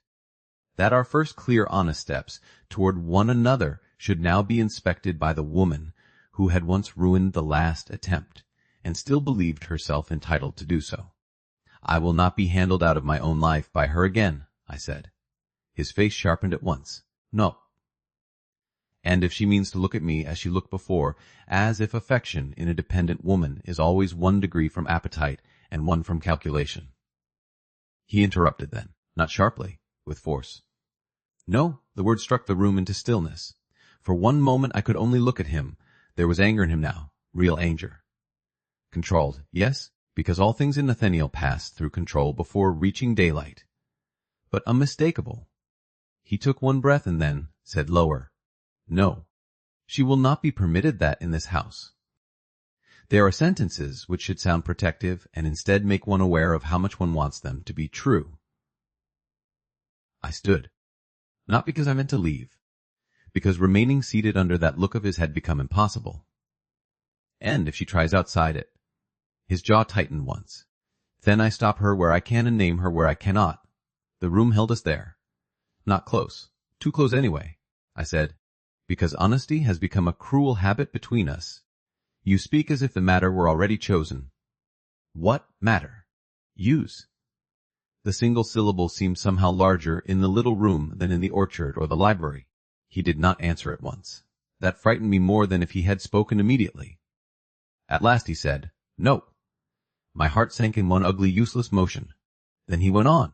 He said, I speak as if I know what I want and do not intend my aunt to govern it. The room changed again. I am beginning to think Nathaniel's gift, if gift is the word, lies in making even the truth arrive by stages sharp enough to cut. I looked away toward the window, because if I had continued to meet his eyes, some very bad decision might have seemed at once both moral and necessary. You realize, I said, that this is exactly how women become ruined in country houses. I realize, he answered, that women become ruined when mean one thing privately and another publicly. That stopped me, because there it was, not romance, not heat, not orchard moonlight, but the plain serious center of the matter. I turned back. And you mean? The question did not finish itself. It did not need to. He looked at me with that grave, impossible steadiness which had once made me love him, later hate him, and now, worst of all, understand him. He said, I mean that I will not let her call your presence here an accident, your place in this house a convenience, or my regard for you a temporary failure of judgment. I could not breathe for a second. It was too much.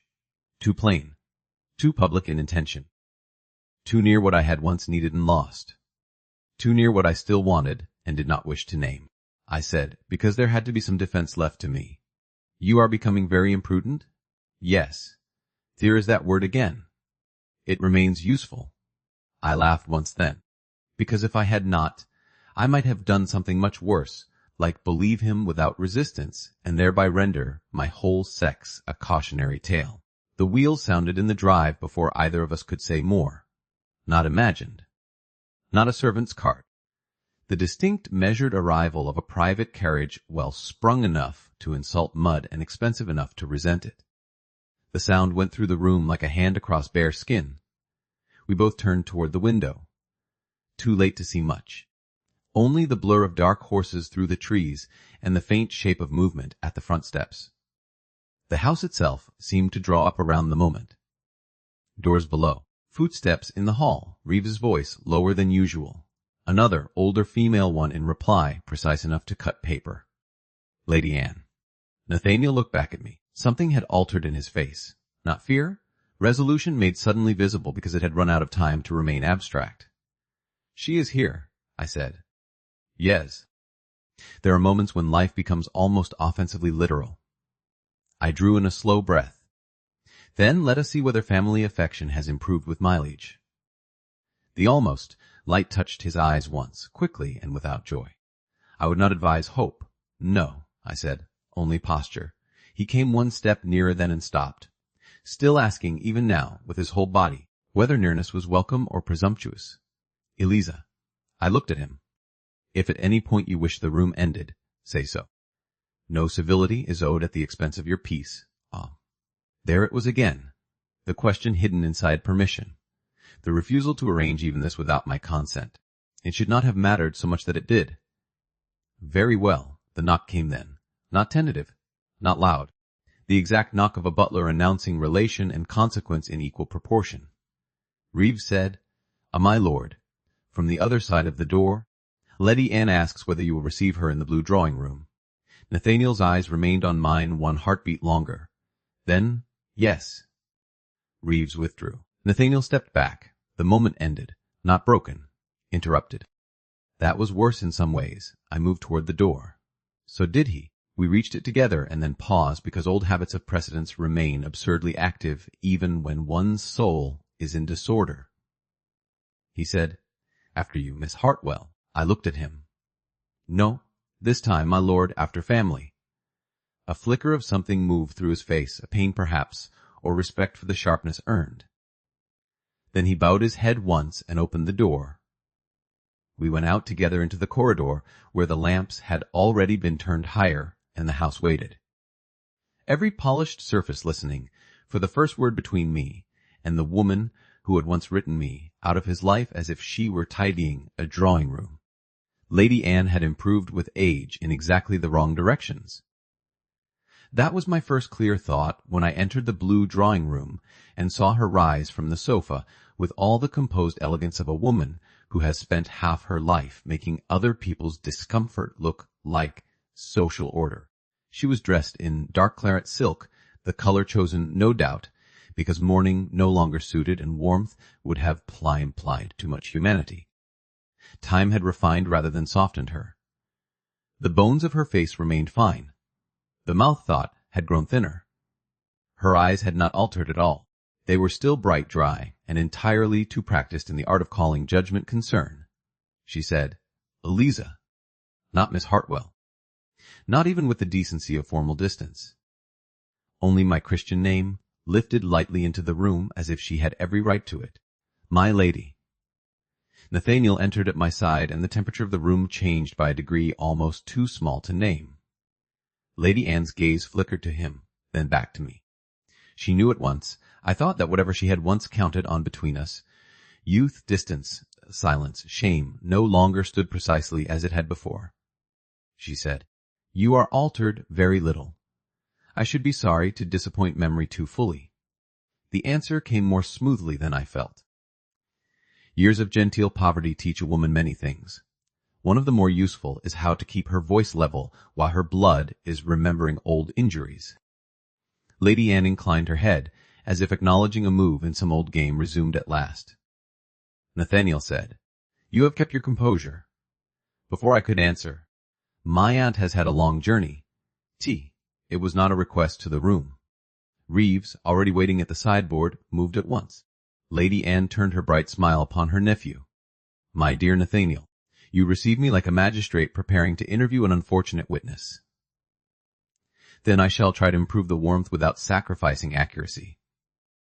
That, from another man, might have been called wit. In Nathaniel it was merely truth wearing a coat. I said only when Lady Anne resumed her place. Nathaniel remained standing for a moment longer than propriety required, and then took the chair opposite his aunt, rather than the one nearest her, which told me more about family history than any speech could have managed. Tea was poured. The clink of porcelain sounded absurdly civilized. Lady Anne accepted her cup, looked at the room, then at me again. Vale Hall has a way of gathering old acquaintances back to itself. It appears so. I had not expected the return to be quite so intimate to the household. There it was. Not crude. Never crude. Only the polished beginning of the thing. Nathaniel set down his cup. "Miss Hartwell's position here is entirely proper." Lady Anne did not glance at him. "I am sure that is the phrasing you prefer, Da." "I am not choosing phrasing. I am choosing fact." The room held still for 1 second. Then Lady Anne turned at last to him and smiled with almost affectionate regret. "You always did mistake bluntness for moral advantage."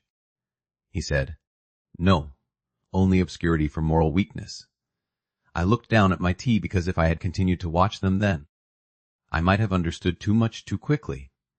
There are families in which affection and warfare use the same vocabulary. The Vales, I was beginning to think, belonged to that tribe. Lady Anne sipped her tea. "Very well, let us all admire fact.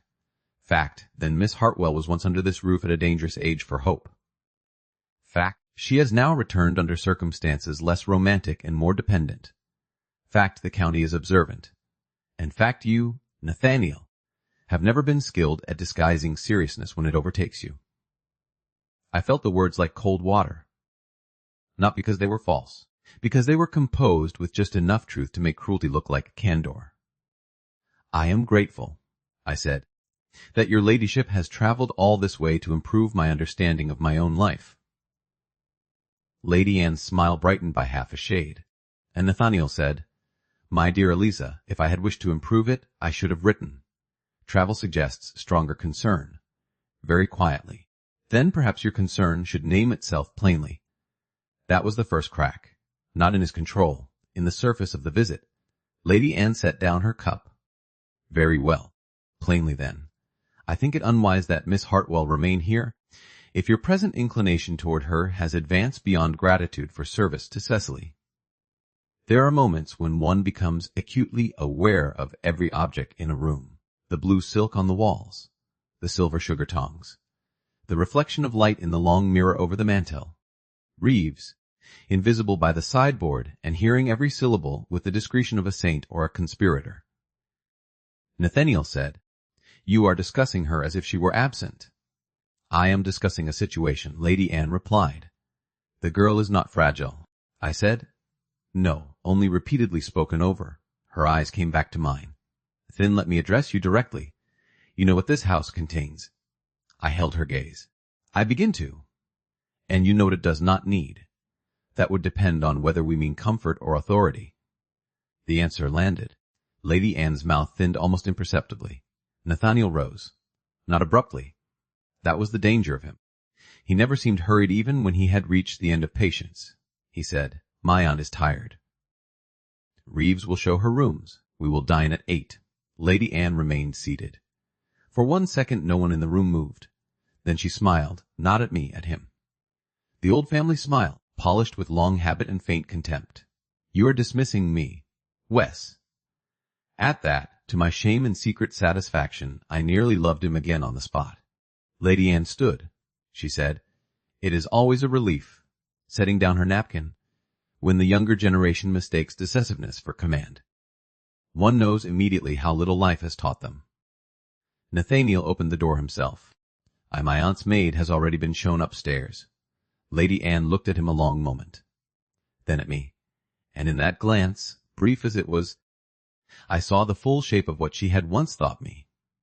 Not merely a dependent girl with dangerous hopes, but a complication that had somehow survived all the methods used to make it fade. She said, "Miss Hartwell." "My lady." She inclined her head. "We shall speak more privately later." It was not quite a threat, only a promise made by a woman too practiced to distinguish much between the two. When she had gone, Nathaniel closed the door and stood with one hand still on the latch. The room seemed suddenly larger and emptier than before.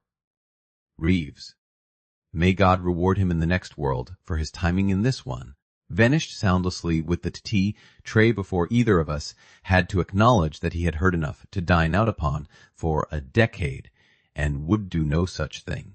Nathaniel turned back to me. "I am sorry." There it was, the inevitable phrase.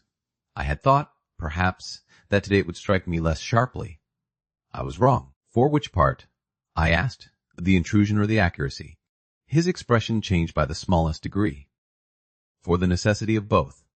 I set down my cup, because my fingers had begun to tighten around it in a manner bad for porcelain and dignity alike. "You knew she would say this?"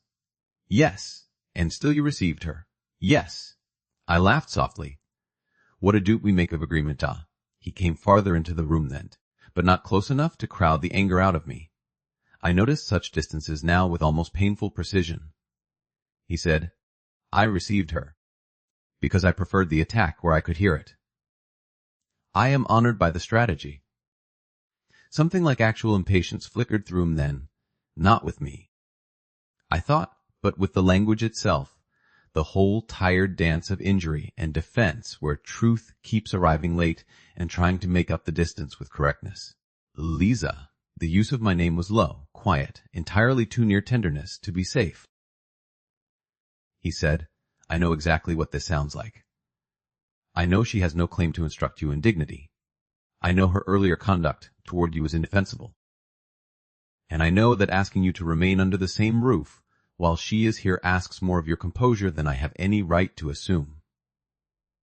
That should have soothed me. Instead it made the bruise clearer. "Then do not assume it. I am not." "No," I said. "You are only arranging around it." But there it was. His face altered at once. Not surprise. Recognition. That, too, had become its own wound between us, he said. "I am trying, carefully, to keep her from forcing your hand, by choosing the ground. Wes." Then a pause. Very quietly, "Wes." The word struck and stayed. I turned away from him and went to the window. Outside the drive curved damp and pale toward the trees. One of the horses had not yet been fully led round. I could see the groom at its head. Ordinary life. Carriages. Mud. Family disaster. England. Behind me he said, "You need not see her alone." I looked out a moment longer before answering. "That sounds very much like being managed for my own good. That is not how I mean it." "No," I said. "It rarely is." The silence after that held longer. When he spoke again, his voice had lost something. Not force. The assumption, perhaps, that carefulness itself would do any good merely because it was careful. What do you want me to do?" I turned. The question caught me off guard. Not because it should have. Because men so often want credit for asking before one has even answered. He was not asking for credit. "Only asking," I said after a moment. "I want you not to decide in advance what form my resistance ought to take." He held my gaze. "Very well. And I do not want your aunt answered in ways that protect your pride if they leave my position to absorb the rest." His expression sharpened. "I would not," I said. "You would not mean to, but you are very capable of believing that, if your intention is honorable, then the effects will somehow arrange themselves into decency afterward." The words went in. I saw them do it. Because they were true. Because he knew they were true. Because every adult in the history we had just uncovered had thought exactly that and left women and girls to live inside the delayed cost. He said nothing. I went on more quietly now because I was tired suddenly, tired down to the bone of beautiful motives badly timed. I am not a child to be protected from family weather while you go out and answer it on my behalf. I know. Do you? He looked at me a long moment. Then, low and without ornament, I am trying to. There was no help for it then. My anger shifted shape again. Not because he had excused himself. He had not. Because he had not. Because he stood there in all his grave, maddening honesty, and let the failure remain visible between us, instead of polishing it into virtue. I let out a breath. That is a very poor answer. Yes. Again, of course. I almost smiled and despised myself for the weakness. Before I could say more, a knock came. Too quick to be a servant bringing comfort. Too measured to be Cecily escaping convalescence under false pretenses. Nathaniel opened the door himself. A maid stood there, pale but composed. My lord, Lady Anne asks whether Miss Hartwell might join her in the small withdrawing room before dinner. She says it concerns Miss Cecily's welfare. Nathaniel went still, not outwardly by much. Enough, I said at once. Of course it does. The maid looked resolutely at the carpet. Nathaniel's voice, when it came, was perfectly level. Tell my Aunt Miss Hartwell is not at her disposal. There it was. The refusal. Clean. Immediate. And because it came so swiftly, also told me what I most needed not to hear. He had anticipated the request. The maid bowed and withdrew. I looked at him. You expected this? Yes. You might have told me. I thought. He stopped. That was worse, because I knew the rest. I thought I could spare you the ugliness until it became necessary. I thought if I stood between you and her for one more hour, one more visit, one more drawing room, I could choose the point at which the knife arrived. I felt my whole face grow cold. You thought, I said quietly, that if you handled enough of it privately, I need not know the shape of the danger until after it had already been managed. He said, no, at once. Then, after the briefest pause, not managed. Met. By you. Yes. There it was again. The whole problem distilled to one syllable. I stood very still. The room, the walls, the silver light outside, all of it seemed suddenly to recede beneath one hard, clean fact. He had not lied. He had not excluded me entirely. But he had known more than he had told me of the particular form Lady Anne's attack would take, and he had already begun meeting it on my behalf before informing me fully that it was in motion. The bruise bloomed at once. Not because I doubted his motive, because I did not. That was exactly the injury. Eliza. No. I lifted one hand, not dramatically. Enough? Do not say my name as though it repairs anything. His face changed. Not into hurt, into something bleaker than that. The look of a man seeing, too late but clearly, the old shape forming under his own hands. He said, I see. I laughed once without humor. You? Do you? He did not answer. That silence, for once, I preferred. I crossed to the door, not fleeing, only requiring distance while some fragment of my pride remained reasonably assembled. He asked, Where are you going?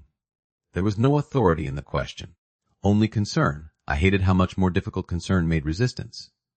To dress for dinner, I said, since apparently the evening means to be educational. Bah. Eliza, I turned then. He stopped. Again that stopping. Again that exact dreadful respect. He said, If you wish not to dine, at last, you need not. There it was again.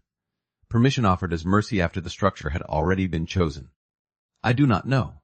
I replied, What is worse in you? The instinct to shield or the instinct to grant escape once shielding fails? The words hit harder than I had meant. His face showed it, only by a degree. Enough. I opened the door. Then, because honesty has become our cruelty as much as our hope, I said without looking back, I will dine. Not because you have made it safe. Because I will not let your aunt think I required rescue from a room.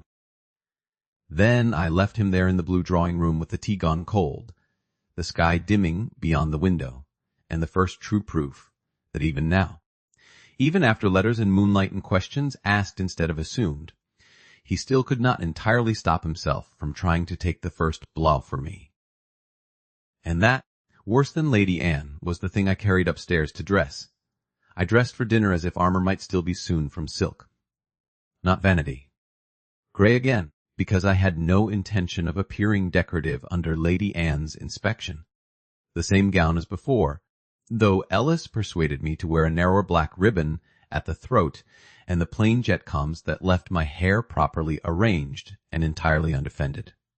A woman in my position has very little in the way of weapons that society does not immediately rename vulgarity.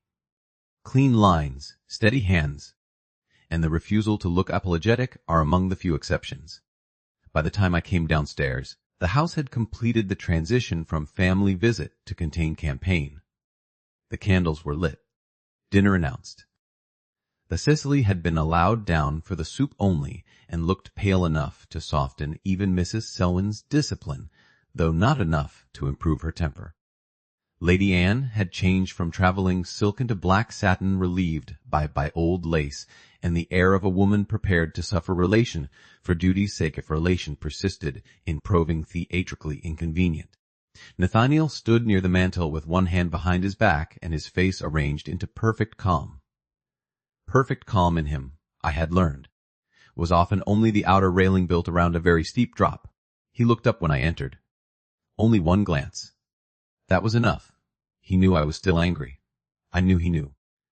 And, because we were now at the point in our acquaintance where truth had become the most mercilessly active force in the room, neither of us insulted the other by pretending otherwise. Cecily said at once, "Miss Hartwell, I have been told I am not to remain if the room becomes morally exhausting." Lady Anne smiled over her wine. What a singular household phrase. The Cecily, dear and timid and reckless, said, We improve language here when we can. Miss Cecily. Miss Selwyn murmured. What? It is true. Nathaniel came to the table as dinner was announced and said, in the same level voice he used for estate accounts and emotional disaster alike, You will remain for the first course only. Cecily gave him a look of tragic betrayal. Then I hope the first course proves significant. It will be soup. I am ruined. We took our places. Lady Anne sat at Nathaniel's right. I was lower down, opposite Mrs. Selwyn and within sight of Cecily, which I did not think accidental. Whether the placement was his or Mrs. Brierly's, I could not tell. That, perhaps, was part of the difficulty. In this house, every kindness now made me wonder which mind had arranged it, and whether the arrangement itself ought to wound. The soup came. No one said anything fatal over soup. Lady Anne admired the silver. Cecily declared broth an insult to convalescence. Miss Selwyn argued that insult was often medicinal. Nathaniel spoke twice to the butler and once to me about the bread, and each time the ordinary shape of his voice seemed somehow to sharpen my awareness of all the things no longer ordinary between us. It was only when the fish had been served and Cecily, dismissed by strict decree to her room, had gone reluctantly with Miss Selwyn that Lady Anne laid down her fork and said, in that clear dry tone of hers, which made every syllable sound polished and premeditated, I confess I still find the arrangement remarkable. No one asked which arrangement. We all knew. Nathaniel did not look up at once. That was never a good sign in him. When he did, his face had become so still I almost pitied the target. What arrangement? Lady Anne smiled faintly. The modern one by which households become so flexible in the face of sentiment. I sat motionless. There are times when one feels not only addressed, but arranged upon a table like evidence. Nathaniel said, If you mean Miss Hartwell's place here, it is not under discussion. Everything in a house is under discussion, Lady Anne replied. Only in well-run ones the discussion is usually silent. There it was, not accusation. Worse, the reassertion of an old creed that control itself is virtue if it remains elegant enough. I heard my own voice before I entirely chose it. Then I suppose I should be grateful to have become audible. Lady Anne's eyes came to me at once. My dear Eliza, I should be delighted if you were audible in all the proper ways. There are proper ways, then. Of course. Nathaniel set down his wine-glass. The sound was quiet. The effect was not. My aunt mistakes classification for morality. Lady Anne turned her head. And you mistake intensity for permanence, though. The room changed. I could feel it physically, as one feels the pressure before lightning though no storm has yet broken. Nathaniel said very evenly, Do not do this at table. Why not? The table is where families practice truth under supervision. It was brilliant in its way, so brilliant that I wanted at once to strike her and to admire the polished horror of the sentence. I said, "Truth has already suffered enough in this family under supervision." The words landed. Lady Anne's smile thinned. For the first time that evening, the look she gave me was no longer one of correction toward a younger woman whose self-command she meant to test. It was the look of one strategist recognizing another had entered the field armed after all. She said, "My dear, you have been told too much too quickly." Nathaniel spoke before I could. "No, she has been told too little for far too long." A long silence followed. The footman at the sideboard might have been carved from discipline itself. The candles burned. Rain touched faintly at the far windows. Somewhere in the hall a clock began marking the quarter with insufferable calm. Lady Anne resumed her fork as if nothing of consequence had occurred. Then perhaps she may now be told enough to understand why this romantic self-sacrifice toward old errors serves no one. I turned cold all over. Not from the insult, from the precision of it. Romantic self-sacrifice, old errors. There it was again, the whole history of what she believed us to be reduced to one neat line fit for dining rooms and family scorn. Nathaniel's voice, when it came, had lost all warmth. "This ends now." Lady Anne looked up at him. She said, "No," softly. "This began years ago, when your mother mistook delay for mercy and you mistook sorrow for exemption. I do not know whether it was the mention of his mother or the old household arithmetic made visible that did it. Only that something in him changed then, and because I had come to know his self-command too well, I recognized instantly how near he had been pressed." He rose. Not abruptly. That would have signaled temper and given Lady Anne the dignity of having provoked him cleanly. He only rose with the exact terrible composure of a man who has decided a room no longer deserves the courtesy of his remaining seated in it. He said, "My aunt has had a tiring journey. Dinner is finished." It was not. We all heard the lie. Lady Anne remained where she was. "You are making a spectacle." He replied, "No, I am ending one." He turned to me then, not to command, not even to ask, only with that grave open focus of his which now always seemed to carry a question even when no words had yet formed. I stood, because I would not be left sitting under Lady Anne's eyes like a schoolgirl excused by male intervention. Lady Anne watched us both. There was a strange glitter in her face now, not triumph exactly, but the satisfaction of a woman who believes she has at last stripped younger people down to their essential recklessness. She said, "You think, to Nathaniel, that by standing between her and the world you improve the scandal?" He answered, "I think by not standing there once, I helped create it." Bah! Nothing in the room moved after that. No servant breathed.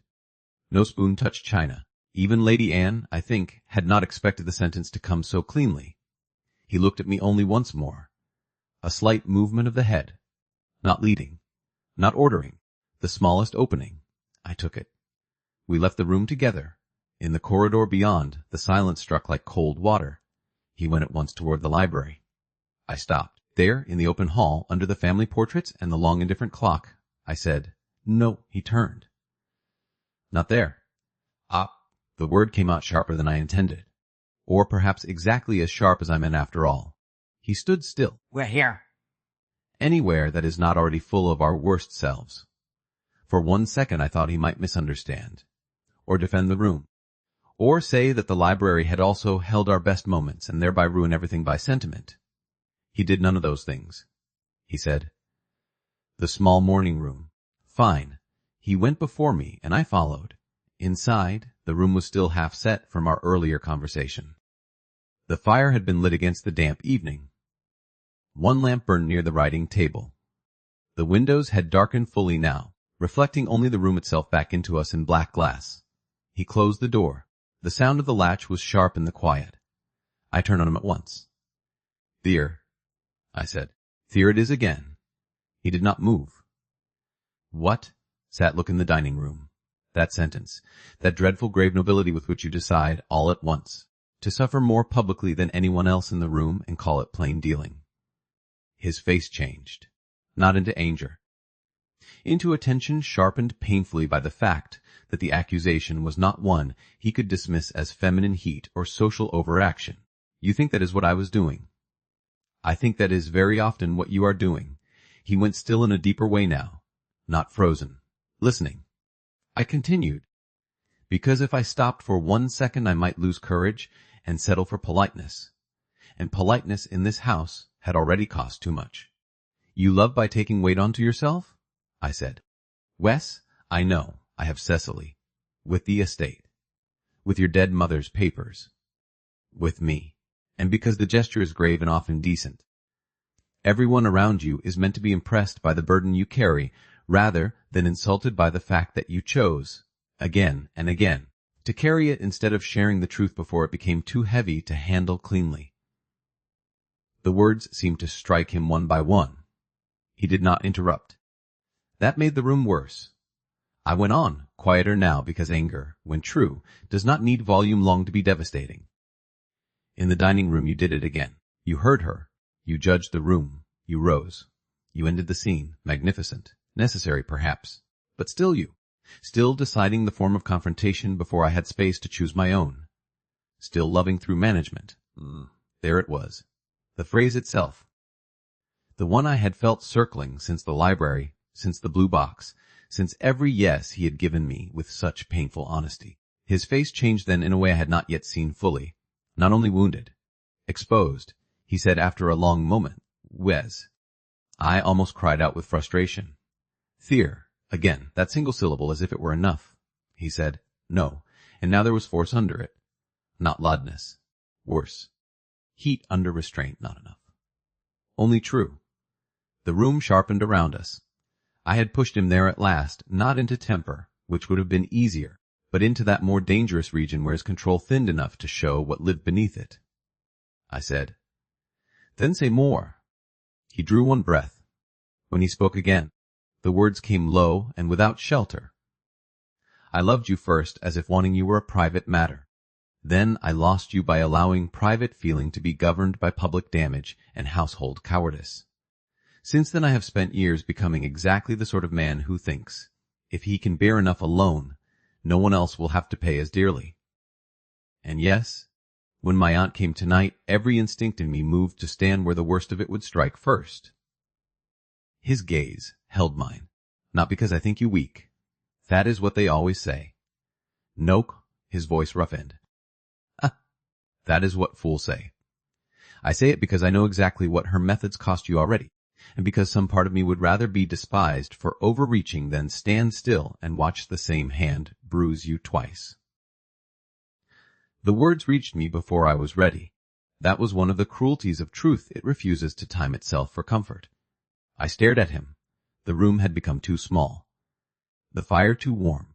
The air itself too close to whatever lived now between anger and understanding. You do see, I said slowly, how insulting that is. He did not pretend not to. Wes, that you would rather be despised for deciding on my behalf than trust me to meet the blow standing. West. Then why? The question came out almost broken, not because I lacked force, because I was suddenly tired down to the marrow of my pride. For 1 second he did not speak, then he came 1 step nearer, not more. Only enough that the distance between us no longer belonged safely to furniture and social space. He said, because I am afraid. The room went utterly still. Not afraid in the vague noble sense men sometimes use when they mean concern and hope to be praised for feeling them deeply. Afraid. Plainly, I could not move. He went on, his voice low, controlled only by the effort not to let it fail entirely. I was afraid 6 years ago and called it caution until it became cowardice. I was afraid after Henry died and called it duty until it became silence. I have been afraid since your return of saying too little, saying too much, of asking where I had forfeited the right, of waiting so carefully I became passive, of acting too quickly and proving every accusation against me correct. His eyes did not leave mine. And tonight I was afraid that if she touched that old injury in front of you, and I remained seated to prove my trust in your strength, I would despise myself afterward for choosing correctness over care. I had not expected that, not the admission itself, the shape of it. No elegance. No self-justification. Only fear laid bare in the body a man who had spent his life making fear look like order whenever anyone else was watching. I said, after a moment, and guilt. Something changed in his face. Not surprise, recognition. He said, "Wes," quietly, "and guilt." "For your aunt?" "Yes." "For your mada?" "Yes." "For me?" His answer came at once. "Yes." I looked away then because it had become impossible not to. The black window reflected us back into the room in dim shapes. A woman rigid with old injury, a man standing too still because movement would mean too much, a lamp between them, a fire behind, and years enough of wrong to fill every corner if invited. "I do not know," I said to the window rather than to him, "which is worse, that I understand you so well, or that understanding does not make the damage smaller." He answered behind me, low and immediate. "It should not. I shut my eyes once." No, it should not. That, perhaps, was why he could still wound me, because he never once tried to use understanding as absolution, only as truth. I turned back toward him. "You speak of fear as if it makes the whole pattern accidental." "No." "Then what does it make it?" He met my gaze. "Chosen badly for reasons that felt urgent and serious at the time." I let out a short, harsh breath. That is the most exact and least comforting definition of harm I have ever heard. It is the only honest one I have. Of course it was. I went to the writing table then and put both hands flat against it because standing still under the weight of the room had become impossible without something solid to hold. "Fear is another insult in it," I said. He waited. I could feel him doing it. Not pressing, not sparing me by speaking over the silence. Waiting. "That you have imagined a future with me while still acting as though the terms of my safety are yours to arrange." I heard him draw breath. When he answered, the control was back, but thinner now, more evidently bought. "Yes." I looked up sharply. He did not move. I said, "You imagined one." His face changed, not enough to hide. Too much now, perhaps, for hiding to do any good. "Yes." The word went straight through me. Not because I had not suspected, because suspicion can still coexist with self-protection. Hearing it from him, plain as law and no better ornamented, stripped the last defense from the possibility. I said, quieter now because the whole room had become too intimate for force. "What kind of future?" He was silent for just long enough that I knew the answer mattered more than pride. Then he said, "One in which you are not employed in my house because you must be, but because we have decided together what home means. There are sentences one can survive only by holding very still." I felt all the old want and all the newer anger collide inside me with such violence that for a second I could not think at all. He continued, because now that he had begun, he seemed unwilling to insult the truth, by stopping at half its body. "One in which Cecily is not taught that women's dignity depends upon their ability to disappear when inconvenient. One in which your judgment is not merely useful to me, but joined to mine where it matters. One in which I do not ask you to forgive the past by pretending it has not altered us, but build something with you knowing exactly how it has." The room blurred at the edges, not with tears. Not yet. With the effort of continuing to stand upright inside so much hoped for honesty after years of preparing only for loss. "And you thought," I said, "that while imagining all this you could still choose the order of my hurts." His mouth tightened. "No, Ba. I thought I could prevent some of them." "That is not different enough," he said. "No, it is not." A silence followed, long enough that I could hear the faint hiss of one log settling deeper into the fire. Then I said, "Do you know what it is to be loved by a man who keeps trying to improve the shape of injury before handing it to you?" His gaze held mine. No, exhausting. Something almost moved at the corner of his mouth. Not humor. Recognition close enough to it that I might once have mistaken the difference. He said, "I believe that." I should have been angrier still. Instead, to my horror, I was suddenly near tears. Not because he had won anything, because he had not. Because he was standing there with all his fear and guilt and intention toward me made visible, and I could see at last that the very part of him that made him capable of a future worth wanting was also the part that had done such damage in trying to secure one. That is a terrible thing to understand about someone. Terrible and intimate and impossible to unknow once seen, I said, and now my voice was unsteady enough to shame me. You cannot keep loving me by standing in front of me and calling that partnership. The words seemed to strike him physically. He took one involuntary step forward. Stopped. That, more than if he had reached for me, nearly undid what little remained of my composure, he said. I know. There it was again, that word. Only this time it sounded like pain, not performance. Pain. My eyes stung. I turned away at once and hated myself for it. A woman may forgive a great many things in fiction. In life, one is less generous when tears threaten at the wrong point in an argument. Behind me his voice came carefully, more carefully than before. Alina. I held up one hand without turning. He stopped at once. Again that exact obedience to the boundary. Again that infuriating, dangerous respect. When I spoke, my voice had become the thinnest thing in the room, and I despised it. I need air. You should not go out alone. Not now. There it was, the old reflex. Before he could stop it. Before thought. Before his better, newer self could intervene. The instant concern became direction. I turned so sharply my skirt struck the chair behind me. And he knew. He knew at once. I saw it in his face. The whole terrible realization of what he had just done, how small it would look to another person, and how exact its injury would be to me in that moment, he said, at once and low, no. Forgive me. The apology only deepened the hurt because it proved the diagnosis exact. I need air, I repeated. Not permission. His face went very still. He said, was. I laughed once then, brokenly enough that I hated the sound. You see, this is what I mean. Even your repentance becomes another arrangement of the room. He looked at me with something like open suffering now, though disciplined as ever. I know. No. Not again.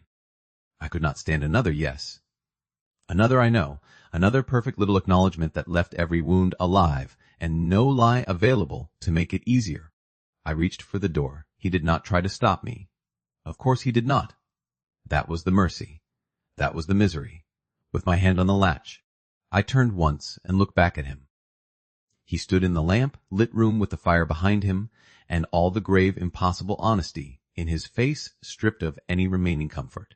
It came to me then with a kind of cold certainty. I loved him. And at this moment I could barely bear him. I cannot do this kindly, I said. His answer came after only the briefest pause. You need not. No. There it was again. The exact unbearable decency of him. I opened the door.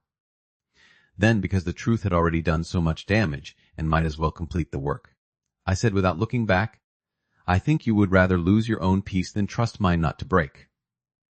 The silence behind me was so complete that for a second I thought he would not answer.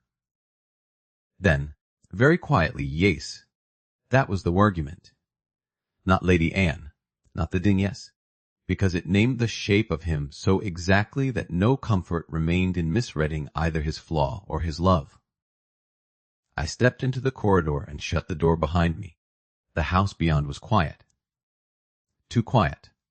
As if every lamp and portrait and stair had leaned nearer during our voices and was now pretending innocence in the aftermath. I did not go to the garden. Not yet. I only walked. Down the west corridor, past the hidden desk, past the dim gallery. Down the back stair where the air cooled near the stone. I walked until the pulse in my throat had become less violent, and the need to cry had turned into the harder, cleaner need not to be seen. In behind one closed door, in the room we had just left, remained the man who loved me with enough truth to tell me the worst of himself and enough fear to keep repeating it before he could stop. And for the first time since my return to Vale Hall, I understood that love alone would not save us from the cost of witness. Not his witness of my wounds. Not mine of his. Not if one of us still had to leave before morning in order to hear the whole shape of the other without becoming smaller inside it. I did not go to the garden after all. That would have been too much like poetry, and I had no use for poetry in that hour. Instead, I went by instinct to the one place in the hall no one now occupied, and everyone had once belonged, the old schoolroom above the nursery, long emptied of children and only half reclaimed by storage. The moonlight there was thin. The air held the dry faint smell of chalk long gone and curtains too seldom opened. A small desk remained by the window, one leg shorter than the others, and the old map of Europe still hung on the wall, with Russia faded to a country no longer entirely convinced of itself.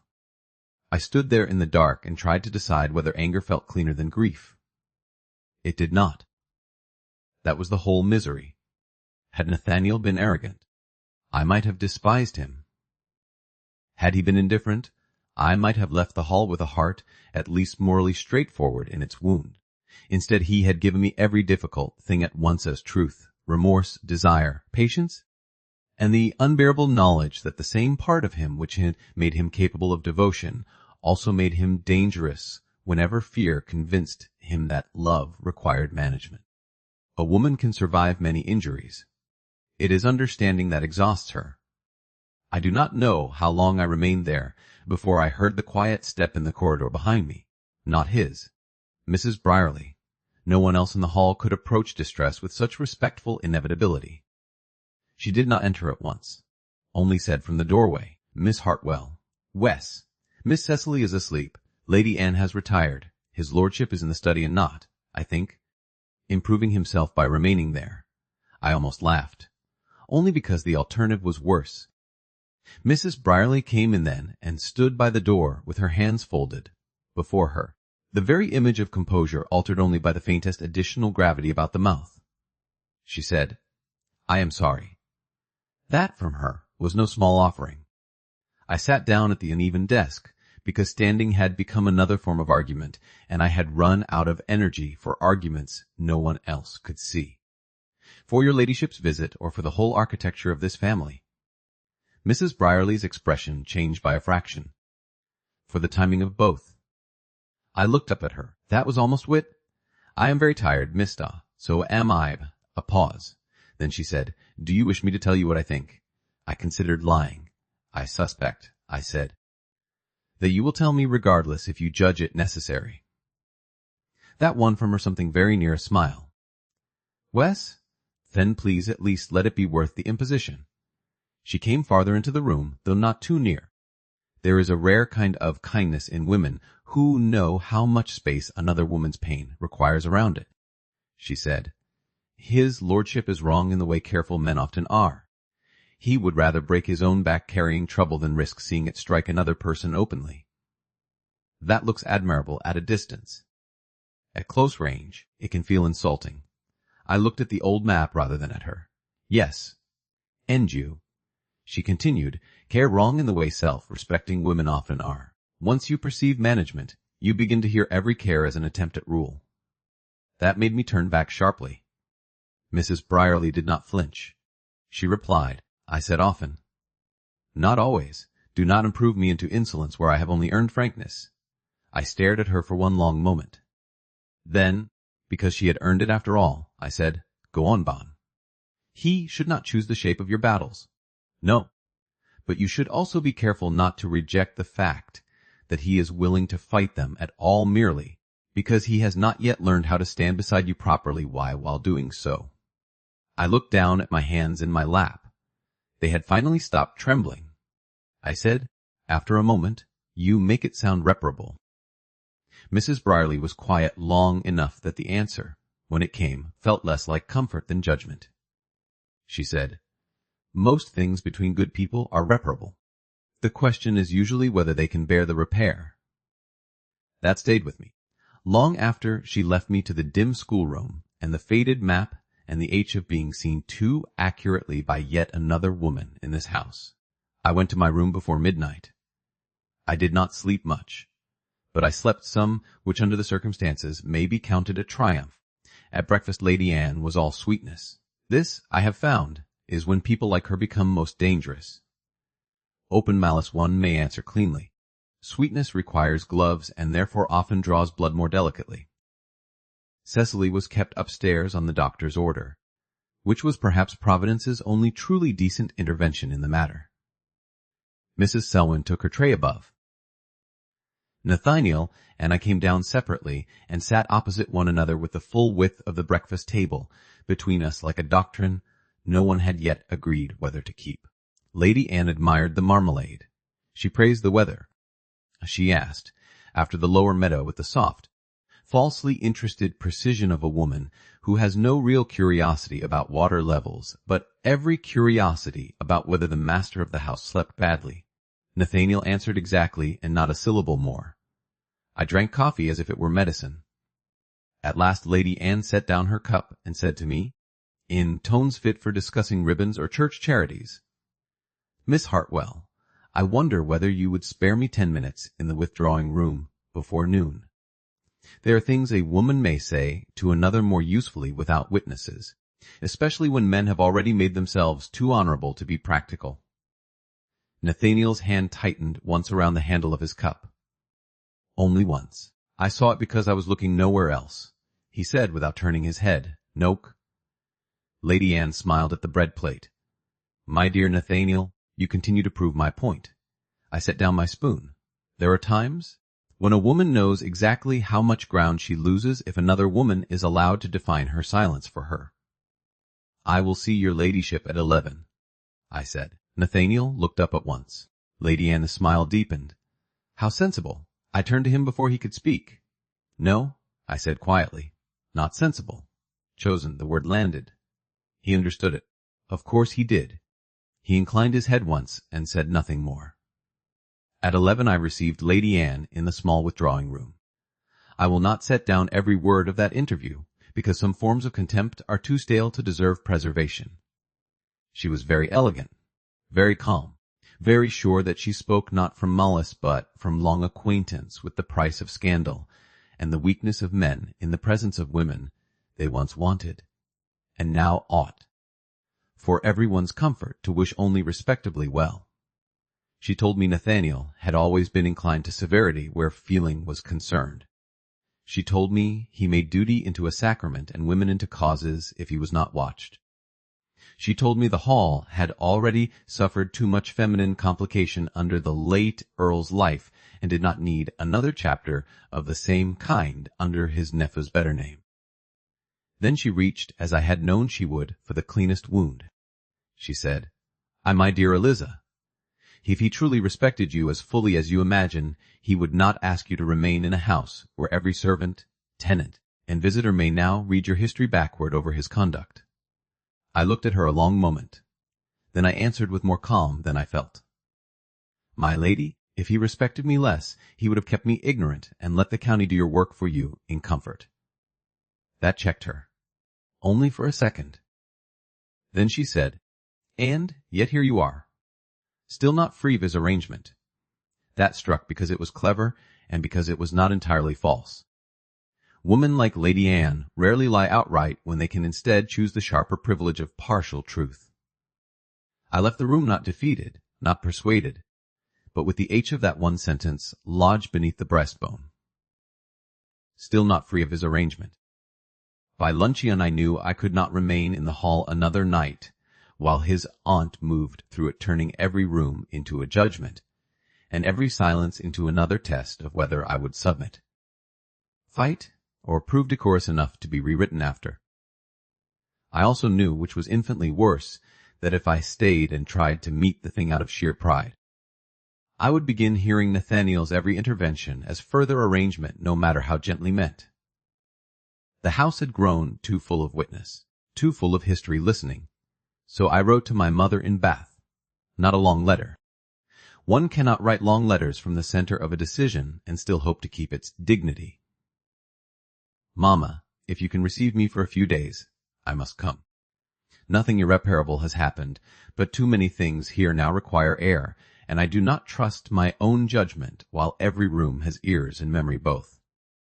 If Thomas can be sent with the smaller carriage tomorrow, I shall be grateful. Please do not be alarmed unless I tell you to be. Your loving daughter, Eliza." I sealed it and gave it to Reeves myself. He took it without question, which from him was a higher form of sympathy than exclamation. "To Bath, Reeves. At once. By trusted hand." "Yes, miss." He hesitated only once, then added with all the perfect restraint of his kind, "Will you require anything further?" I thought of saying no. Instead I said, "Only that no one but his lordship be told the letter has gone." "Wes?" "Miss?" That afternoon passed in one of those strange calm states that come before real movement. Cecily improved enough to be cross, which cheered Mrs. Selwyn. Lady Anne received one neighboring caller and sent a note to another. Nathaniel was away from the hall for 2 hours on estate business. Though whether that business had actually required him, or whether the hall had become briefly too small, even for his conscience, I could not tell. When he returned, Reeves must have told him. I was in the West Gallery with Cecily, who had persuaded everyone that fresh air of the walking indoor sort would improve recovery.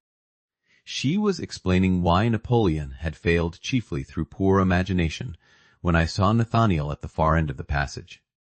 He did not come at once. He looked first at Cecily, then at me, and in that look I knew he had heard enough to understand exactly what the letter to Bath meant. Cecily, alert as ever to weather changes not named aloud, looked from one to the other of us and said, "I think I'd better become tired." Mrs. Selwyn, saint among practical women, rose at once. What a fortunate development. "Come, Miss Cecily." Cecily came only after taking my hand briefly and squeezing once, hard, as if she knew more than her years and hated all of it properly. Then she was gone. Nathaniel and I remained in the gallery with the portraits and the grey afternoon and the silence after a child has tactfully withdrawn from adults behaving badly. He came toward me then, not fast, not slow either, exactly as he always came when truth required he reached me and permission forbade haste. "You wrote to Bath." "Yes." 1. An hour ago. A pause. Then, "For Thomas." "Yes." He stopped a few feet away, no more. The distance mattered now more than ever. Everything between us, I thought with a terrible inward clarity, had become measured in steps not taken. "For how long?" "I do not know." Oh, he looked at me steadily. "Because of my aunt." "Because of her." "Because of me." "Because all three have become impossible to hear properly in the same rooms." The answer went in. I saw it. He said nothing. That this time was not mercy. It was pain disciplined past usefulness. I went on because the silence he gave me demanded truth in return. "If I stay while she is here, every look, every word from you, every attempt to spare me or stand beside me or answer her will become another test of whether I am being managed or truly met. And I am tired, Nathaniel. Tired enough that I no longer trust myself not to injure what is good in you simply because I cannot breathe it properly inside the rest." His face changed then, not into protest, into something deeper and much harder to endure. Acceptance, not the kind that releases, the kind that understands and suffers. "You think you should go?" "Yes." "And if I ask you not to?" I looked at him, there it was. Not command, not arrangement, the one thing he had not yet done. Ask. The sheer nakedness of it undid me more than argument would have. "Oh, you may ask," I said quietly, "but I cannot answer from kindness." He took one careful breath. Then, "Do not go." The words were so simple, so utterly free of ornament that I felt them everywhere at once. No speech, no noble framing, just that. For one suspended second I nearly stayed for the sound of it alone. That was how dangerous we had become to one another. I said, because the truth deserved at least equal plainness. "If I stay because you asked, before I can hear myself clearly again, I shall resent you for my own consent. And that would be uglier than this." He closed his eyes once, only once. When he opened them again, the answer was there already, and costlier than refusal would have been. "Then go." The word struck harder than I had been prepared for, not because I doubted it, because he gave it me with no claim attached. No condition, no masculine injury demanding reward for generosity. Only go, as one gives a person the door when one most wishes the room to close around them instead. I said, very quietly, "You make everything harder by being decent at the wrong moments." Something like a smile touched his mouth and did not remain. Yes, there it was again. I almost loved him more for that even then, which was intolerable. "I shall leave tomorrow when Thomas comes. I will see that the carriage is not kept waiting." Did not ask that. "No." His gaze held mine. "But I can at least ensure your going is not made into inconvenience." That was very nearly arrangement again. Only now, because he knew it too, the sentence came gentler. more tentative, as if even care itself had learned to knock before entering. I let it stand. By the next morning, the hall knew. Not by announcement. Houses never require that, only by altered rhythms. Trunks brought down more quietly than usual. Ellis packing with a face too carefully blank. Mrs. Brierly sending food no one asked for. Cecily pale with outrage at the entire adult species. Lady Anne the image of gracious unconcern, and therefore guiltier than any woman in England. Nathaniel did not come to my room. He waited in the hall. That, too, I noticed and stored away. When I descended with Ellis carrying my reticule, and Thomas already visible through the open door beyond the steps, he stood near the foot of the staircase exactly where a man ought to stand if he means neither to claim nor to evade. Cecily broke from Miss Selwyn's side at once. She said, "You cannot go. There is no dignity in the world proof against a sick child trying not to cry." I knelt at once and took her hands. "I can. But you promised to go light, Am. That is not what lightly means." "No," I said softly. "Not to you." Her fingers tightened around mine. "Then say you will come back." I looked up then, involuntarily, toward Nathaniel. He had not moved. But everything in him listened. I turned back to Cecily. "I will say this," I told her. "I am not leaving because I wish to vanish. And I am not leaving because this house has become a place I do not care for. I am leaving because sometimes one must hear one's own thoughts where the walls are not already speaking." Cecily. Because she was too intelligent to be satisfied and too honest to pretend satisfaction where none existed, nodded once. "That is a dreadful answer." "Yes." She threw her arms around my neck all the same. When she let me go, Mrs. Brierly came forward, touched my hand once in a gesture so brief anyone else might have missed it, and said only, "You will write?" "Yes." Lady Anne remained by the blue drawing-room door and said nothing at all. I was grateful for that. Silence from some mouths is the purest mercy available. Then Nathaniel came to me. Not close enough to make farewell look like seen. Not far enough for cowardice. "Your mother expects you." "Yes." He looked at the reticule in Ellis's hand, then the back of me. It was the smallest glance. Yet in it I saw everything we had once been, and everything we had become too complicated to name in a hall full of servants and portraits and one watchful aunt. He said, "I will not come after you unasked." That was the truest and hardest thing he could have given me. I almost hated him for it. Instead I said, "Thank you." There was more, of course, whole countries of more, but not there, not under witness, not before a child, a housekeeper, a governess, a butler, and the woman who had once written me out of his life and would no doubt count every syllable, now as if she had any right to audit grief. Thomas took my trunk. Reeves opened the door. The March air outside was cool and smelled faintly of wet earth and horse leather. I went down the steps. Then stopped. Turned.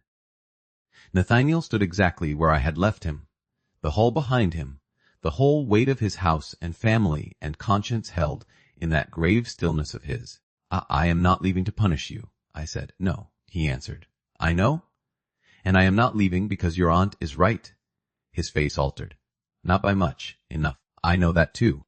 I drew in one steadying breath.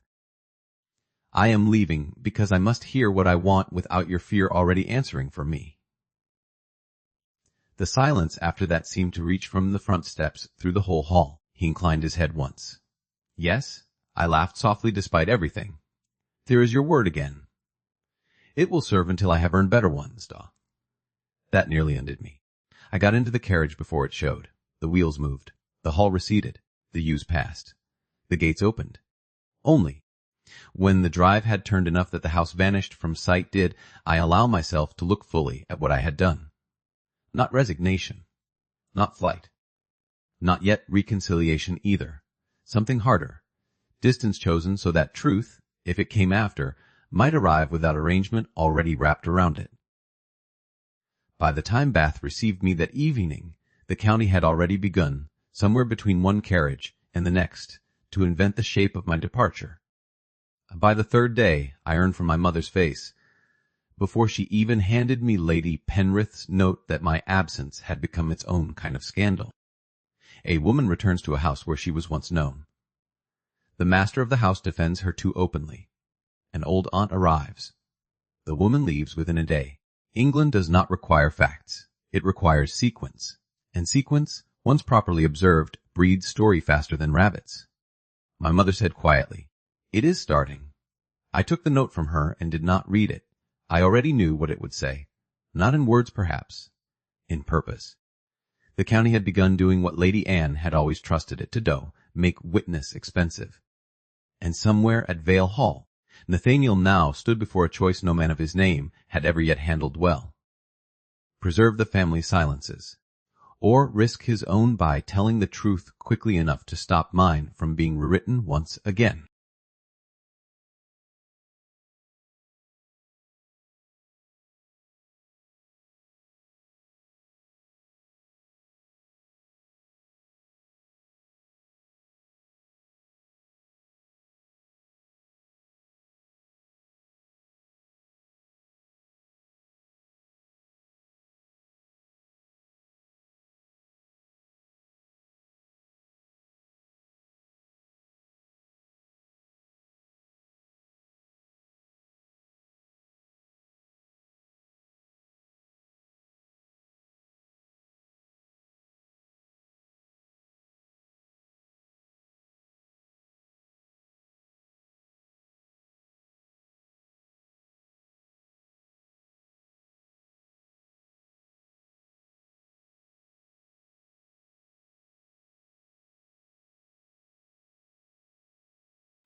Chapter 5. Morning after the letter. By the third morning in Bath, I discovered that absence is a language society speaks with indecent fluency. Not my absence from my mother's house. I was very present there, and in more inconvenient ways than I could have wished. My mother heard me walking at odd hours. The maid saw that I unpacked only half my things, as if I meant to remain neither fully guest nor fully returned daughter. The little drawing-room, where I used to read in winter, took me back without sentiment, and held my restlessness with more dignity than I brought to it myself. No, it was my absence from Vale Hall that began speaking. A woman may leave a great house quietly enough in body. Her departure will still arrive in every neighboring parlor before the horses have cooled. On the first day, there was only the relief of my mother's arms and the familiar mercy of being known without explanation. On the second, there were flowers from Mrs. Talbot with no note attached, which is the purest form of respectable curiosity. By the third, my mother returned from a call with the expression she wore only when politeness had been used as a blade and she had refused to bleed where anyone could see it. She said, "It has begun." I was at the writing table then, pretending to answer a harmless letter from in Bristol, who believed Bath an agreeable place for recovery, and had plainly never tried to recover there under observation. What shape? My mother removed her gloves finger by finger, which meant the answer displeased her enough to require ceremony. The charitable shape first. You were overtired. The child at the hall was unwell. Lady Anne's visit proved oppressive in the ordinary family manner. You returned because I needed you, though no one yet agrees why I did. That sounds almost kind. It improves. I looked up. She set the gloves aside. By this afternoon, my darling, it will become the more efficient version. A hasty attachment remembered too quickly. An old tenderness ill-judged in revival. A gentleman's regard proving less constant in private than his manners suggested in company. The words landed with a curious coldness. Not because they shocked me, because they were exactly clever enough to live, I said. After a moment, Letty Penrith. My mother lifted one shoulder. Or Mrs. Talbot, or the Harcourts, or any woman who prefers implication because it leaves no blood on the carpet and all the stain on the subject. I sat very still. The old wound had been public once in the careful, invisible way women understand. Now the newer one threatened to take the same shape, not ruin, not scandal. Only the lowering of temperature around a name until every room seems to have developed a draught where you stand. It is one of society's more graceful murders. My mother came to the chair opposite mine and sat. Do not look like that. How? As if you are already apologizing to yourself for having been seen. I let out a breath and leaned back. I am trying not to think of what is being said at Vale Hall. Then think instead of what is being said by the man in it. That startled me enough to show. My mother saw and did not soften the observation. She said, "If he is the man you believe him to be now, he will not sit quietly while his aunt's version of events leaves the house before your own truth does." I looked away toward the window. Outside, Bath was conducting its usual indecent serenity, sedan chair passing below, damp spring light on stone. A flower seller beneath the square railings adjusting violets, as if all griefs could be improved by arrangement. "You speak as if action will improve anything." "No," my mother said. "I speak as if an action would improve less." There was no answer to that. Not one I liked. By noon, another note came. This time from Lady Penrith herself.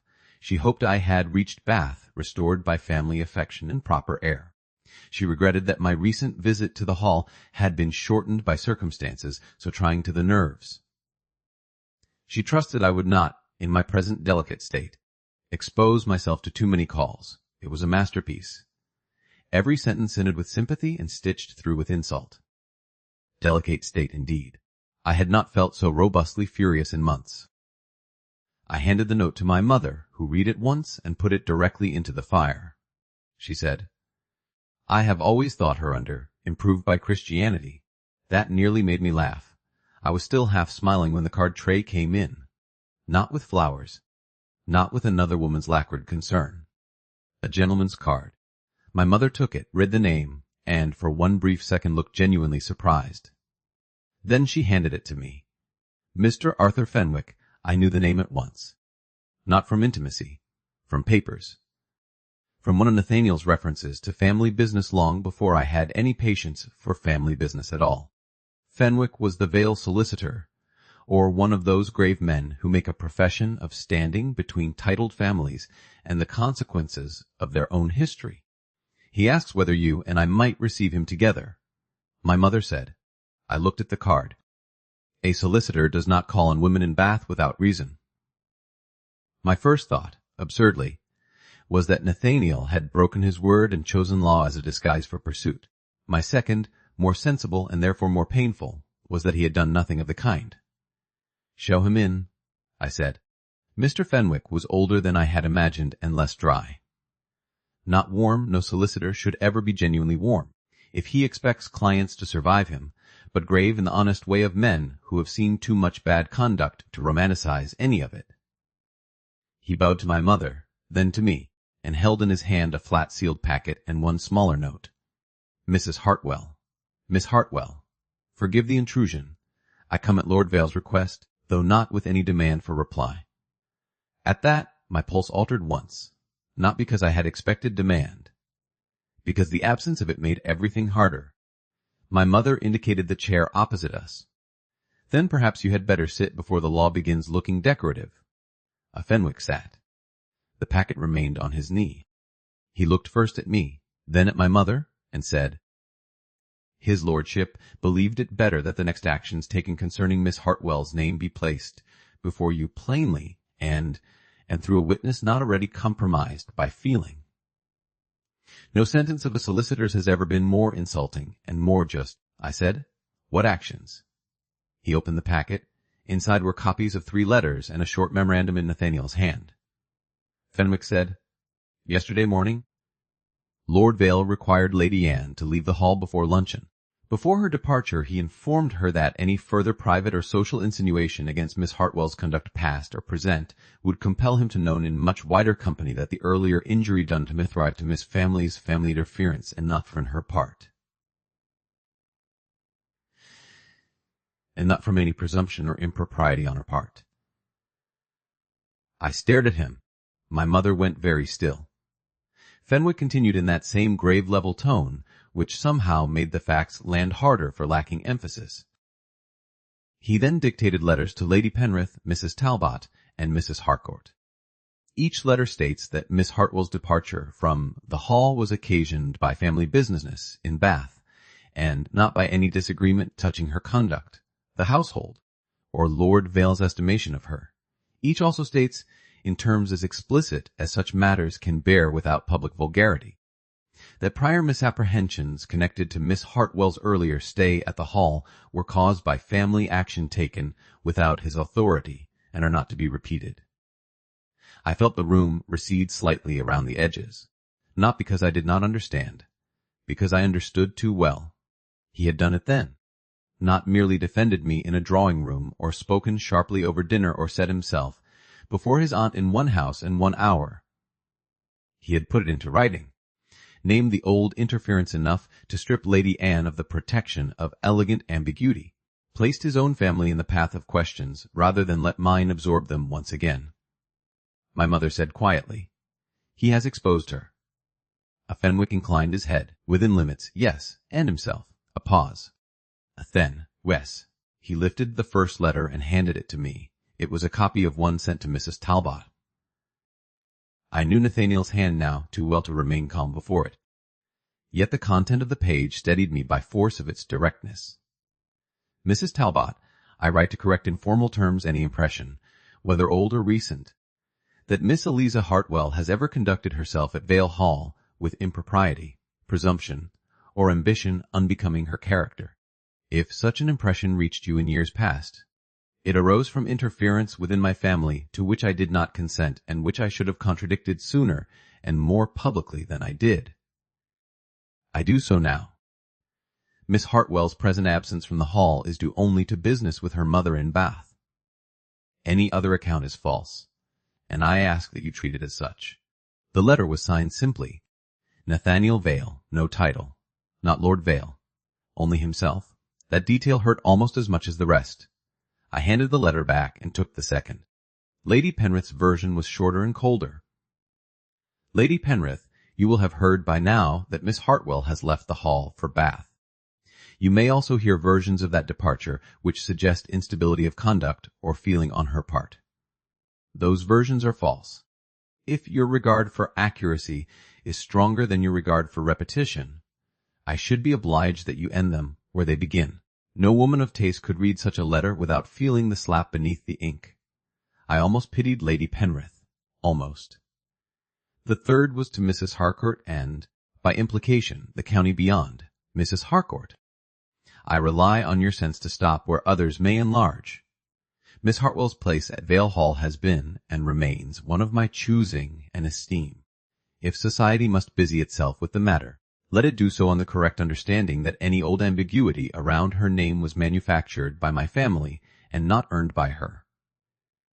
I read that sentence 3 times. One of my choosing and esteem. The whole room seemed suddenly too small to contain it. My mother did not look at me. Bless her for that. Fenwick then passed the smaller memorandum across. He said, "This is not for circulation. It is his lordship's instruction to me. Copied for your knowledge." I unfolded it. If any repetition of Lady Anne's earlier representations touches Miss Hartwell again in Bath or elsewhere, you are authorized to answer in writing that Miss Hartwell was injured by interference originating in my family, and that I attest her conduct unimpeached. If stronger correction becomes necessary, consult me first only if time allows. If it does not, act on her side. I put the paper down very slowly. My mother let out a breath then, long and controlled. Fenwick watched us both with the tact of a man who has spent his life delivering documents that rearrange hearts and inheritances alike, and has no illusions that ink is less violent than cannon where women are concerned. I said at last, "He did not write to me." The words escaped before I had decided whether I wished them heard. Fenwick did not pretend not to understand them. He said, "No?" He believed a personal letter asking anything of you before these actions were made plain would look too much like plea and not enough like correction. That was so exactly Nathaniel that the room blurred for 1 second and then righted itself again. Of course.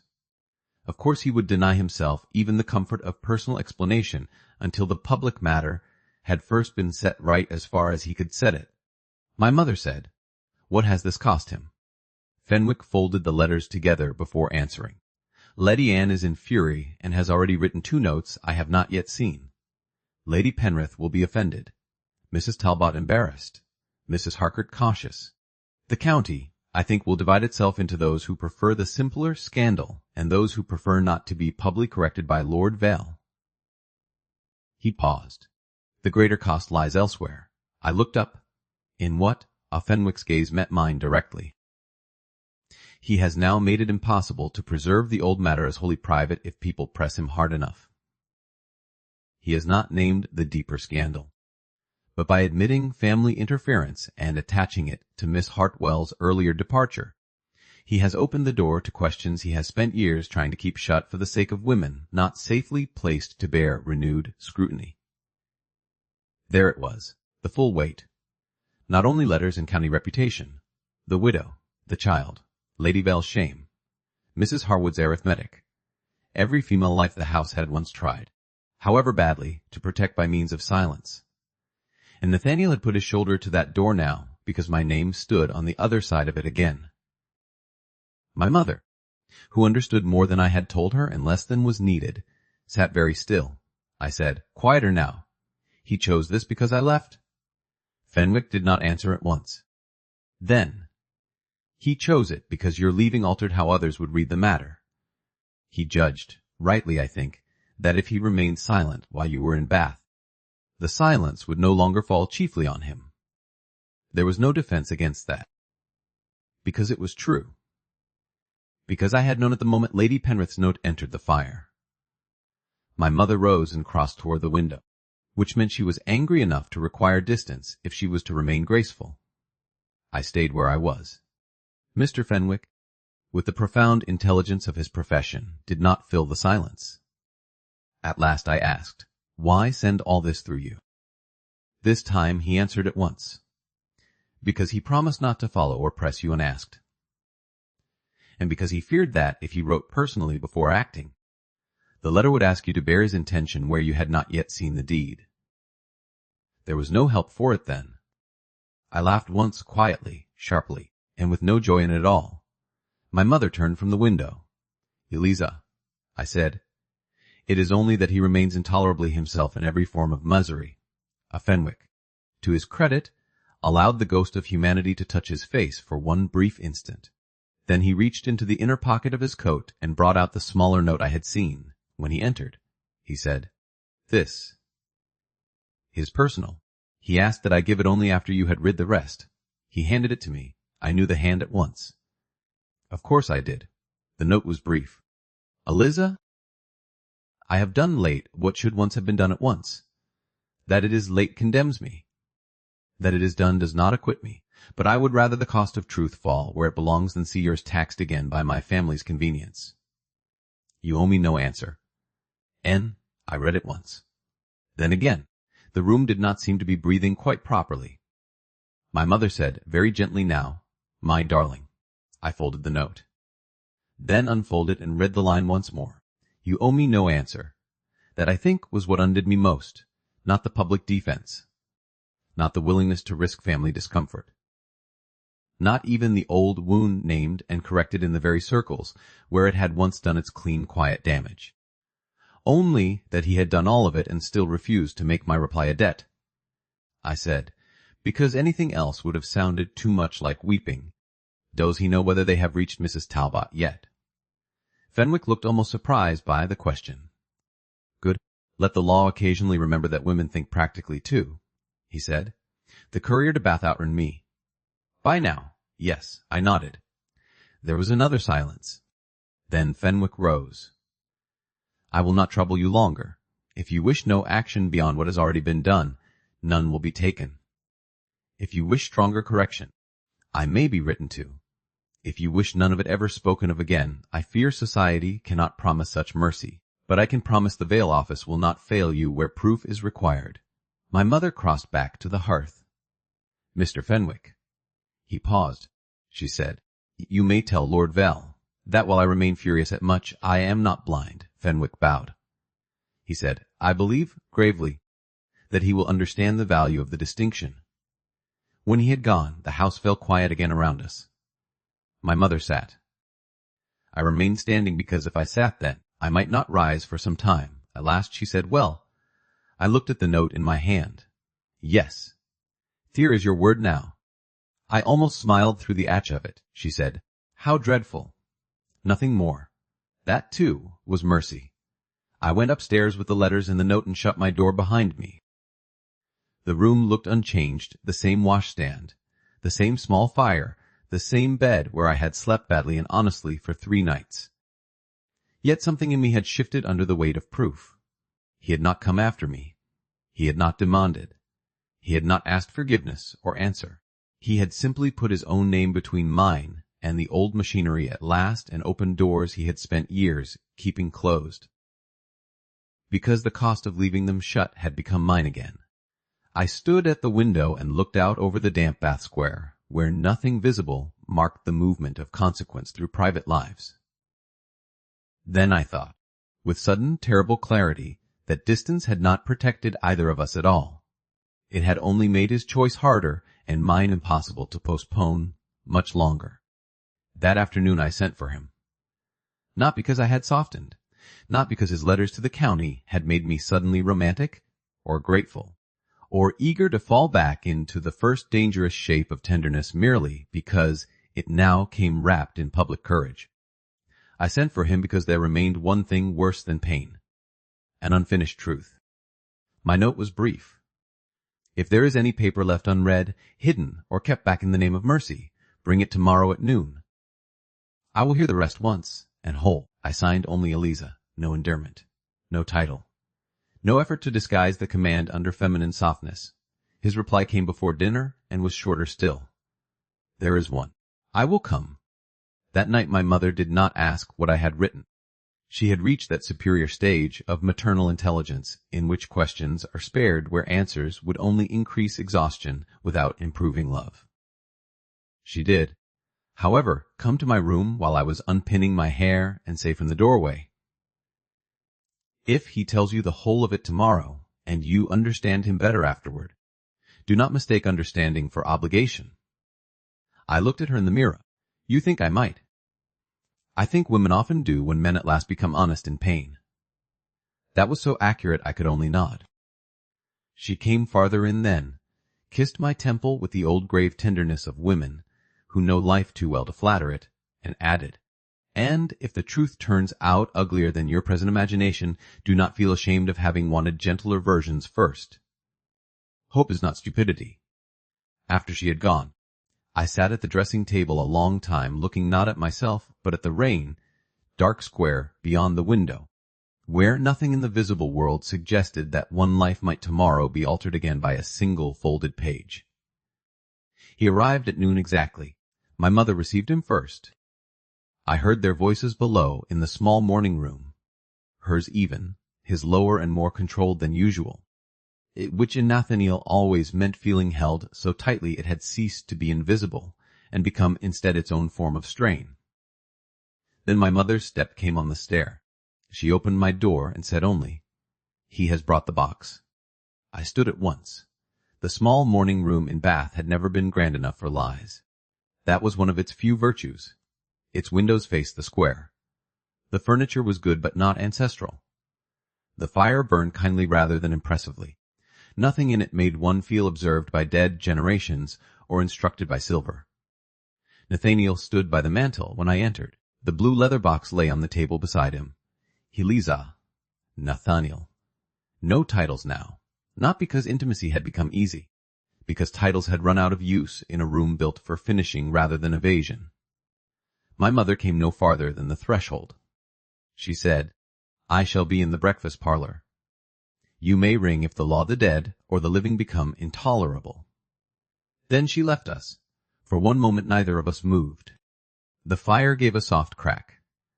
Outside, a carriage passed over the wet stones of the square. Somewhere in the house the maid closed a drawer. The ordinary world, indecently intact, continued around the edges of what mattered. At last I said, "You wrote that there was one." "Yes." He crossed to the table and laid his hand lightly on the box. Not possessively, more as if touching it steadied the fact of what it contained. He said, "I should have shown it to you before. At the hall. Before my aunt came. Before you left. Before any of it. There it was again. Not excuse. Only the clean naming of lateness. What is it?" He opened the box and drew out a single sealed letter. The paper had yellowed slightly with years. The seal, dark blue, bore the Vale crest but had not been broken. Across the front, in Lady Vale's hand, was written only, "If for Nathaniel, if ever Miss Hartwell returns to your life, read in her presence." Not before. I stared at it, then at him. He met my gaze.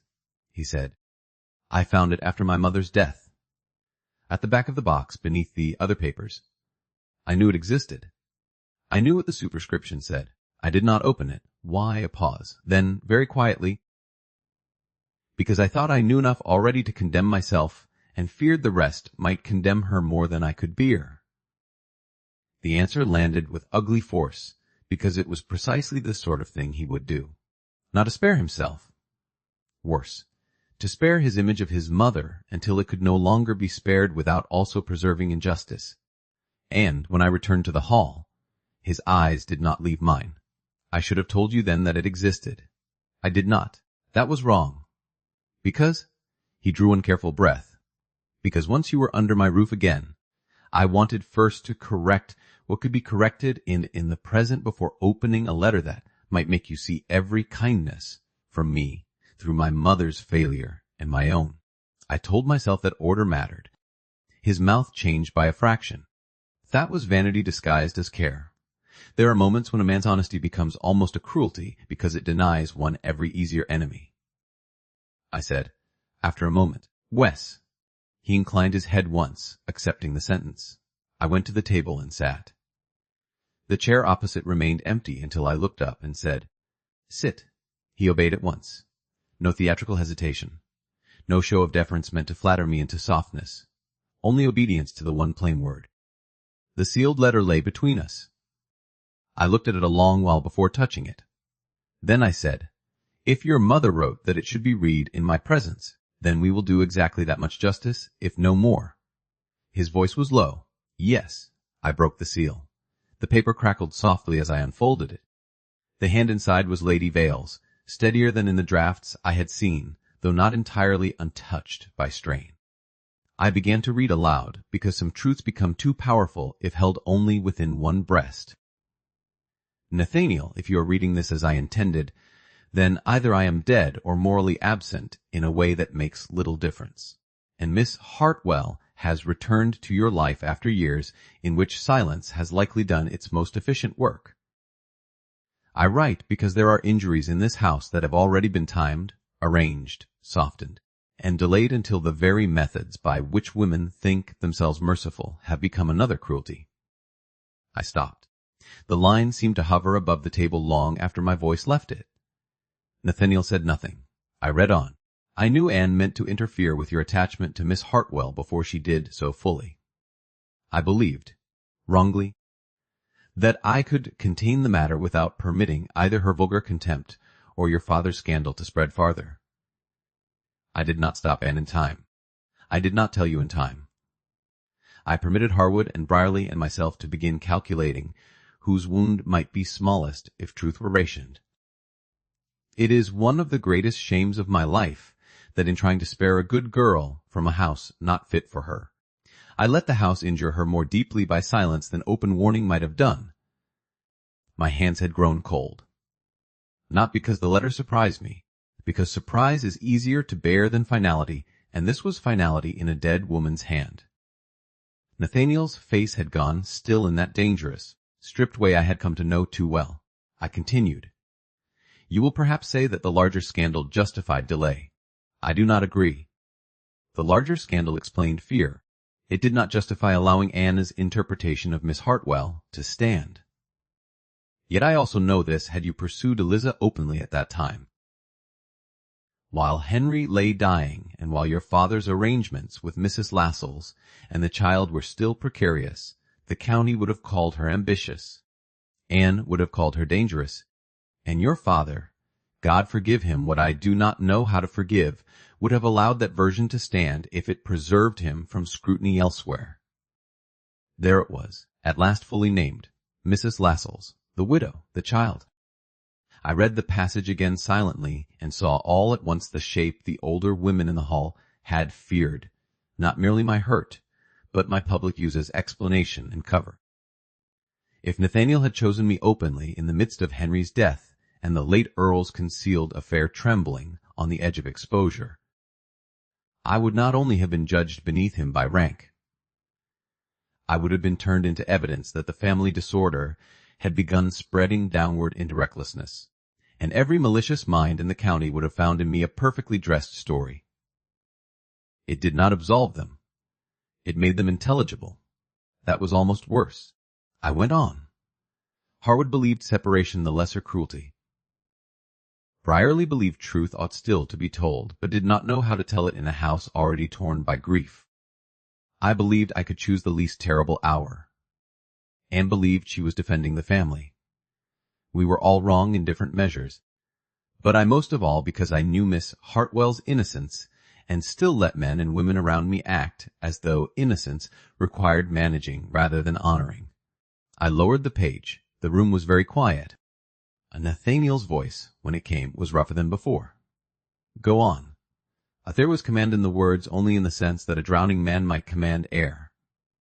I read, If Eliza stands before you now and you mean to ask anything further of her than civility, then you must tell her the whole of it before you let hope arrange itself in either of you. Do not do to her what I did to her. Do not choose the order of her injuries, because you believe your motives grave enough to purify the method. I have watched too many women in this house make silence look like care.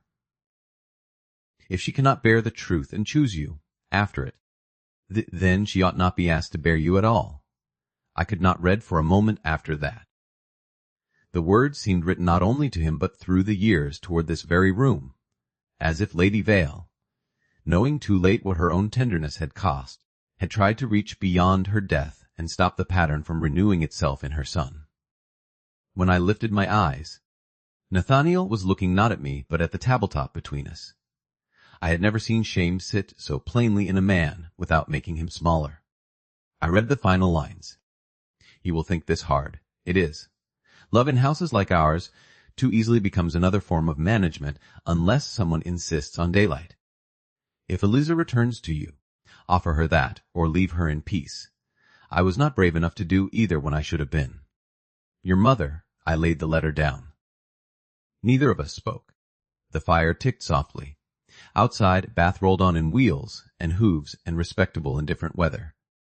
Somewhere downstairs I heard my mother call to the maid for more coal, and the ordinary domestic sound made the whole scene almost unbearable in its contrast. At last I said very quietly, she knew. Yes? Not only that your aunt was cruel, not only that your father was vile, she knew the exact form of her own wrongdoing. Yes. Anne wrote it, but yes. Again that word. Yet now it felt less like agreement than witness. I looked at him steadily. And still, I said, you did not tell me of this letter when I returned to the hall. He closed his eyes once, briefly. Because you feared what it would do to my opinion of her. Wes. Of you? Yes. Of any future you had begun imagining. His gaze came back to mine. There was no shelter left in it now. Yes. The whole room seemed to narrow around the one syllable. There it was, completely named at last. Not only the old silence. The new one, too. His mother's letter had told him exactly what not to do, and still he had delayed. Still he had believed himself able to choose sequence without repeating the sin in altered form.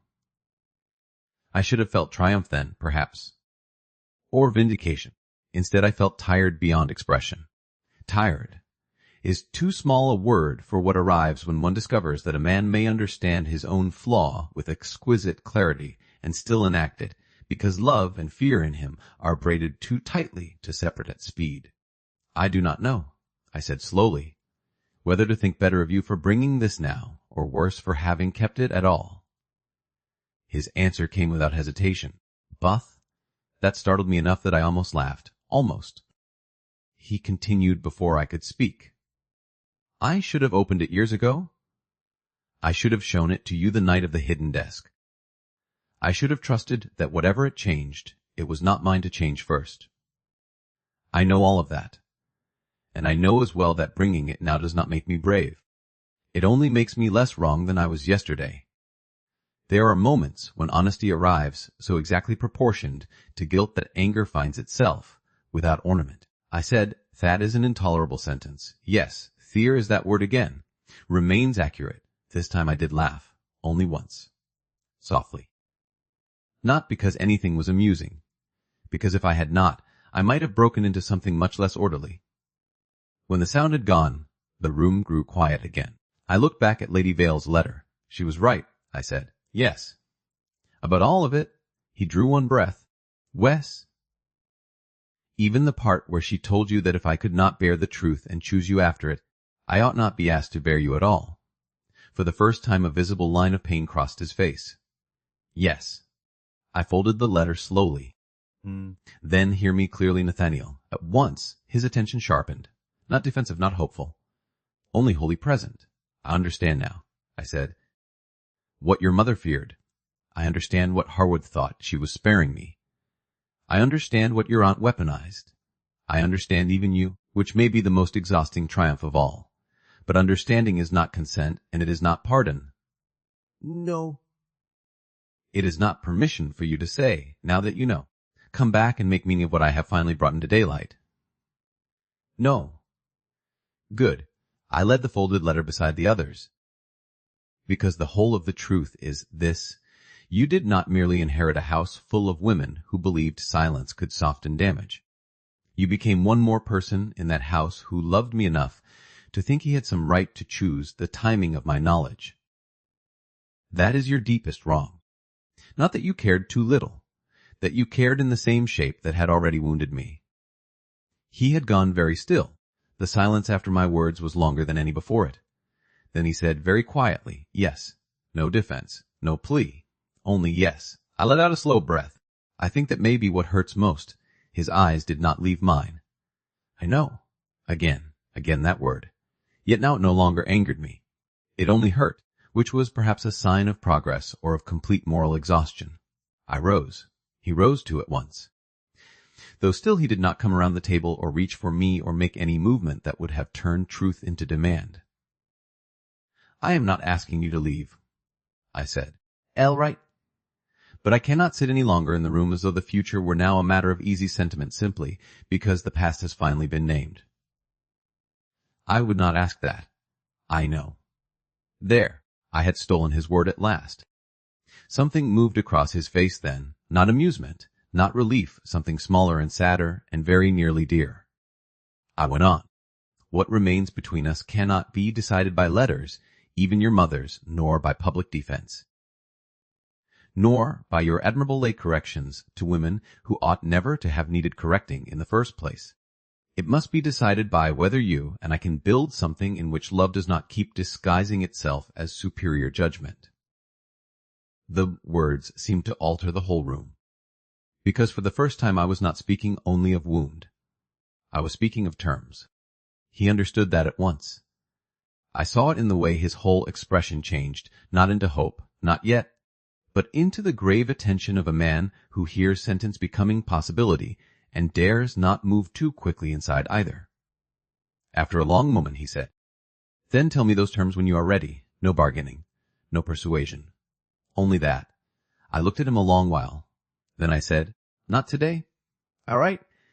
Do not say that as if patience costs you nothing. It costs me a great deal. The answer came so simply that my breath caught. I know, I said. Another silence.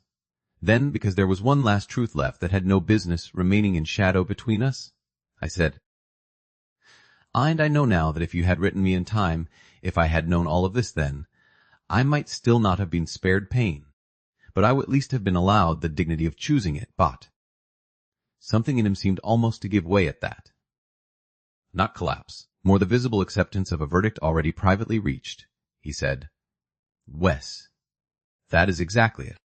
The room held for one final second, the table, the folded letter in Lady Vale's hand, the box now emptied of its worst secrecy, the man I loved and could not yet forgive standing on the far side of all of it, and not once asking me to lessen the truth for his comfort. Then I moved toward the door. My hand was on the latch when he said, low enough that the sound barely crossed the room, Eliza. I turned. He remained where he was, not coming nearer. Always that, he said. There is no more hidden now. Not from you. I looked at him and believed him. That was the hardest mercy of all. Good, I said, because whatever happens next must happen with open eyes. Then I left him there in my mother's morning room among the ashes of old silences, and for the first time since I had known him, ignorance was no longer part of what lay between us. What remained would have to be chosen, or refused, but never again merely managed.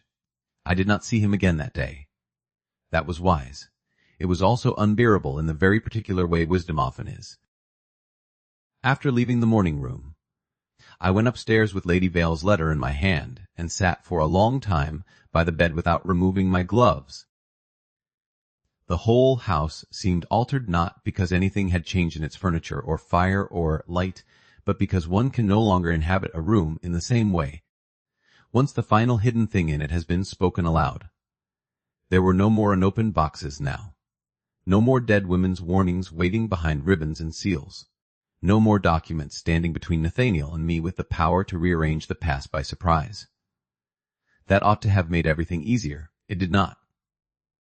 Truth, I have found, is often less like release than like the opening of a gate one has long beaten against. One reaches the other side only to discover there is still a whole country to cross, and none of it paved for comfort. My mother came to me in the late afternoon. I must have looked as if I had been fighting with ghosts and was uncertain whether I had won. She took one glance at my face, closed the door behind her, and said, "So, no more hidden papers, Nuba, and is that a relief, Wes?"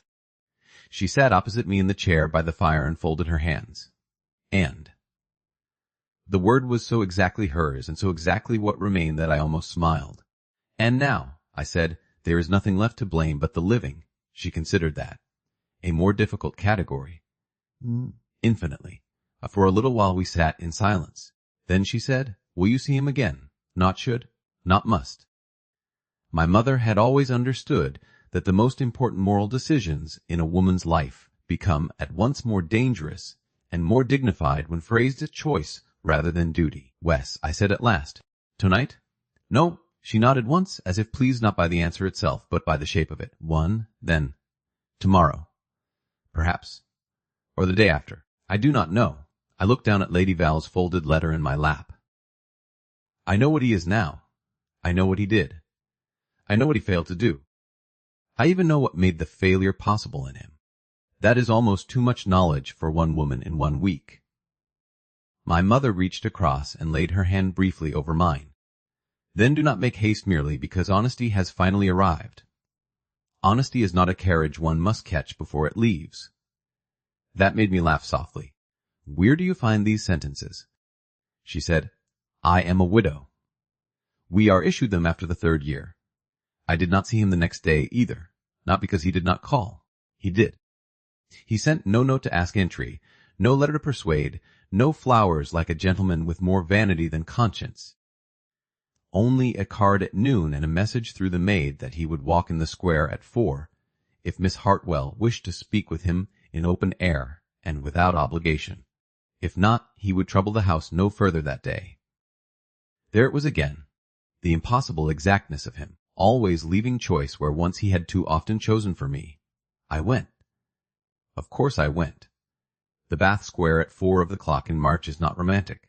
That is one of its few virtues. The benches are damp unless one has the sense to brush them first. The gravel clings to hems. The plane trees look undecided about spring. Nurses with perambulators move through the paths with the moral authority of naval vessels. Elderly gentlemen claim the sunniest corners as if Parliament had granted them by charter. In short, it is an excellent place for difficult honesty because no one can become too beautiful in it. Nathaniel stood by the far railings when I arrived. No carriage beside him, no servant hovering, hat in hand, dark coat, gloves removed. He had the look of a man who had been standing still for some time, not because patience came easily, but because he wished the waiting to cost him exactly what it ought. He turned when he heard my step on the gravel. "Eliza, Nathaniel." For one moment we simply looked at one another across the cold, bright ordinariness of the square. Then he said, "Would you walk?" Yes. We moved without touching, side by side along the path between the still bare beds. Somewhere behind us a child argued over crumbs with a nurse. A coach rolled by outside the railings. The sky hung pale and undecided above the stone houses. All of it usefully unpoetic, he said. I thought, after a while, that if I came to the house and sat in another room under your mother's eye, I might begin sounding like a petitioner before I had earned the dignity of asking anything. That is unexpectedly self-aware. Yes, there is your word again. It remains serviceable. That almost made me smile. Almost. We turned at the far end of the square. He did not look at me when he spoke next. Perhaps that made the words easier to bear. I do not mean to ask you back by force of remorse. No, Ba. Nor by force of what I have now done publicly. No. Nor because truth has become complete enough to embarrass delay. No. There was a pause. Then he looked at me. I asked you here because if there are conditions under which you could ever bear me honestly, I would hear them from you without argument. The sentence settled between us like something heavier than hope and more useful. For one long second, I said nothing, not from indecision, because hearing a man open himself to terms with that kind of seriousness is, I think, rarer and more dangerous than any declaration of love. At last I said, very well. We had reached the bench nearest the center walk. It was damp enough to offend but dry enough at one end to permit dignity. We sat. A woman passing with a child glanced once in our direction and then away again. Good. Let the world think what it pleased of a man and woman on a public bench. This conversation, at least, would not be misnamed secrecy. I folded my gloves in my lap. The first thing, I said, is that there can be no more superior silences. His face changed by a degree only. Not resistance. Attention sharpened into stillness. I went on. If a truth concerns me, my family, my name, my safety, my standing in your house, or any feeling of yours likely to alter how you act toward me, I hear it before you begin arranging yourself around what I ought to be spared. He said, yes, at once. I held up a hand. No, not so quickly. Listen to it in full. I do not mean crude honesty offered for the satisfaction of hearing oneself called honest afterward. I mean that you do not get to choose delay as if delay were neutral merely because your motives are grave. The words struck him. I saw it. He nodded once. Wes. Better. The faintest almost smile touched his mouth and vanished. I looked down at my gloves and then back at him. The second thing is this. I will not have my trust bartered for protection. He went very still. I know what you are trying to do when fear takes hold of you, I said, quietly. You begin carrying. You choose the first blow. You decide the order in which trouble should strike. You would rather be blamed for too much care than risk seeing someone you love stand in whether you think you might have taken yourself. I drew one breath. That may look noble from a distance. From inside it, Nathaniel, it is exhausting. The name in the open square seemed more intimate than it had any right to be. He said, low and without defense. Yes. I will not live as another woman under the roof of your conscience, to be managed beautifully for her own good whenever the stakes rise. Not by your aunt's methods. Not by your mother's. And not by yours, however much kinder they are. There was a silence after that long enough for the wind to move once through the bare, plain branches overhead. Then he said, you should not. I looked at him. And you understand that if you do it again, I may not stay long enough this time for letters and explanations to repair the injury afterward. His jaw tightened once. Yes. Good, I thought. Let the word cost him, I said. The third thing is harder. He waited. Always that waiting. The old dangerous patience of him, now turned from habit into discipline, and therefore somehow more intimate than touch would have been just then. The third thing, I said, is that I will not return to you out of gratitude. Something moved in his face then, not surprise, exactly, because he had been too honest with himself not to suspect it. More the pain of hearing plainly what he had already feared. You defended me, I said. You corrected them.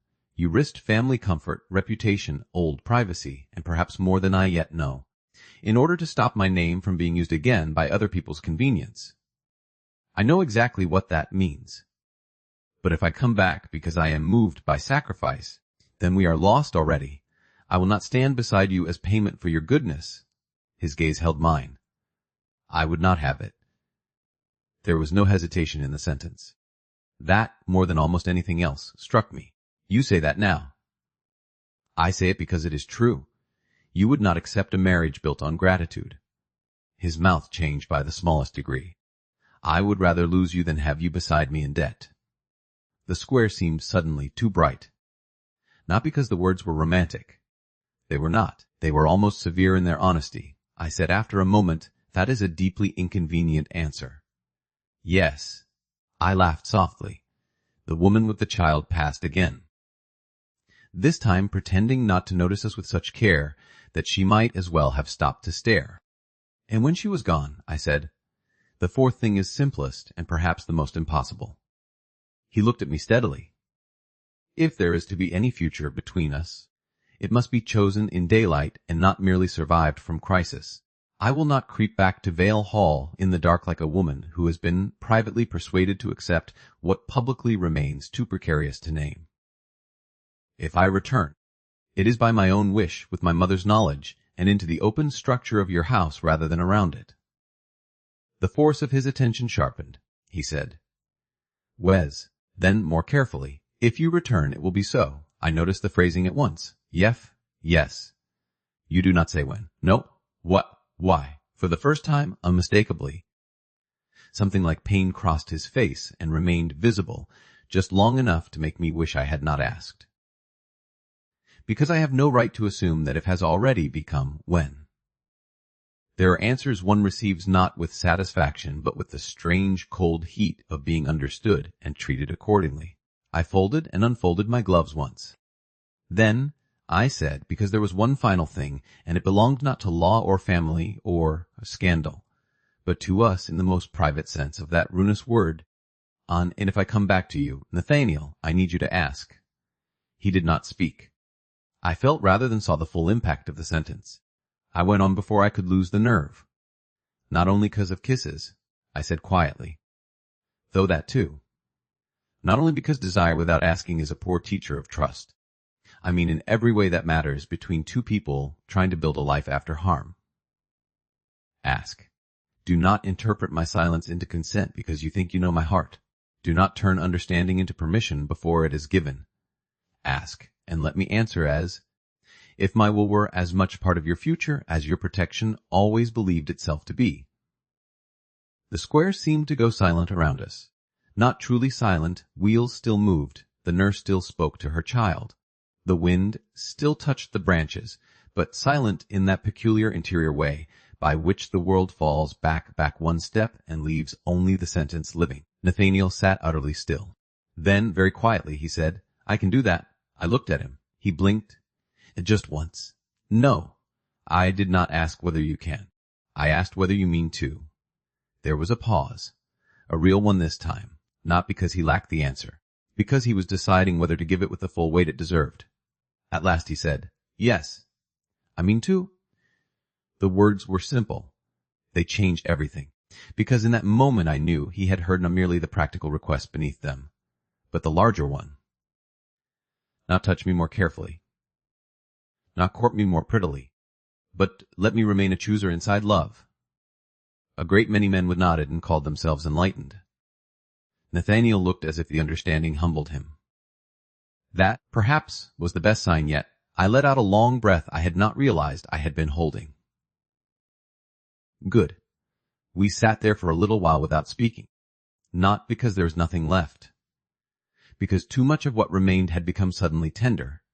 And tenderness, in daylight on a public bench, requires pauses, if it is not to become absurd. At last he said, May I tell you something selfish? The question startled me enough that I turned fully toward him. Selfish?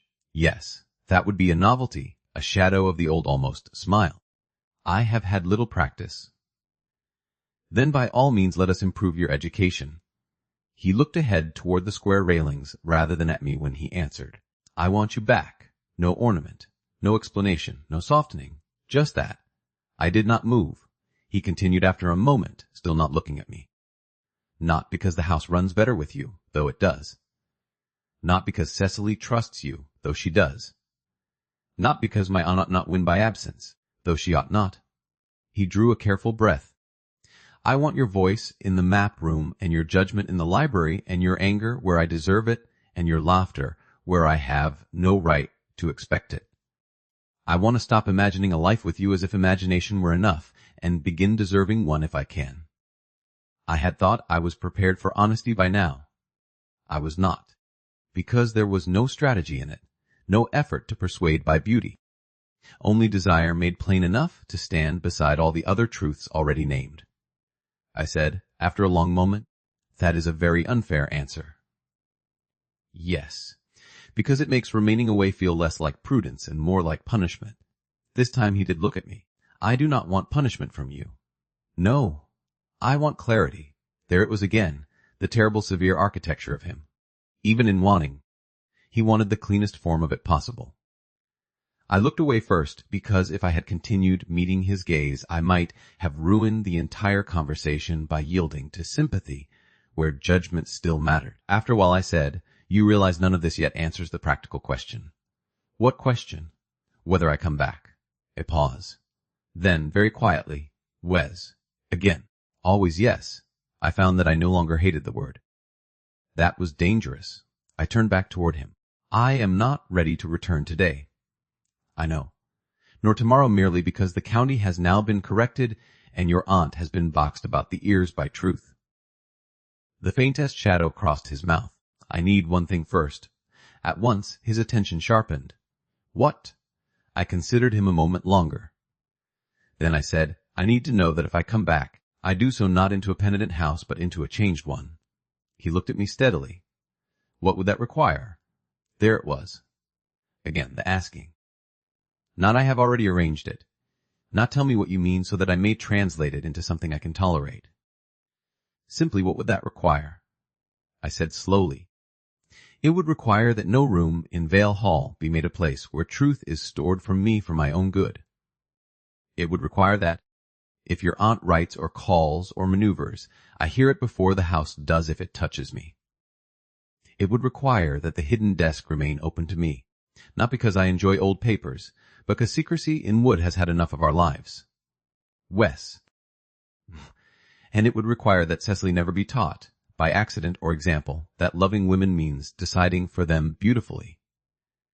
This time he did not answer at once, not because he resisted, because the sentence had gone deeper than the others. When he spoke, his voice was lower. Yes, we were both quiet after that. Then, because there was one final truth, and it had no business remaining unsaid between us after all the rest, I told him plainly. I think I could come back. He went still, not in the old defensive way, in astonishment controlled only, because he was Nathaniel and astonishment in him would always first pass through self-command before entering the world. I did not say will. I added at once. I know. There is your word again. Yes, this time I did smile, and because the smile was real, I saw the exact moment something in him eased not into relief, not all the way, into hope perhaps, but a hope too disciplined to call itself certain. I said, more quietly, I think I could come back if the return were mine. It would be. And if no one mistook it for gratitude, no one will for me. And if you remember every promise you have just made without turning the remembrance itself into another burden you carry alone. That earned from him something I had not seen in a long while, not quite laughter. Something more human than that and gentler. I will try to be imperfectly obedient. That sounds ominous. It is the best available category. We sat there a while longer with the March light thinning slowly over the square and the strange steadiness that comes after two people have at last said the things inquired, the frikoklaf things squared to make further feeling morally possible. At length he said, May I ask you one more thing? I looked at him over the folded gloves in my lap. You have become bold. He said, No. Only methodical? That is even less attractive. Wesk. His voice lowered. Do you still want me? The question should have shocked me. It did not. Not because the answer was easy. Because after everything else, after letters and dead women and public correction, and all the brutal architecture of truth between us, the body of the matter stood there plain at last and had a right to be named. I looked at him a long moment. Then I answered with equal plainness. Yes. No decoration, no coyness, no rescue by ambiguity. The word passed between us like a flame kept very still by careful hands. He closed his eyes once, only once. When he opened them again, he said nothing at all. That, from him, was answer enough. I rose then because if I remained seated another minute, I might have done something both imprudent and public, and Bath had enough already to say about me. So, I said. He echoed, I think you may call tomorrow. Yes, das, and perhaps the day after. Yes. And if by the third day I have not sent you away, we shall discuss whether the hall may be made fit for my return without your conscience trying to rebuild all of England first. That time he really did laugh, softly and briefly, and with such astonished warmth that for 1 second the whole square seemed changed by it. He said, I believe that may be possible. No, I replied, it is not, but we may attempt smaller reforms. I turned to go, then stopped, because there was one thing left and we both knew it. I looked back at him. He had not moved, not toward me, never that now without asking. He said, May I kiss you? There it was, the promise already being kept. Here? In daylight.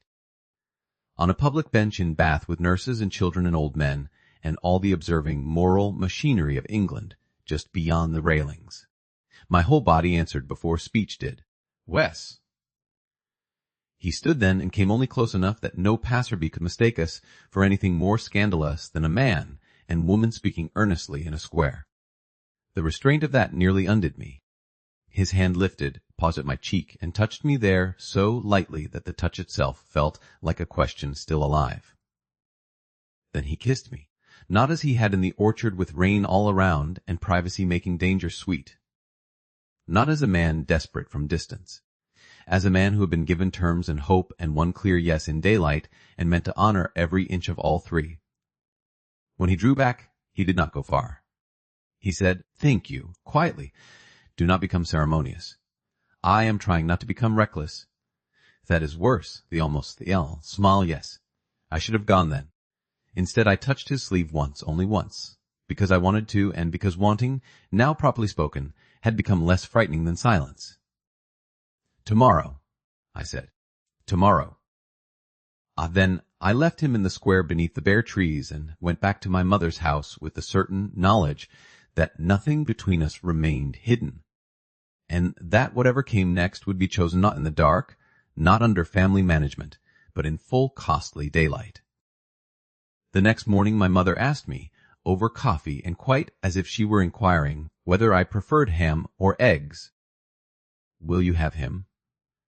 There are some questions which would be vulgar in any other mouth and become, in a mother who has seen enough of life, the very highest form of mercy. I looked down into my cup. Outside, Bath had taken on one of those pale, washed mornings that seem made not for drama, but for decisions. The square below was still damp from yesterday's rain. A woman with a basket moved along the railings. Somewhere farther off a cart rattled over stone. All the ordinary, indifferent life of the city had resumed. Only mine had paused long enough to ask itself, finally and without ornament, what it wanted. I will not have him, I said at last, as women are said to have husbands when what is meant is endure. My mother buttered a piece of toast with that grave exactness which in her always meant attention sharpened to its finest age. I will not have him out of gratitude. No, bah. Nor because his letters were noble. She glanced up. Thee were not noble. There is a difference. I almost smiled. Yes. And. There was that word again, the one women use when they mean do not evade what matters by improving the language around it. And, I said, I think I will choose him. My mother set down the knife, not theatrically. She was too wise for that. Only with one small movement of stillness which told me the sentence had landed where it should. She said, chosen, quietly. Wes. Good. It was the same word she had used when I first told her I meant to return to the hall some day if I returned at all. Yet now it sounded fuller, more difficult. I looked at her. You do not ask whether I am certain. No. She folded her hands. Certainty is a vanity reserved to the very young and the very foolish. You are neither. Are you honest? Yes. Then I am satisfied. A card came in half an hour later. Nathaniel's, no note attached, no message, only the card. I took one look at it and said to the maid, "Wes." My mother raised an eyebrow. "That appears efficient. He has had enough delays from this family and his own both. An excellent sentiment." Off she rose. "I shall receive him with you, and then remove myself before either of you begins speaking as though windows are incapable of hearing." Nathaniel entered the small drawing room with the expression of a man who had not slept well, and chose the fact under false bract to disguise the fact hastis vigor. He bowed to my mother first, then to me.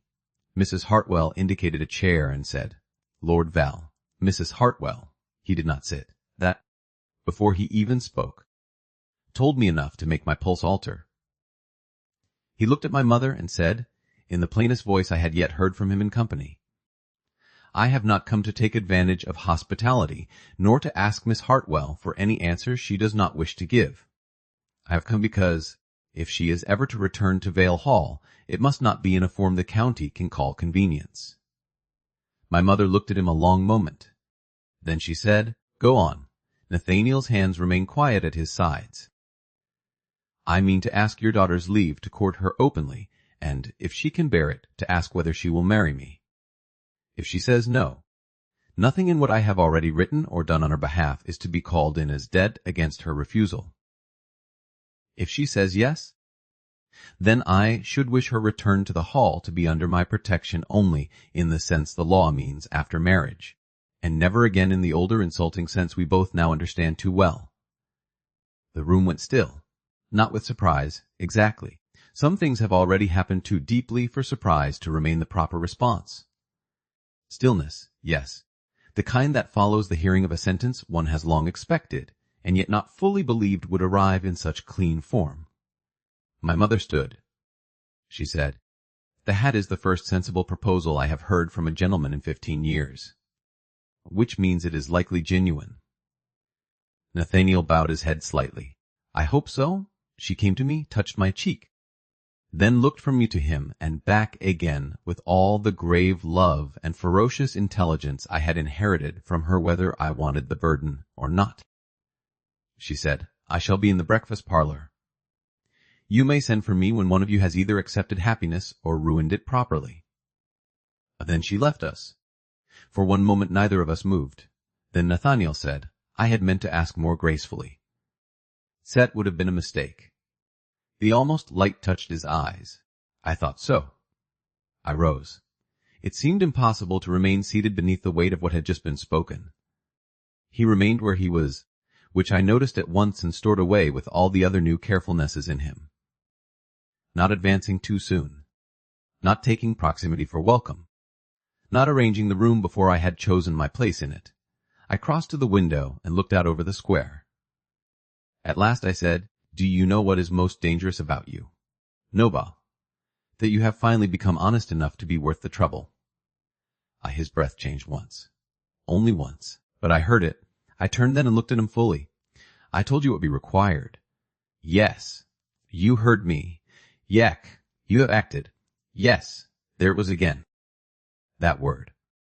Yet now, instead of wounding me, it seemed to fit the moment with severe and almost tender precision. I went on. "I am still angry with you." "You should be," he said. "I may be angry with you after marriage." Very gravely. "That seems probable." I laughed then, softly, entirely against my will.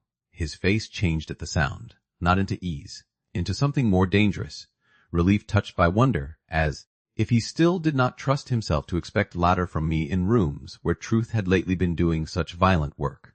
I said, "If I say yes to you, Nathaniel, I say yes knowing exactly what sort of man you are." His gaze held mine. "Yes.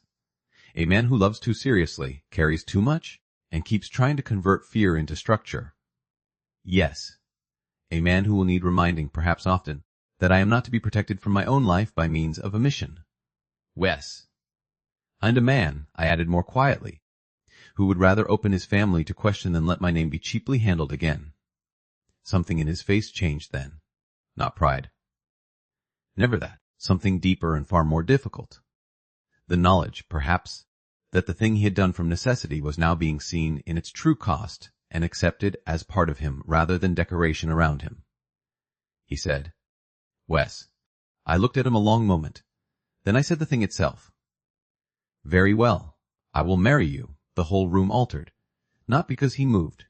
He did not. Because he did not. Because whatever force went through him at the words, he held it in the exact shape of respect I had demanded of him all along. After one suspended second, he said very quietly, "Thank you." I nearly smiled. That is a singular response to a proposal accepted. It is the only one I trust just now not to offend the moment. That was so entirely him that I loved him for it almost painfully. I said, "Then perhaps you may now ask what ordinary men ask after such sentences." For the first time since entering the room, unmistakably, he smiled. Not half, not almost. The full, quieter smile that transformed him not into someone easier, but into someone more entirely himself. "May I kiss you?" There it was. Still the asking, still the promise kept. "Yes," he came to me then, not hurriedly. Never that, every step still chosen, every inch still leaving room for refusal, though we had already crossed into promise and future and the lawful forms of possession. I thought, absurdly and with sudden fierce affection, that I would know his gait anywhere on earth, now merely by the way it carried care inside restraint. His hand came lightly to my face. He kissed me. The room, the square, the damp morning, all of it remained where it was. Yet something in the world had altered so completely that when he drew back, I felt the old life, the life of hidden letters and unfinished truths and impossible half-permitted hope, had finally fallen away behind us. Not gone. Never gone. Only no longer governing. He rested his forehead against mine for the briefest second. Then he stepped back. Again that discipline. That refusal to turn joy into claim before joy itself had found its balance. I said, because one cannot possibly leave a man entirely undefeated after he has behaved so perfectly. You are becoming alarmingly good at this. No, he answered. Only afraid of failing where I now understand the cost. Bathier. The whole of him again in one sentence. I sent for my mother then, and she returned not pretending composure for a single instant. She kissed me, took both Nathaniel's hands in hers with far more force than elegance required, and said, "If you ever again confuse loving my daughter with governing her, I shall live long enough to haunt you personally." A Nathaniel, to his eternal credit. And Wes, Mrs. Hartwell. That won him, I think, as much approval as any son in law might ever hope to obtain honorably. We returned to Vale Hall that afternoon. Not in secret, not by the side road, not with any fiction about my mother requiring me further or my health improved by temporary distance. Thomas drove the smaller carriage. My trunk was strapped openly behind. Nathaniel sat opposite me until we left Bath proper, and then, after asking with his eyes and receiving the smallest nod in return, moved to the seat beside me for the rest of the road. The gates of the hall stood open. That detail, absurd as it may sound, nearly undid me. Not because gates opening is rare, because once before I had come to those gates uncertain whether I was entering employment or memory or danger. Now, I returned as a woman choosing all three and no longer governed by any of them alone. The carriage had hardly stopped before the front door opened. Mrs. Brierly came down the steps herself. Behind her Reeves. Beyond them, in the hall, the unmistakable shape of Cecily attempting to remain dignified and failing gloriously. Nathaniel stepped down first and turned back toward me. He held out his hand. I looked at it for one brief second, then placed mine in his and let him hand me down. On the top step Cecily abandoned dignity altogether and launched herself at me with such force that only youth and weak recent fever could have prevented actual bodily harm. "You came back?" "Yes." "And you are not merely visiting?" "No, Ba." She drew back enough to look at me sternly. "Good. Because I have already improved the map room in my mind with your return." I trembled to think how. Mrs. Brierly, who had the astonishing delicacy to wait until Cecily's embrace had finished before speaking, bowed and said, "Welcome home, miss." I looked at her. Not home, perhaps, in the old impossible sense. Not yet entirely, and yet no other word in that moment would have done. "Thank you." The hall received me differently now. not because the furniture had changed or the servants had suddenly become sentimental. Houses of quality are not sentimental. They are, at their best, exact. The exactness now lay in what was not hidden. My trunk went to the west room for one night only. After supper, Nathaniel told Reeves in my hearing that Miss Hartwell's future rooms would be settled after the announcement to the house and the county both. The hidden escritoire in the corridor stood unlocked, the key plainly in place, its lower door open just enough to show emptiness behind. All papers of consequence had been moved not into deeper secrecy, but into the library desk, where one side drawer now held a second key. He said, "For you." When he showed me, I took it and said, "How alarming." It is meant to be reassuring. It may become both. That earned the faint shadow of a smile I already knew too well. By evening the engagement had been formally spoken of to the household. Though the hall had clearly known half an hour before the official sentence, and probably from the moment my hand touched his at the carriage step, Reeves received the news as if he had always expected nothing less from history once finally bullied into decency. Mrs. Brierly said only, "Very good," which from her meant she approved and would now go downstairs to terrify the kitchen into celebratory order. Cecily demanded whether being engaged improved the legal status of the map room, and, upon being told no, declared the institution underdesigned. After dinner Nathaniel and I found ourselves, of course, in the library. I begin to suspect some rooms choose their own inhabitants by moral force. The west windows had darkened. The fire burned high. Lady Vale's portrait hung above the mantel looking, I thought, less sorrowful than before. Perhaps that was only me. Nathaniel stood by the table where once the blue box had sat between us like accusation. Now the surface was clear except for one lamp, and the ring box he had not yet managed, in all the tumult of the day, to offer me properly. He said, "I have done this badly." What a comfort to hear the pattern maintained. The almost smile. He came around the table and stopped before me. Not too close. May I? There it was again. Always. What? Do this as it ought to have been done. The box in his hand was small, dark, and entirely unremarkable except for what it contained attention brought finally into lawful form. I held out my hand at once. Yes. He opened it. The ring was Lady Vale's gray pearl ring set with a small diamond on either side. Not ostentatious, not cold. Exactly the sort of thing a woman with good judgment and a difficult life might once have worn daily without wishing to be admired for it. He said, I thought, quietly, that if it displeased you, I should deserve the answer. I looked at the ring and then at him. It displeases me only in the sense that now I shall have to forgive your mother's taste for being impeccable. He let out the softest breath of laughter. Then, because there was no longer any good reason to delay joy, where truth had already done its work, he slid the ring onto my finger. It fit. Of course it fit. I looked down at it a moment. Gray pearl. Small fire, Lady Vale's history carried now as warning alone, but altered through choice into inheritance of another kind. When I lifted my eyes again, Nathaniel was watching me with that grave, impossible attention of his, and I knew with sudden certainty that he was waiting still, not for permission to claim me, only to know whether happiness itself would be accepted as fully as truth had been. I said, very softly, West. He understood. Of course he did. He came nearer then, one final step, and said, May I kiss you? Yes. This kiss was not like the Orchard, not like Bath, not like any of the others. It held no crisis now, no plea, no rescue, only chosen tenderness and the first lawful shape of peace beginning, very carefully to trust itself.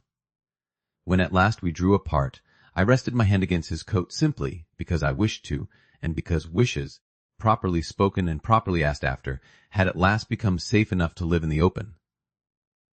What happens now? I asked. He looked at me as if the answer mattered more than anything else in the room. He said, Tomorrow, I write to your mother. The day after, if you still wish it, we announce formally to the county and let them improve themselves as best they can. You keep the second key. The hidden desk remains open. Cecily tyrannizes the map room, and I try, with varying degrees of success, to deserve the future I have just asked you to share. I considered this. That sounds almost sensible. I am trying not to alarm you too quickly. Too late.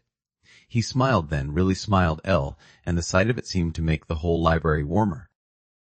I leaned into him just enough to feel the steadiness of him under my cheek and thought, with quiet astonishment, that the letter had finally lost. Not because it had not mattered. It had mattered too much. Not because the past was mended. It never would be. But because what had once been used to choose silence, then pain, then delay, had now at last served the right purpose, a truth complete enough to let two people choose each other without disguise. The next morning I woke at Vale Hall to early spring light at the windows and the sound of rooks in the yews below. My ring lay cool and certain on my hand. Somewhere down the corridor Cecily was already arguing with Miss Selwyn about whether engaged people ought to be exempt from verbs. The hall breathed around me not as witness now, but as future. When I came downstairs, Nathaniel was waiting in the hall with a letter to my mother in his hand and that same grave, quiet look of his, only changed now by some I'd once thought perhaps impossible in him, ease, not carelessness. Never that. Only the first honest ease I had seen there. He said, "Good morning." I crossed the marble and put my hand in as before, answering, because I wanted to and because I could. "Good morning." The house, the past, the dead, the county, the on-letters, the child, the whole vast machinery of injury, and correction, all of it remained part of us. But it no longer stood between us. And as the spring light widened across the hall, and the day began like any other day in any well-run house, I understood the thing at last in its simplest true form. Love had not saved us. Truth had not saved us. Not even forgiveness, not yet fully achieved, had saved us. What saved us was the harder choice beneath all three, that after everything had been named, we had still asked, and still answered.